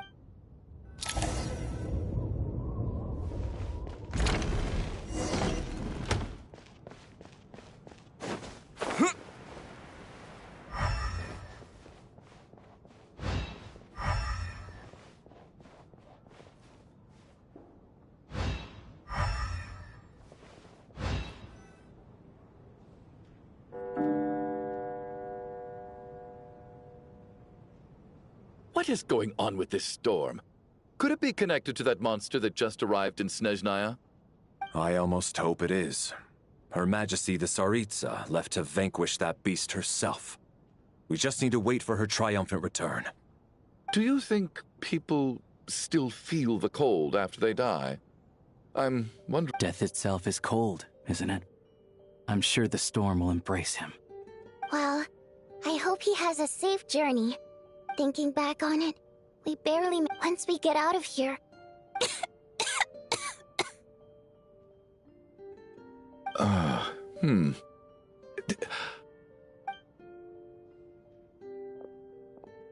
Are you okay? Here, take this. Look who's Mr. Nice Guy all of a sudden. Is it because Tonya stood up for you this morning? At least you know how to return a favor. Yeah, Without Tonya, who knows how badly he would have been hurt. I told you already, I never intended to resort to violence. Duh, bunch of rascals. Little girl? I was rather surprised when you spoke up for me this morning. I didn't think I had many admirers here, so, thank you. Oh, no need to thank me. I said some bad stuff about you, too. I've been, too embarrassed to admit it, but, you remind me a lot of my daughter. So kind to everyone, but never lets her old man off the hook. Unless my wife and I are having a fight, then she's always on my side. Especially when she was little. Every time I took her out...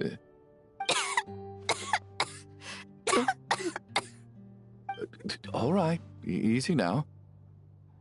How long have you had that cough, Tonya? I don't know. It's probably been a while. I'm fine. Are you taking anything for it? Yeah. I'll be fine once I see my brother. He's gonna pick some frost fairy flower leaves and brew a tonic for me. I'll feel much better once I drink that. I see. That's good to hear, then. We should probably discuss arrangements for tonight. Now that the deceased has left our midst, there shouldn't be any more incidents.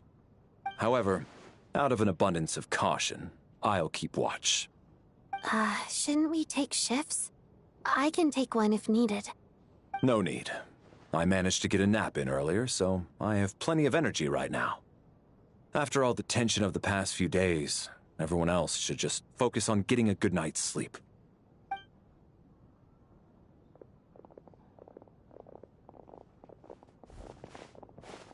What a long day. This whole situation turned out to be way more complicated than I expected. But Valeri's right. I should just try to calm down and get some rest. The last thing I want is to give myself nightmares.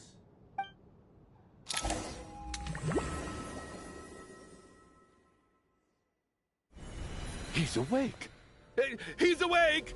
Get over here, you big lot! If you must call me something, call me Mr. Door. The Black Mist is coming. You need to go. Are you all right? Can you walk? He just seemed to come out of nowhere. Not much of a talker, but... Curses! The Black Mist is... Mr. Door, I don't believe I've ever seen you around here before. Why is that? There's no need to try to get to know me. I'm just Mr. Mr. Door! Looking for trouble! Get rid of them! I can just push these ones off.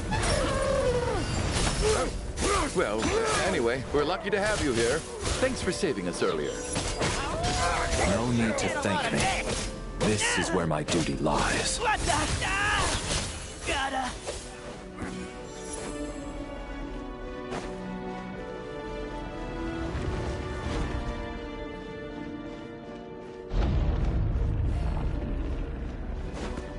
So we're doing this the hard way.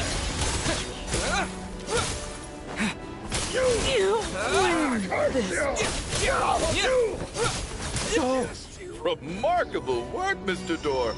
Oh, if I had your muscles, I'd do the same.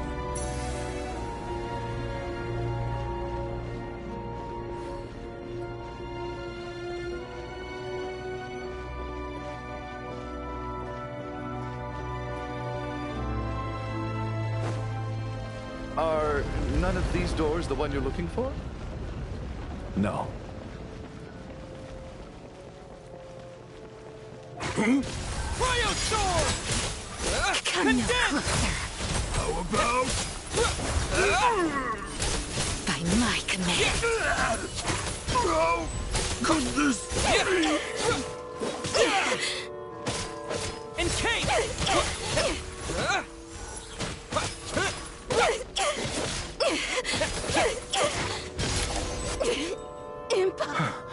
I'm so exhausted. Wait, look! There's more monsters down there. Are they coming from within the Black Mist? No, no! They're gaining on us! Quick!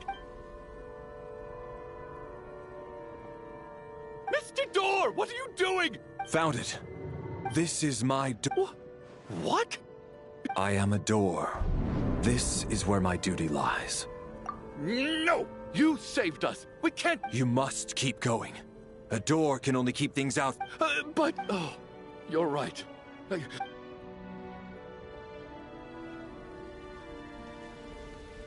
The black mist isn't moving anymore. Looks like both the monsters and Mr. Door... I didn't just imagine all that, did I? Surely I wasn't so scared out of my mind that I... Oh, okay, good. There's no way we both hallucinated the same thing. Hmm? Getting sleepy?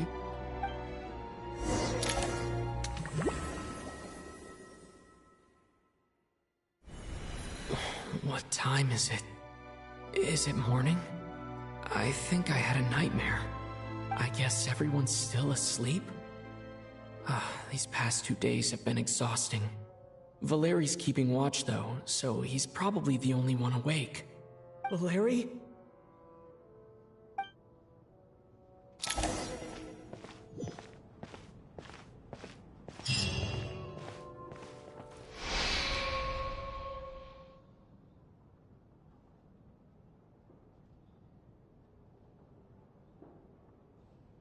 Wake up!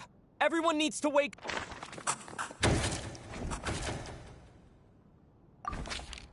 Just like the last 2 nights. No clear cause of death. I've been a real thorn in your side, haven't I, Mr. Valeri? Now you can rest in peace. But for me, life will be all the duller for not having to run away from you, my friend. How's Tonya? I just checked on her, and it doesn't seem like anything serious. That means Valeri was the only one who died last night. If Valeri was awake and keeping watch, it would have been impossible to kill him without waking This is so frustrating. Why has nothing changed since Actually, one thing has changed. There's only one victim this time.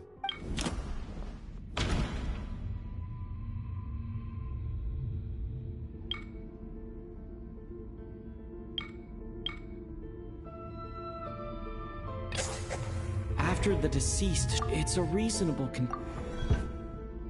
The number of people who die each night is equivalent to the number of dead among us. That's your theory, right? Exactly. We identified Mr. Schramm, and the night after he left, the death toll dropped from 2 to 1. By that logic, there must be one more dead person left among us. Another one?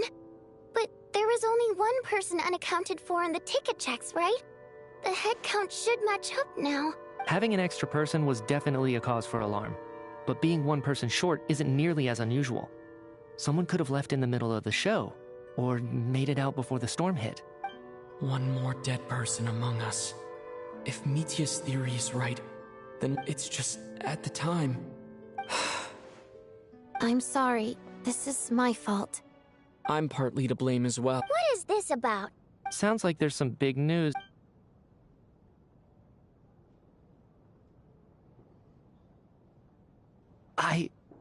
I'm the dead person? Wow, that's certainly news to me. Odette and I talked about it yesterday, but we thought it just wasn't possible, so we left it at that. Yeah, I don't blame you. If I'd been there, I probably would have reached the same conclusion. It just sounds too unbelievable. Let me just try and verify this. I just scoured my memories trying to think back to the afternoon Miss Odette mentioned, but I honestly have no recollection of dying. That's where I'm different than Mr. Schramm.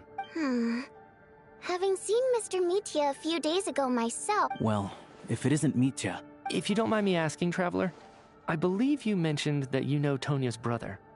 Had you ever met her before all this? No, never. Now just 1 minute.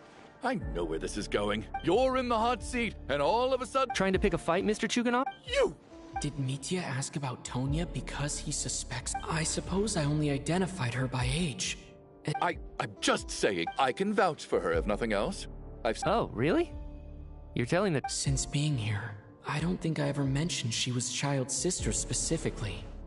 Does Chuganov actually know her? If Chuganov can vouch for her, then it can't be Tonya either. Miss Odette, could you go over that afternoon with me? No problem.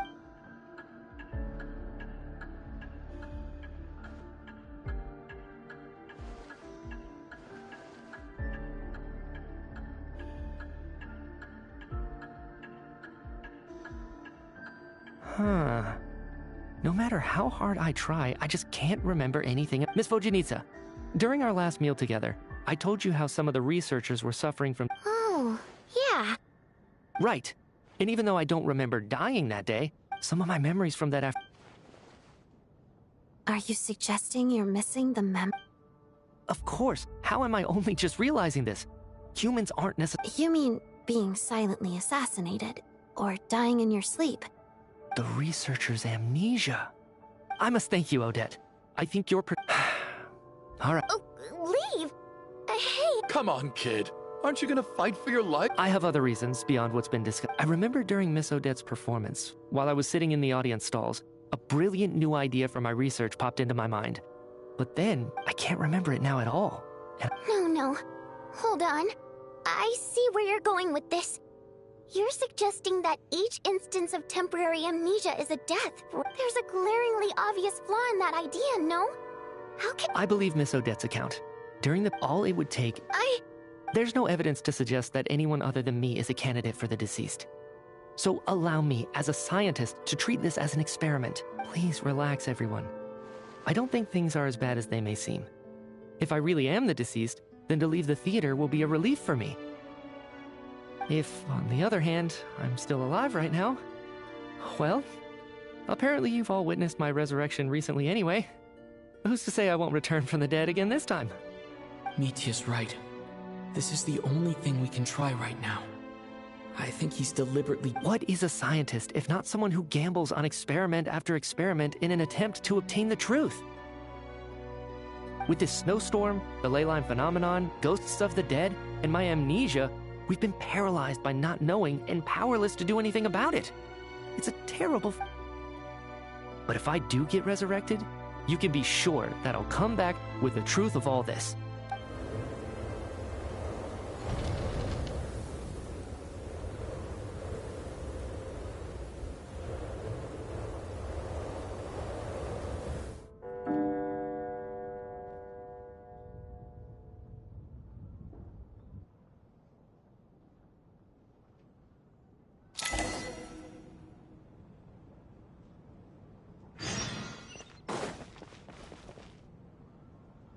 Poor Mr. Mitya.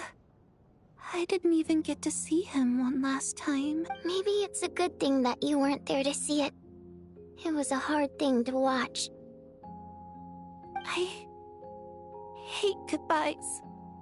Why does it feel like everyone around me is slowly disappearing? Not just in here, I mean. In the outside world, too. Maybe it's the realization that, at the end of life, everyone has to face it alone. Come to think of it, the main reason we're still alive right now is pure luck.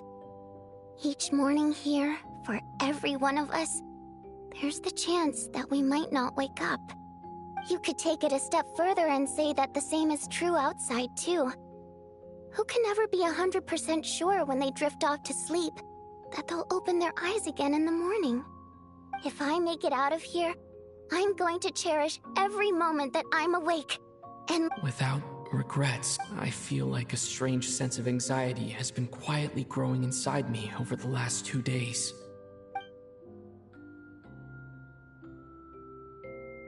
Are you okay? You look really glum. If something's bugging you, let's talk about it. I have a travel companion named Paimon. You're worried about her, aren't you? To be honest, I used to feel like I was just a spectator in this world. But with Paimon by my side, she loves eating over the last few days that we've been apart. But by the time I snap out of it, the conversation has already moved on. And I'm trying to overcome this. I bet she misses... I don't know if this will make you feel any better, but back when the water imps left Snezhnograd in droves, I also felt like the whole world was suddenly empty. I could be surrounded by people all smiling and having fun, and still feel completely separate from it. So, I totally understand how you feel. Later on, I started to think, maybe accepting the fact that our loved ones won't always be with us is something that takes a lifetime.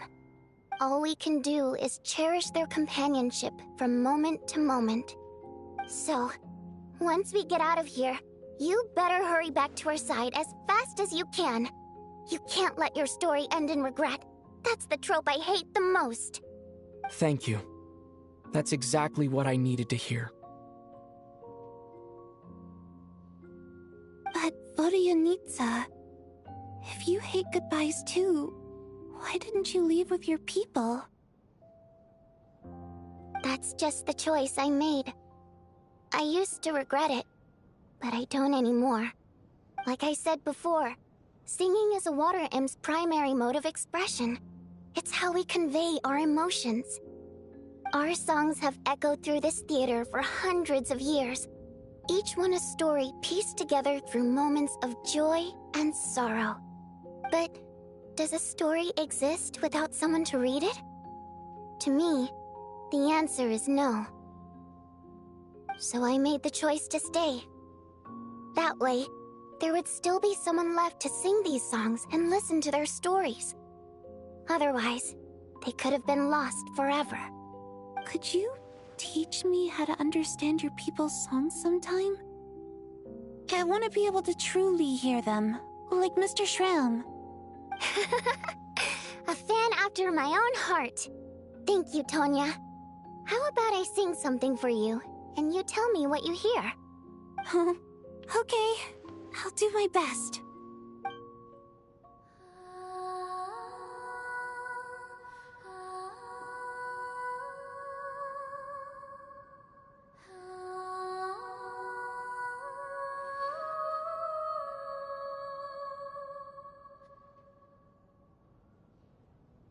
I've never heard that one before.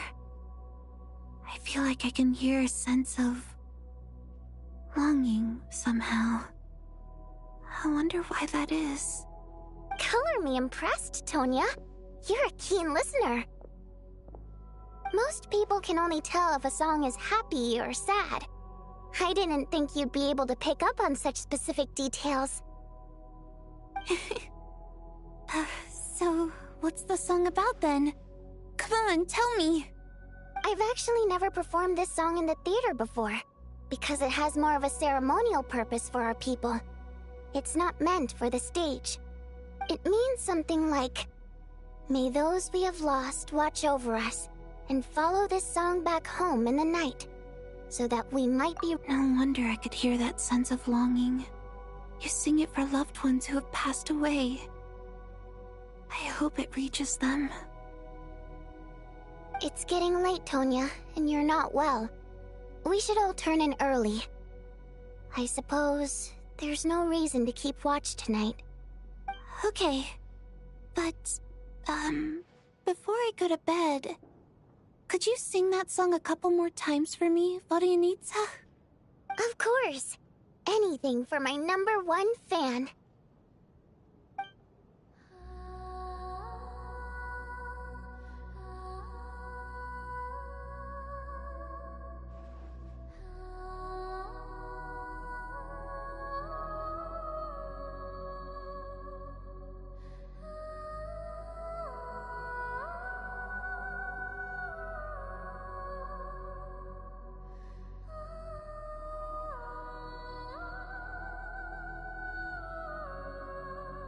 Once I get out of here, I definitely don't plan on ever coming back. But I guess that means I'll never get to hear Vodyanitsa sing again. That's a sad thought. Before I fall asleep, I should cherish this moment of companionship while it lasts.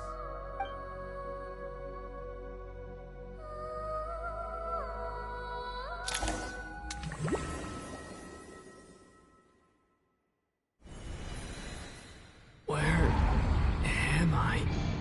It's so dark in here, and I feel kind of dizzy. Am I alone?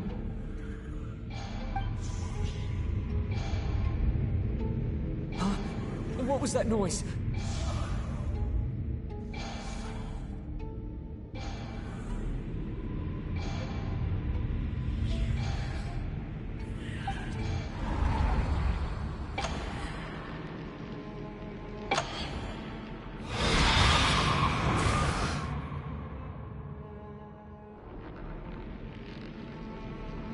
Return, O spirits. Fulfill your oath of protection.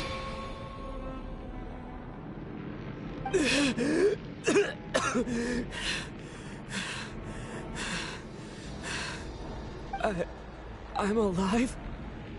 What just happened? No time for questions. Quick, over here. Turn on the switch. We need to bring back the light.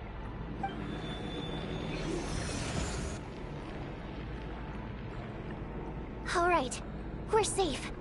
The spirit just now is called Night Prayer. The light subdues her, but she'll attack without a second thought in the dark.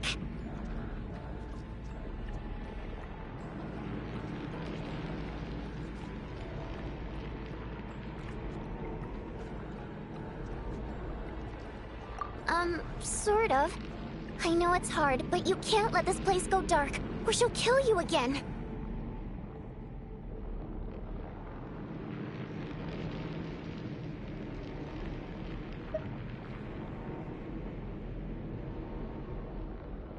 Yep. Luckily, I was here to resurrect you. A bit more than a bummer, I'd say. Sure I do. I'm your guardian spirit, after all. I specialize in soul recall. Thanks. All right, there's no time to waste. We need to reach the next switch before the place gets too dark. If we bring the light back, Night Prayer won't be able to get to us. Sweet, sweet light! Shh! It's Night Prayer. We need to move quick, but don't let her notice you. Look out!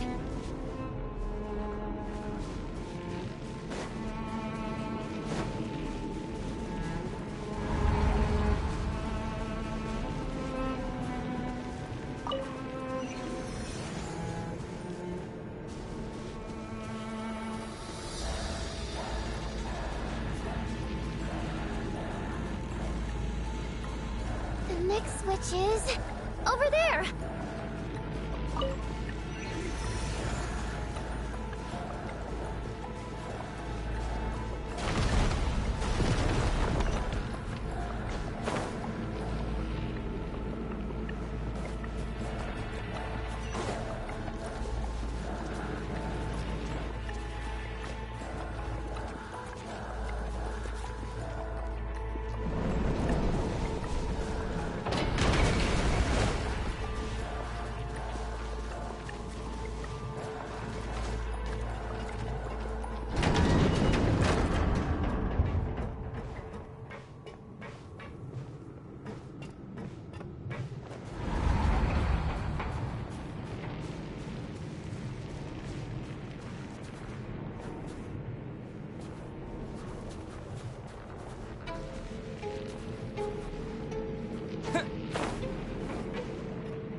The switch is just up ahead. Hurry! I somehow feel like it was supposed to be scary.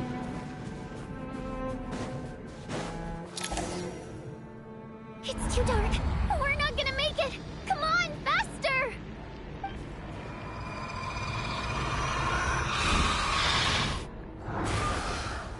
Traveler! I won't let you die like this. Not on my watch.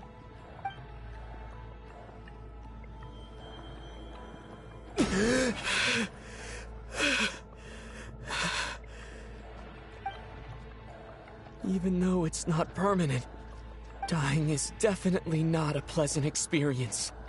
Great. You're back. Yeah, thanks to you. Time for you to get out of here. Quick, before the light runs out. What about you? You're not coming with me? I can't. I've already been used up. A guardian spirit's skills are finite. I can only resurrect someone so many times. I might not look any different, but my essence has been was it exhausted. supposed to mock or feel like you were being No. chased, but because I I will got curious, slowly I start ruined to the fade immersion. away. I can go no further.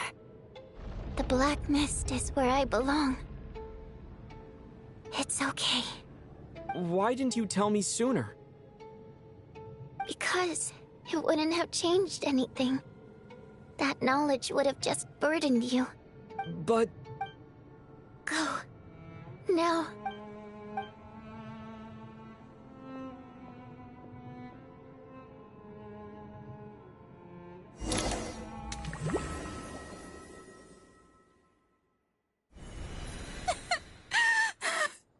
What do you need, sir? Well, I guess there's no need to inspect the body.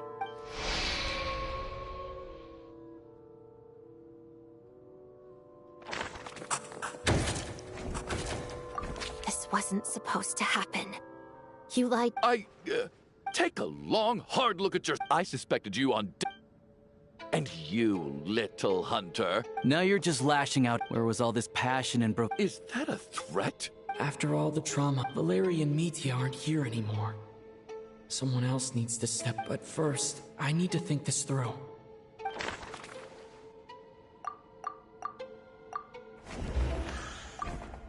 Of those who remain, the only person we've never met before is Tonya.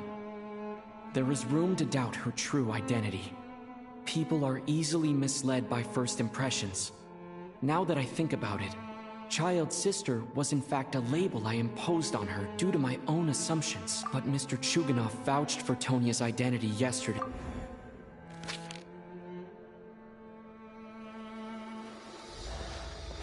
Tonya, how's Tusser been lately? Tusser? Your brother Ajax must have mentioned me in his letters home, right? Did he say anything about a blonde traveler? No. And my brother's name is Razik, not Ajax. Chuganov, looks like it's your turn to do some explaining. Yesterday, you said you could vouch for Tonya. Why did you give us a false testimony? I knew you were behind this, Chuganov. You've been lying through your teeth from the start. Everything about you is fake. Down that night, when I infiltrated your place as Lelik, I noticed you were home alone. Didn't think much of it at the time. Just thought everyone else was out. But thinking back on it now, that doesn't seem very likely. My guess... Even that was a lie? But... Curses! Oh, why is there no end to this black... I think the reason I'm always coughing is because I got sick with frostbite. The locals usually call it the snow cough. It's not a very common illness. It's partly genetic after a while.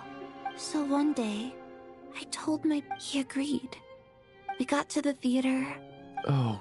When I woke up, but there's no way he'd leave me behind. Tonya. Yeah, I know. I understand after all of that. I'm sorry, everyone. Your name probably isn't even Tonya, is it? Didn't that ever strike you as odd over the last few... Well, when I was little, my brother and I read a storybook. And Tonya is when we escaped from the hospital, So when you first approached me and said my brother had sent you, and called me Tonya, I thought he must have chosen a fake name that only the two of us would know. At least your memory of death. Now it's your turn, Chuganov. You're right. I was lying. I happen to know... And yes, the truth of the matter is, I lost them. A long time ago. My daughter's name was Iskra. And before you ask, yes, Iskra, as in Iskra Manufacturing Plant. She also died from the snow cough. She was just 6 years after Iskra passed. My wife couldn't bear to face those memories either. One day when I came home from work and saw the empty room, I soon discovered that this was the only thing that made me feel any better, so... I just embraced the delusion.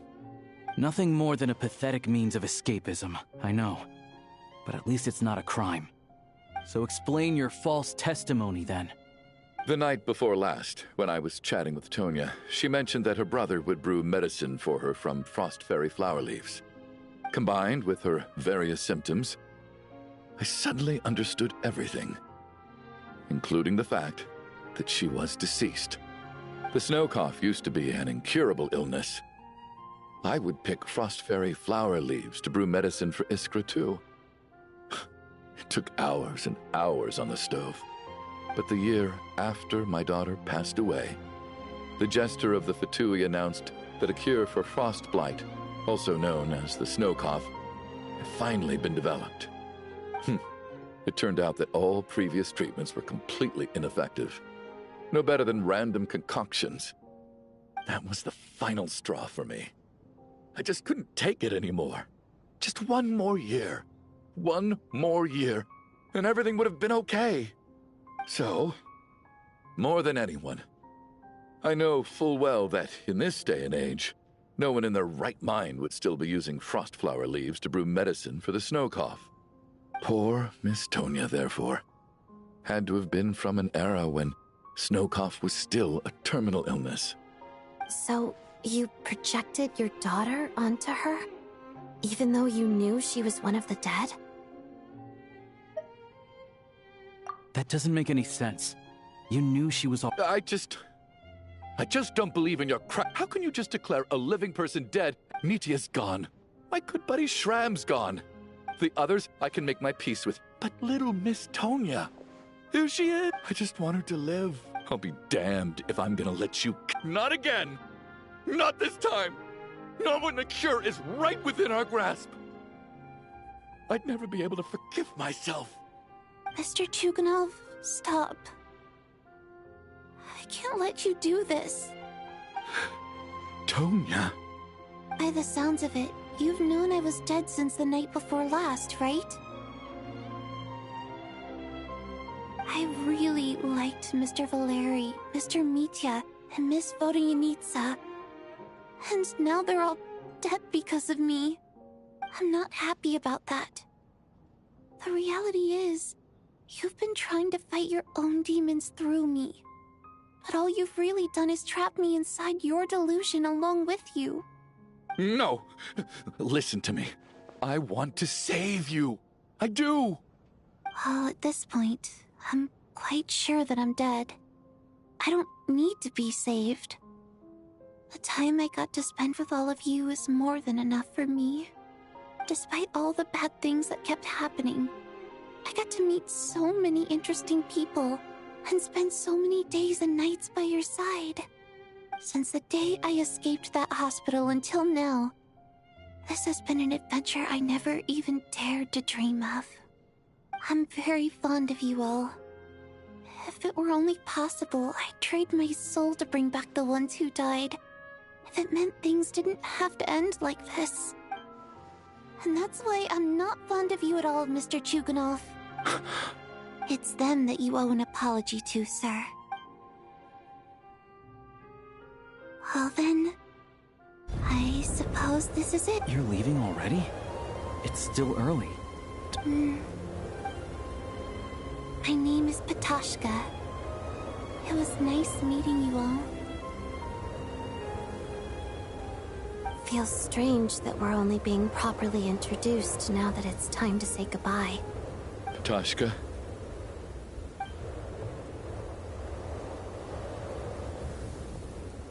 What are you doing, Chuganov? Are you crazy? Let me leave. I can't keep lying to myself anymore. In your dreams. Don't think you're getting off that easy when you had a hand in the deaths of so many people. The Fatui have honed quite an array of enhanced interrogation techniques since they were founded. Once we're out of here, Lelik will personally give you a taste of every last one.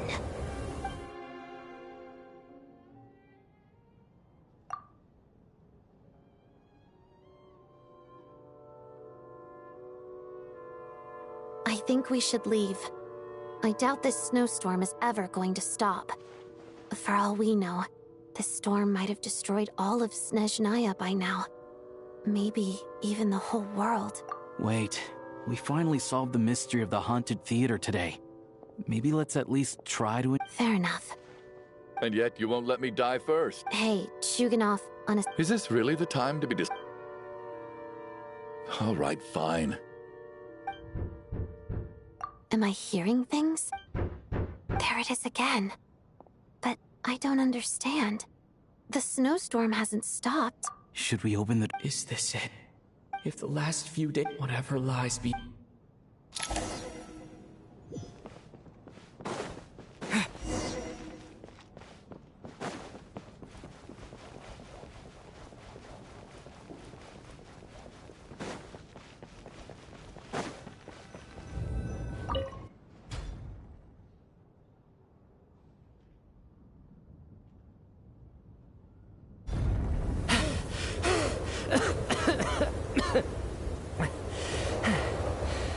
Hey everyone, I'm back. How are you doing? Feeling any better? Much better, thanks. Whew, it is so good to have you guys here. I was a little worried that the theater would be empty by the time I got back. Let me see. Tonya and Vodyanitsa are missing, which means... Vodyanitsa died last night. And then you discovered that Tonya... Not Tonya. Petashka. First, tell us how you made it back here. Given the conditions outside, no one should be able to return alive. You're right. The thing that got me back safely was... a song. I heard someone singing. After walking into the snowstorm, my mind grew hazy. I don't know how long I walked through the storm before my mind completely slipped away. Then, suddenly, I heard the sound of singing. The voice instantly brought me back to my senses, and I regained consciousness. So I followed the voice, searching for the source of the singing. I searched and searched, until finally, just a few moments ago, there was the entrance to the theater, right in front of me. I've actually never performed this song in the theater before. It means something like... That must have been Vodyanitsa's Requiem. That song is meant to guide the souls of the... Huh. No kidding. When I first stepped out of the theater, I was still quite lucid. I remember the outside world being completely different than what I'd expected. It was like... this was a world where only the snowstorm existed.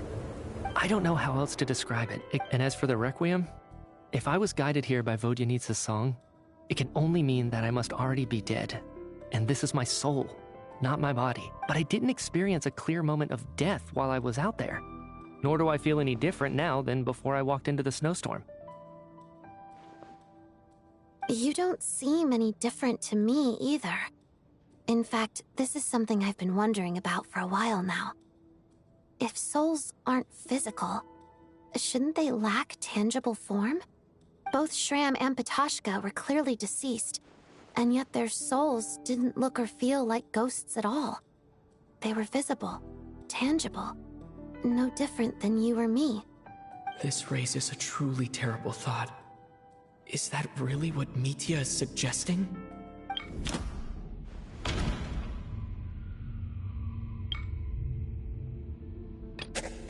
Dreams, can't it? Mitya's soul was summoned back by the Requiem, confirming that he is indeed all... Of course. If even the law... Then maybe we've all been dead from the very...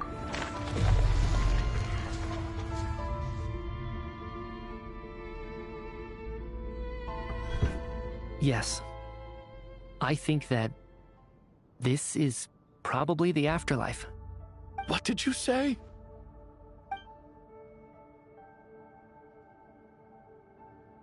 You heard me.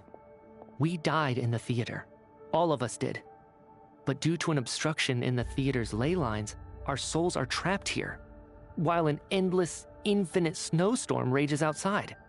It's ironic, really. All that time, we were working so hard to figure out who the deceased among us were, when the truth was, we were all deceased. The only difference being some of us died more recently than others. Do you remember that note, "Death is near"? Seems like we misunderstood what it meant after all. Death was nearer than we wanted to think all along. The note simply meant that all of us were already dead. So all our attempts to survive, our search for the deceased, it was all for nothing? Hard to say. At the very least, we hoped 2 lost souls find clarity and go to where they belong. The presence of those 2 is probably what caused our souls to be drawn in by the ley lines. In which case, the deaths we've awoken to over the past few days were just souls returning to the ley lines for good. If what you're saying is true, doesn't that make us the lost souls now? Huh, no wonder. This afternoon, when I was moving Vodyanitsa's body, I noticed that the other bodies in the room hadn't decayed one bit after all these days. That's further proof that those aren't physical bodies at all. Am I? Really? No. That's impossible. I still find it hard to believe that all of us are dead. Not even knowing how we... Exactly. It's hard to rest in peace when you don't even know how you died. I racked my brains. Wait. Hold on. Right before I lost consciousness, I think I saw some... I can't remember. And I think I lost my notebook and pen. Mitya, your hand. Is that blood on your fingers? Huh? You're right. There's blood on the fingertips of my right hand. Looks like it's already dried. When did that happen? What the... I guess... this was what I saw. I must have desperately drawn it in my own blood right before losing consciousness. What's wrong? Do you recognize the symbol? It's... Renova. The ruler of death. Huh? Alosha, do you still remember that Snezhnayan folktale you told me about? It was about the Grim Reaper. When someone's about to die, he appears as an incarnation of someone familiar to guide their soul into the afterlife. And as soon as you recognize his face, your life is over. I heard a similar tale when I was little. You think the Grim Reaper in this story refers to the ruler of death you mentioned? That's right. In which case, death is near could also mean that the Grim Reaper is here disguised in a familiar form. Death, the deceased, and the Grim Reaper? So it's a triple entendre. When I first saw this note, I thought it contradicted the investigation report. But now it seems like that was the whole intention. So the Grim Reaper deliberately misled us. Then, we started suspecting each other and searched for the deceased while they hid in plain sight. By that logic, the one person most likely to be the Grim Reaper incarnate is...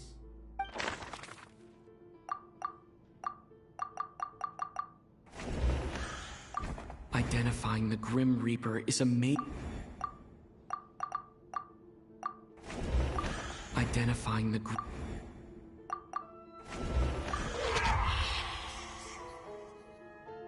No doubt about it. Looking back at how everyone has acted over the past few days.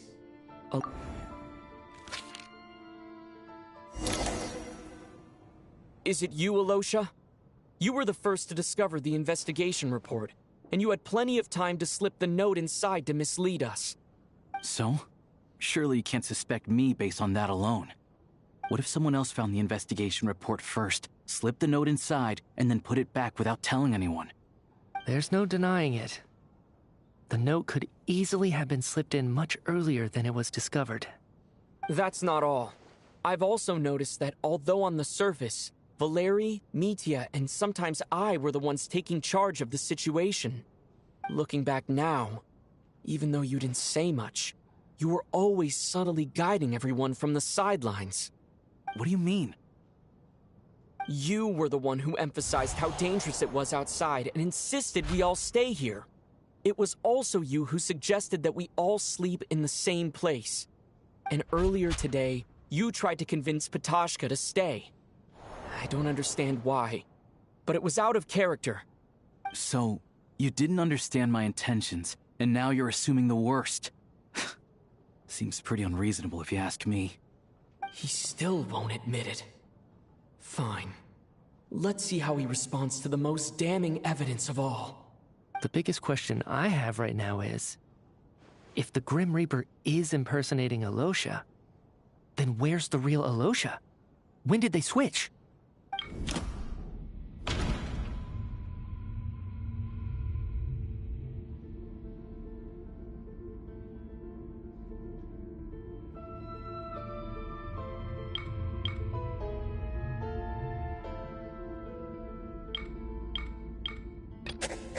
No, nothing.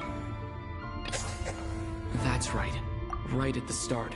Before any victims had even emerged, Alosha was switched with the...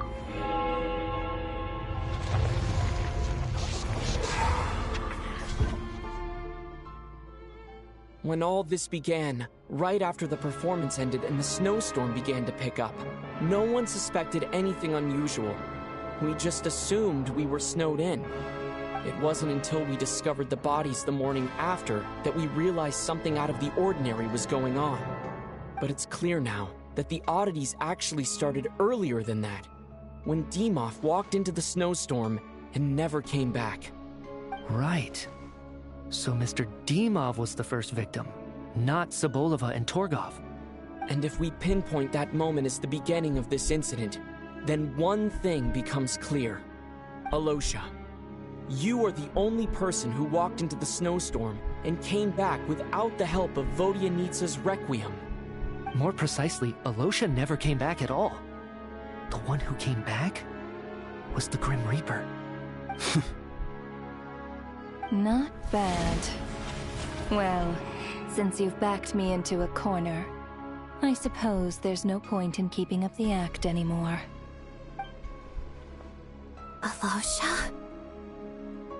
You're the Grim Reaper? I am no such tired cliché. Mortals should address me as the ruler of death.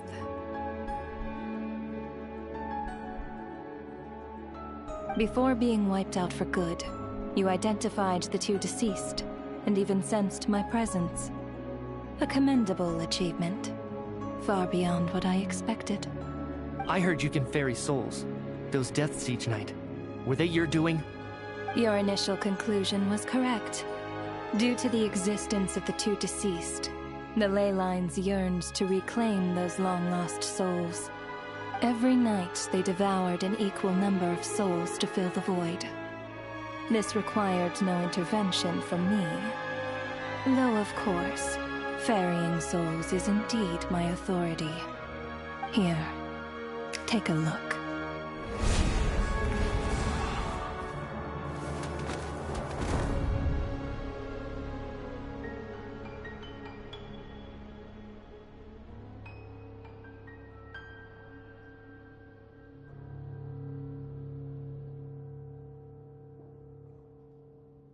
What are you doing? That takes care of today's two. Don't get so worked up. You are already dead. And you're— I know we're already dead. You murdered us, didn't you? Murdered? No. Murder is when mortals usurp my authority. Death is my jurisdiction. If I require someone to die, I need not resort to such laborious methods as murder. You simply met the criteria to trigger my curse of death. I know about the curse of immortality. So there's another death-related curse too? You cursed us? When? And why would you do such a thing? So often, humans pray to me, begging to know when their death will come, and what form it will take. But few people ask why. If you must have an answer, know that death comes simply because one's time has come. So you're not gonna tell us the truth? Hold your tongue. By all rights, you shouldn't even be allowed to speak with me. Those angels from the past are to blame for the reckless renovation of the ley lines here. It's made my work on this occasion infuriatingly complicated. Work? So trapping us here, making us watch our friends die, that's just another day at work for you? You clearly have a lot of questions. Fine. As a reward for your remarkable accomplishments over the past few days, I shall answer a few of your inquiries, provided they aren't too unreasonable. After the physical body dies, the soul must return to the ley lines for that person's death to be considered complete. My work encompasses the entire process of death, including, naturally, the guiding of souls into the ley lines, with which you are now so familiar. You must also be rather familiar with Natlan's Night Kingdom, I presume? It was I who supported the creation of the Night Kingdom. It provided a convenient means of guiding the souls of Natlan. Here, too, the ley lines connected to the theater underwent some modifications. The angels hoped to make them capable of accommodating the souls of some special creations. But this actually hindered their ability to accept ordinary souls to some degree. This effect manifested itself after you died from the curse in the theater, leaving you stranded in the afterlife, unable to achieve a complete death. But if souls who die from the curse of death fail to return to the ley lines within a short window of time, they will miss their chance for good.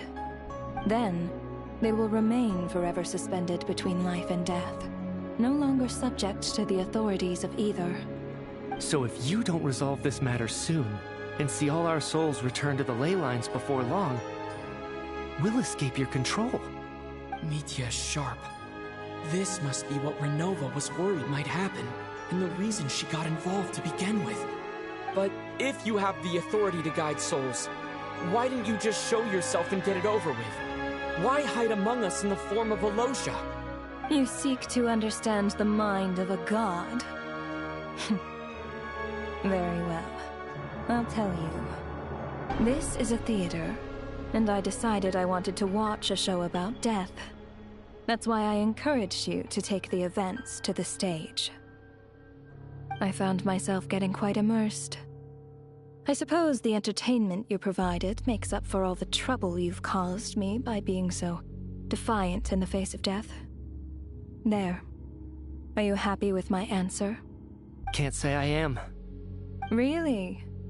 But it fits the stereotypes you humans have about gods. Just moments ago, you were complaining about how infuriatingly complicated your work here has been. Work is work, I get it. There are times when it's a huge pain, but you just have to get it done, right? That's a rather unique perspective for a human. You are in fact correct. There is a pain point in this case. Due to the obstruction in the theater's ley lines, there is a hard limit on the number of souls they can receive each day, making it impossible for me to ferry all your souls at once. Revealing my identity too soon would inevitably have led to futile resistance, and there was a risk that any souls who chose to run would disappear. Then there was the issue of the 2 lost souls you called the deceased. The way you resolved that quandary was all part of my design. That's what I don't understand. If all of us were souls of the dead, what made their presence among us special? For centuries, they have refused to return to the ley lines, exploiting the issues created by the angel civilization to resist being drawn in. Centuries of obsession accumulated during this process. You may think of this obsession as the resentment of the dead, and in this quantity, it was a bomb that could have detonated at any moment. It reached the point where I could not afford to leave it unchecked. But only then, with my guidance, could they find— I vaguely remember seeing Batashka, but in the most terrifying form. Was that in a dream? Is that what would have become of her if she hadn't returned to the ley lines? I see your dreams brought you many revelations. So you see, death in fact grants wisdom to mortals. Souls connect to all things in the world and see the chain of cause and effect between them. It's nothing unusual. Anyway, giving psychological counseling to lost souls is not my strong suit. That is more of an angel's role. It was something I could not resolve directly using my authority. So I decided it was easier to leave the meanwhile, of course. Their presence caused the souls of other members of your party to return to the ley lines each night. From where I stand, that was killing two birds with one stone. As both issues slowly resolved and of course, while I was at it, Sounds like you had it all figured out, Grim. I just did the math. You said there's a hard limit. That much is obvious. It's time to review this whole affair. If the ley lines can only take in...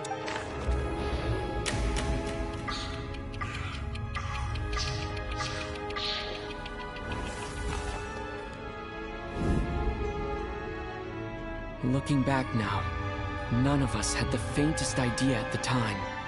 From the moment that staff member named Demoff walked into the snowstorm, the incident had already begun.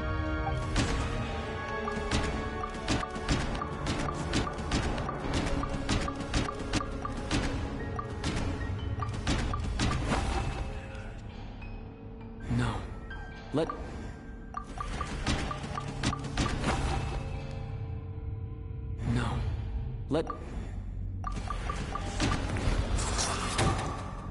Alosha was the during this process. During our first night in the theater, everyone was caught up in the novelty of it all. No one could have expected there would be victims the very next morning. Despite all the confusion, and with the help of hindsight, we finally began to realize that something was amiss with the snowstorm.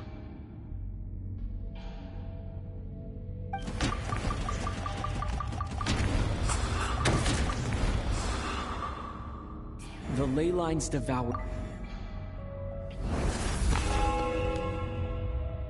Odette and I spoke a lot that night. 3 people were on watch, but in the morning, we discovered that someone had fallen victim all the same.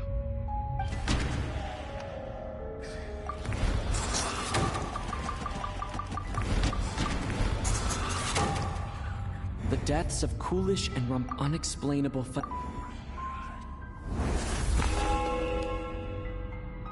Later, we discovered that there seemed to be an extra person among us, and subsequently discovered the existence of the deceased.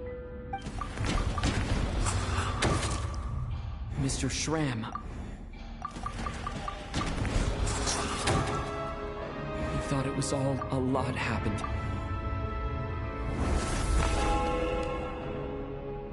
The fact that there was more than one deceased seemed to bring us back to square one. Odette revealed some information she had been keeping to herself.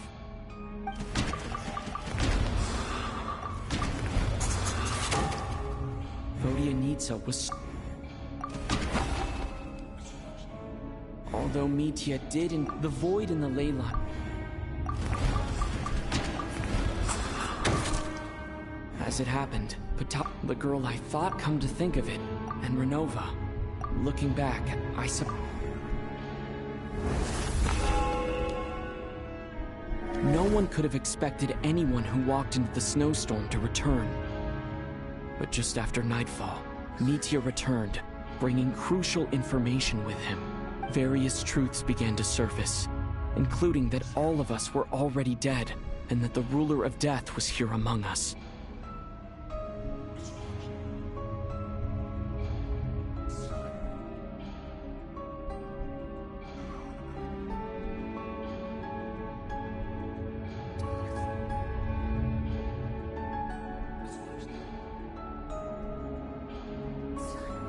Then, after revealing her true form, Renova callously claimed 2 souls.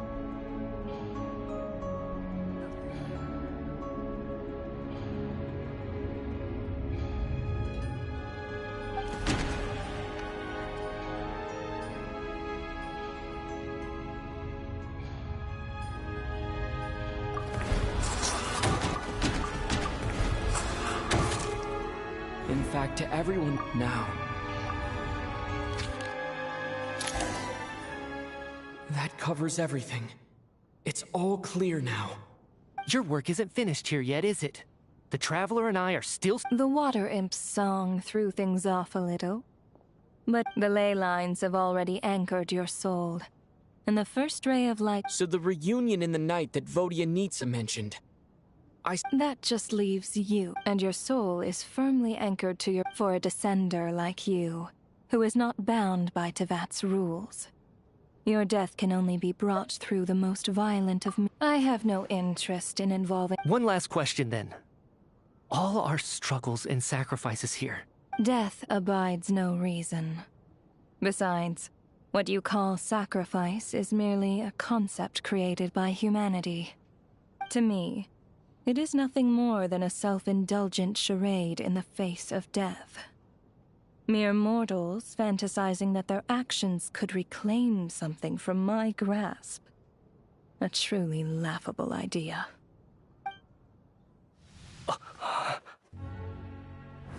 Grim Reaper, you really know how to get on my nerves. I'm not here to ingratiate myself with you. I kill merely because your deaths are necessary. Oh, you've made that quite clear. But humans don't take well to being scorned. Not even by the gods.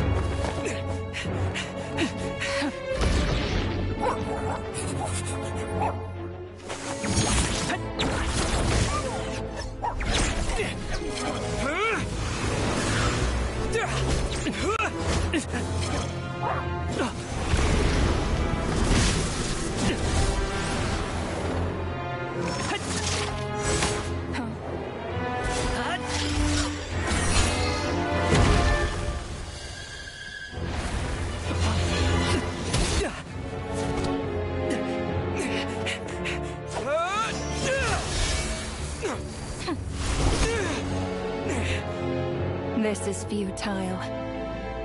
You must know that you are powerless against me in my own domain. I suggest that you save your strength. For what?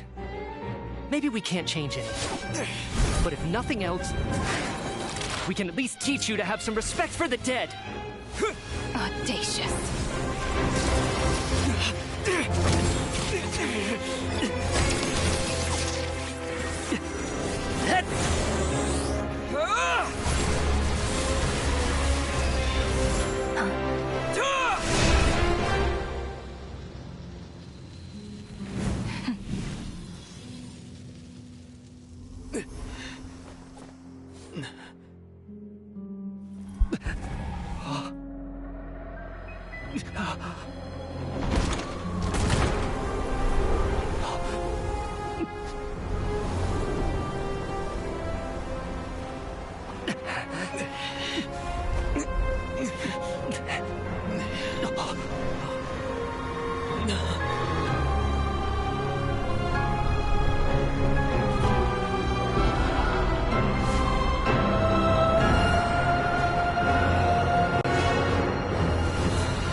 How are you holding up, What happened to me? How much do you remember? What do you mean? Has Odette already forgotten? Mitya? Oh, I'm sorry. Don't you remember anything? Yeah, I remember now, comrade. Looks like we guessed right.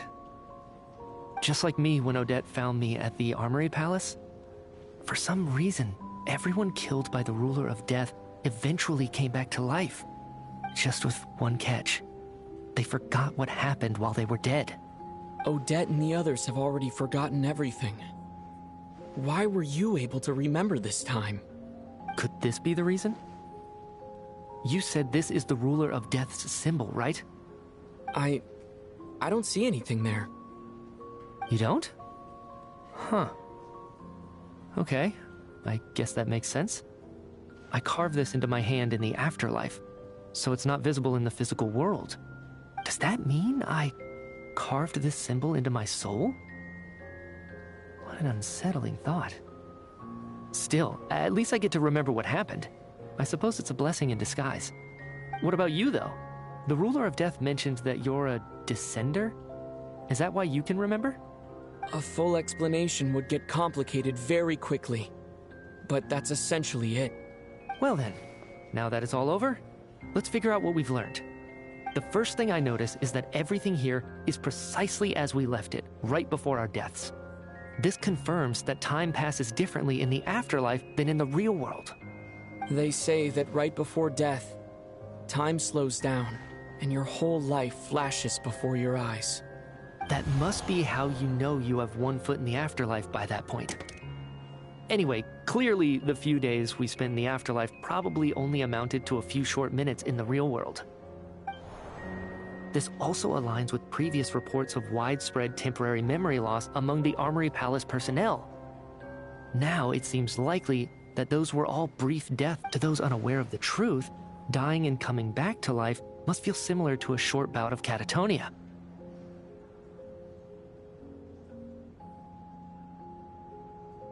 This leaves me with a couple big questions.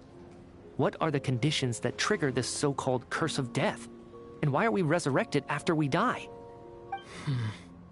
If nothing else, I think it shows that killing us wasn't her ultimate goal. We still don't know her true reasons for subjecting us to death. Right. This time only got complicated because of the situation with the theater's ley lines. That's why she had to approach it differently. If the previous incidents of amnesia among the researchers are anything to go by, killing us is usually a pretty routine matter. Come to think of it, wasn't I about to note something down before I died? I can't remember what it was, but I think it was something related to my research project. Sorry, Traveler. I'll catch up with you again later. Right now, I have to make a trip back to the Armory Palace. Sir, if I may, no one of your description has ever shown up in my investigations into Mr. Mitia's friends. Yet, you two seem very familiar with each other. Could you perhaps tell me where he was in such a rush to get to? And, by the way, have we ever crossed paths?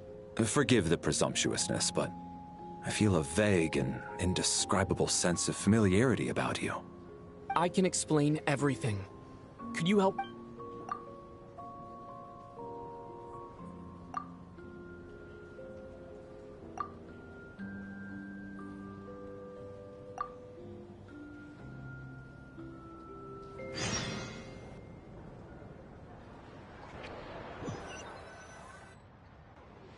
So, Chuganov really is going to shut down the factory. I guess this theater incident actually did us some good after all. So, you said I promised to take you to the Armory Palace while we were in the afterlife, yes? I believe you. I think I even have a vague memory of it. Agreed. Let's check in on her first. The whole reason for our trip to the Armory Palace anyway is to figure out what's going on with her health.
Please show your ticket. I swear.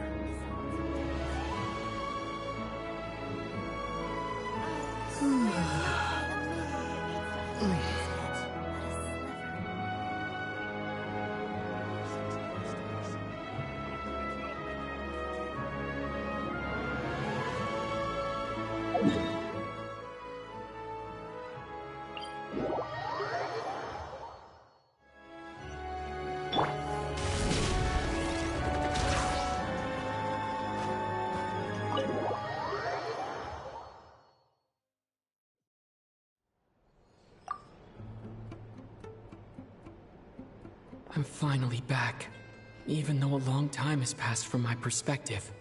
As far as Paimon's concerned, I probably just went out to watch a very short show. I should keep my emotions in check when I see Paimon again, or it'll seem weird. Wait. The atmosphere here feels off. Shh. Stay. Have we still not been able to notify Child yet? We need new orders. What if that... I'm so sorry. Tell me, what happened? It was the Jester. He's the director of the Fatui. His authority... How long ago did he leave? It was about an hour. Miss Paimon was fast asleep at the time. The Jester simply walked off with her. Now... Do you know where they went? The Armory Palace, most likely. Lord Piero, the Jester, has been overseeing the... I'm surprised he came in person. Whatever... Then lead the way. Okay, let's...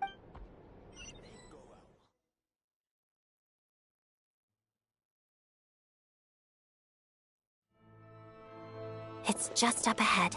Quick, let's get inside.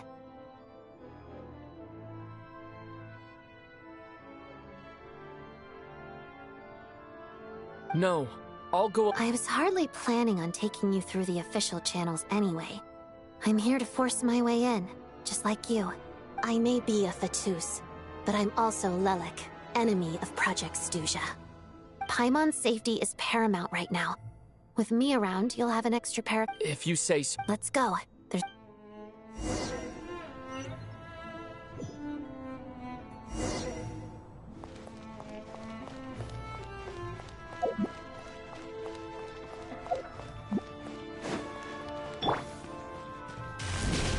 Hey, who are you? This part of the Armory Palace is under restricted access. What do you think you're doing? No questions, please. We're short on time.